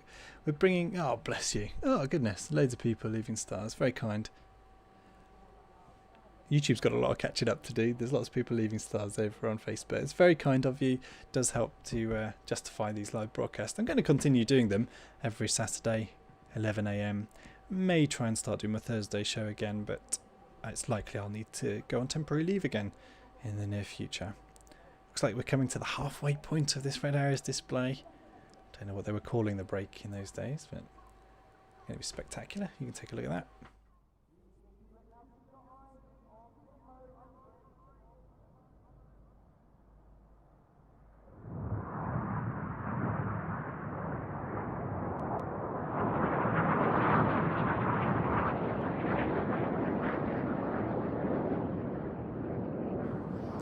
Very nice. And of course we come into some synchro pair manoeuvres, probably 4 aircraft involved. There's a challenge, we tend to operate, 4 aircraft involved. We tend to operate with just 2 manned cameras during shows like this where there isn't budget for more. So we, prior to a flying display like this, will choose a side. So one camera operator will be focusing on things coming in from the left, and the other will focus on the right to allow for us to capture manoeuvres like this as neatly as we can. See how we do.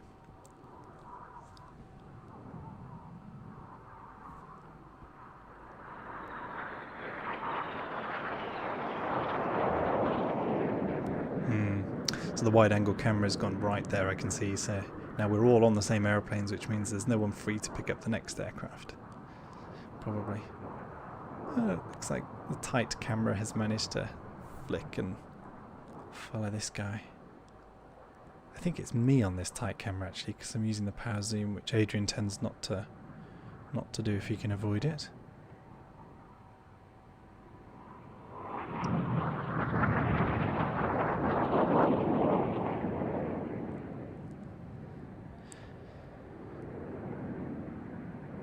Superb weather for an air show by the looks of it, back in 2015.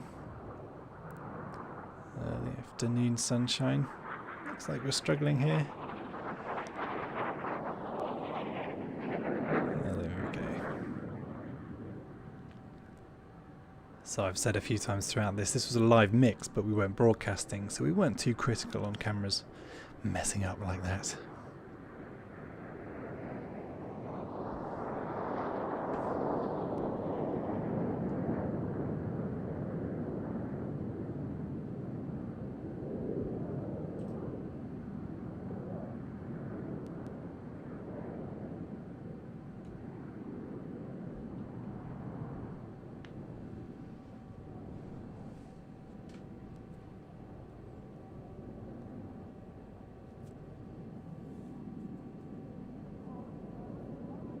This would have been an early air show, I suppose, in 2015, so we won't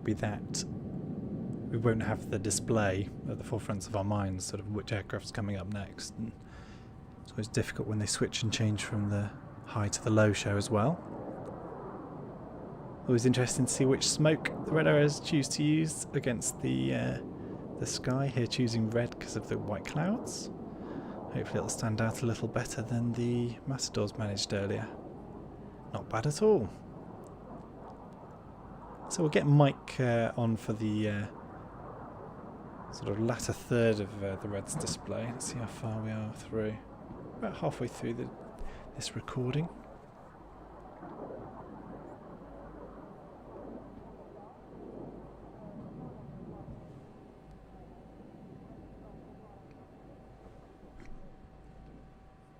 Looks like some more synchro manoeuvres in from the left and the right.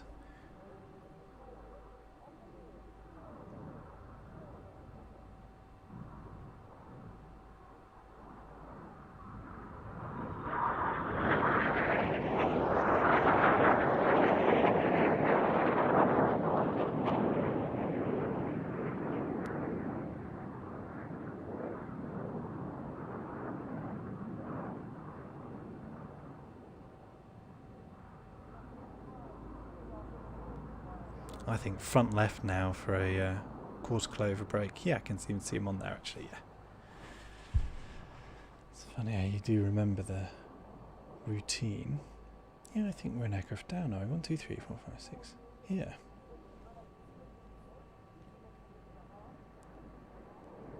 Interesting. Not sure what the story was there. Maybe someone can remember. Yeah, I was surprised as well, Ryan, the heart. And this is a high manoeuvre as well. often there's an airspace, well, there is always an airspace restriction at Duxford. I know they always try and get a bit of extra room. Maybe they managed it this year.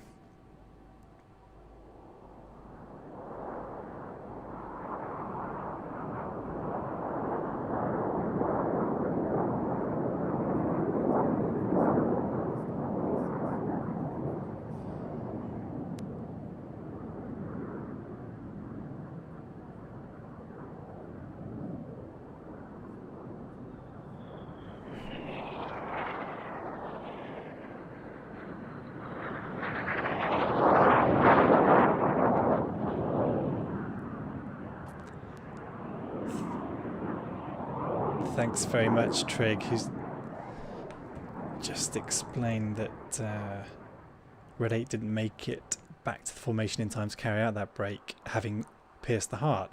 I've seen that happen a few times, actually. I don't know, I didn't remember it.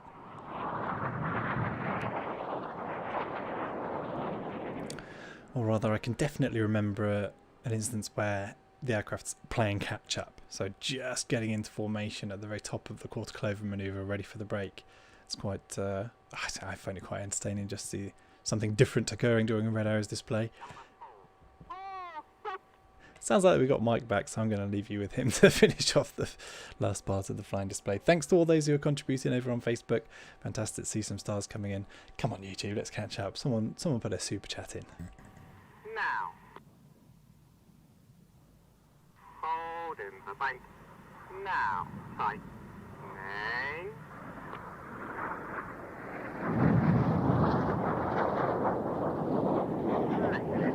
Out. Rolling. Out.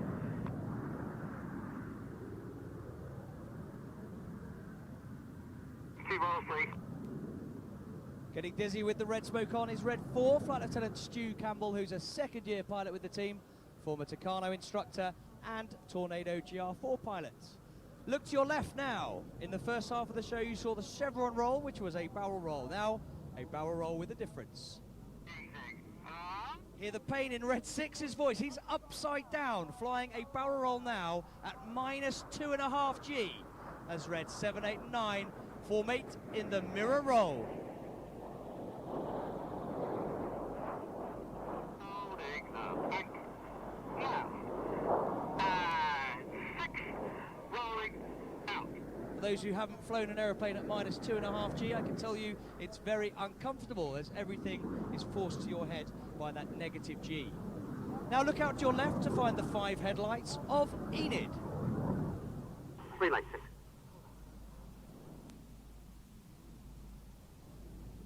2 and 3. Roll. Stop. The inside pilots perform tight match rolls in the rollbacks. Clear. Go.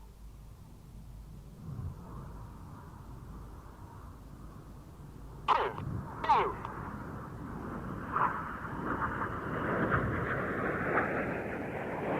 Clear. Go.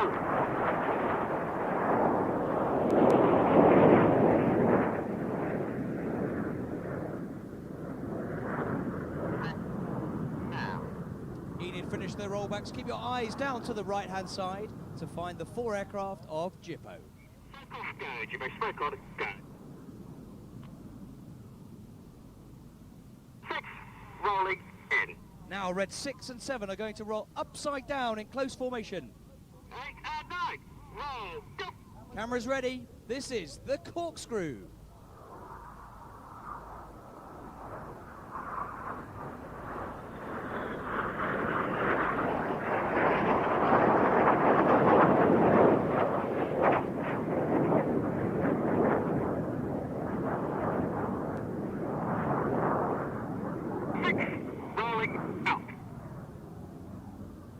Out to the left, Jippo roll out of that fantastic corkscrew. Look to your right, 45 degrees. Ease in. Up. Still on. Stop. And roll. Enid put some red, white and blue smoke on. They're going to draw a snake-like shape of smoke in the sky as they fly the Python.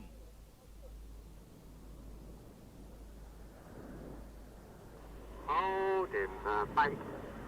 Now. dogfight. Holding.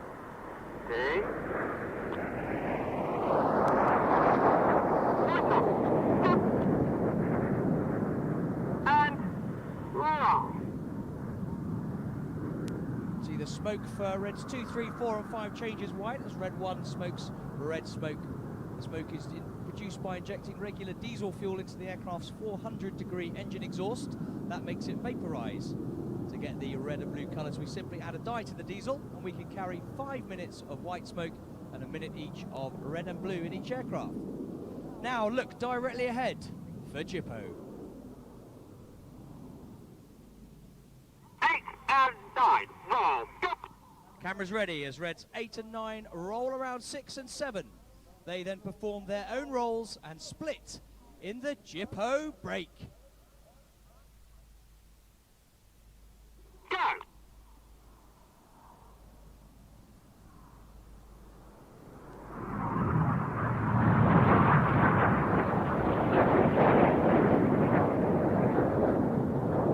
With his smoke changing from blue to white on the left-hand side is Red 7. He is Synchro number 2, Flight Lieutenant Steve Morris. Steve is a third-year pilot with the team. His background is as a Hawk instructor, and then operationally flew both the Harrier GR9 and the Tornado GR4 before joining the Red Arrows. Well, the Synchro pair are now descending for their final manoeuvre of the display, getting ready for the double rolls.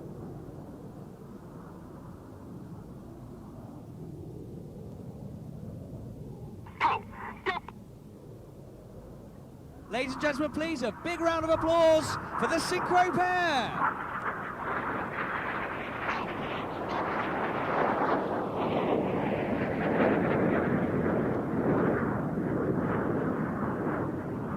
Now look directly ahead where you'll see Enid are being joined by Reds 8 and 9 for the display's finale.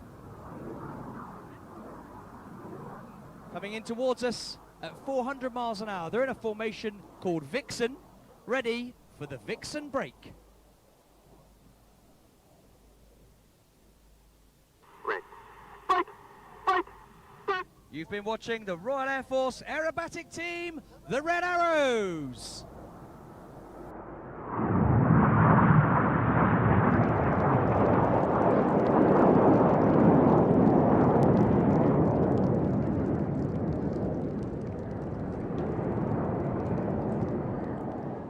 Fantastic stuff. Brilliant way to bring this live stream to a close. We'll just see if we get a few more words from Mike or indeed Ben. Sounds like we're not going to, so just some scenes here from the very end of the flying display from Sunday, IWM Duxford 2015. This is the VE Day Anniversary Air Show that I very much enjoyed bringing you this Saturday rather. I've been doing these each weekend, Saturday at 11 AM. I'll be doing another one next week, so do tune in. I haven't decided what to show yet, so if you've got any ideas, if you're aware of us having covered a show in recent years that you'd like to see, do feel free to make suggestions in either the chat on Facebook or YouTube, or of course you can find us on other social media channels. Please also leave a like or a thumbs up, depending on where you're watching us, and make sure to subscribe to the Facebook and of course YouTube channel. Well, I suppose you like the page on Facebook and you subscribe on YouTube. My brain will catch up later. The very best way to keep up to date with what streams we're doing is via our email, or my email newsletter. I like to write one of those each week. You can I've left a link in the description over on YouTube, and I'll post a comment in a moment on Facebook and where you can find that. And that keeps you up to date with what we're streaming and when, and any other news that we have. Maybe some discounts coming up, who knows. It'd be good to be signed up on there if you can. Thanks again to all those who've left stars over on Facebook. So Shirley, David Roberts, Ian Robbins, Randy Lens-Shutter. That sounds like a camera-related name. Max Wasson, Kevin Brooks, Phil Tovey, Shirley Burge, Janet Lowe. Thank you ever so much, everybody. Really, really kind. And it does help justify doing these live broadcasts. They are fun. It keeps, obviously, us in people's minds, which is the kind of reason why we're doing it, because we're not going to be heading out to too many shows, I don't think. Thanks again to Chris over on YouTube for keeping things under control over there. I often get some spam over on YouTube, which Chris very kindly helps out, as well as engaging with everyone in polite conversation, which is always very, very enjoyable. Thanks Ryan, thanks Jamie, thanks guys, lovely to see you all. So I thought what we might do is end where we started. So a program that I've made available yesterday over on our watch.planestv.com service. Call it PTV on demand. It's a subscription service, and we've got all sorts of nostalgia, aviation action dating back from the early 90s on that service. It's a paid service, and it helps justify what we're doing here and elsewhere. So here's a little clip of one show that we've got on there. It's Mildenhall from 1992, and this is just the introduction. It gives you a sense of what was on that programme and what you could enjoy maybe this afternoon if you fancy signing up. I see a few people have. It's very kind of you for doing so. Yeah, take a look at the intro to Mildenhall 1992.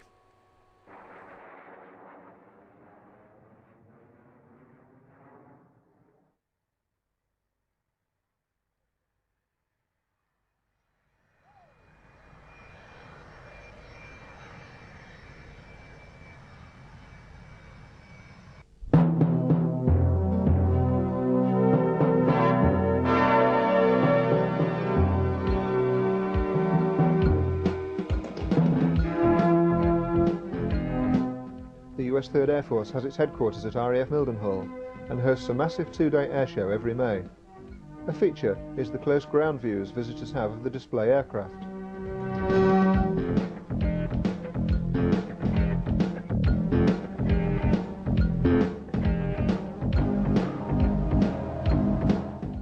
Heavy metal dominates, and we preview some of the highlights now. The F-14 Tomcat in the first UK display for years, and the KC-135 Stratotanker representing the home team. From the RAF's front line, the F-3 Tornado, and Phantom, retiring this autumn. F-111s led by their successor, the F-15 Strike Eagle, the Vulcan in one of its last ever displays. Same shape but more agile, the Mirage 2000, and the breathtaking Harrier.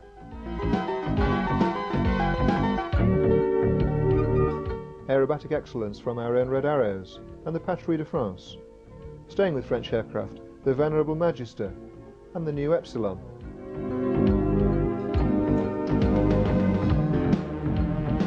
The biggest aircraft displaying were the C-5 Galaxy, the C-141 Starlifter, and the B-52 Stratofortress, representing today's 8th Air Force, 50 years since the United States Army Air Force arrived in Britain. Recalling those days, the B-17 Flying Fortress, appearing with another airshow first for many years, the Douglas A-26 Invader, and the Lancaster, itself a Mildenhall veteran.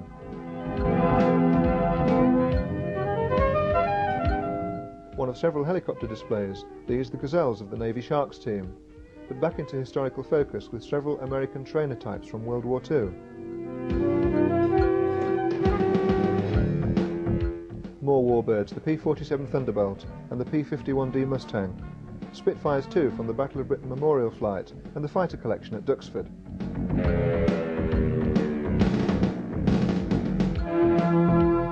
Mildenhall means big and fast, and that's not confined to the aircraft, evidence the colony of hares on the airfield.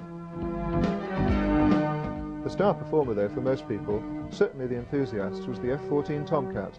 But Airfate 92 notched up another fabulous first, attracting for the first time at an airshow in the UK the F-117A so-called stealth fighter. Aviation Action is pleased to present RAF Mildenhall Airfate 1992.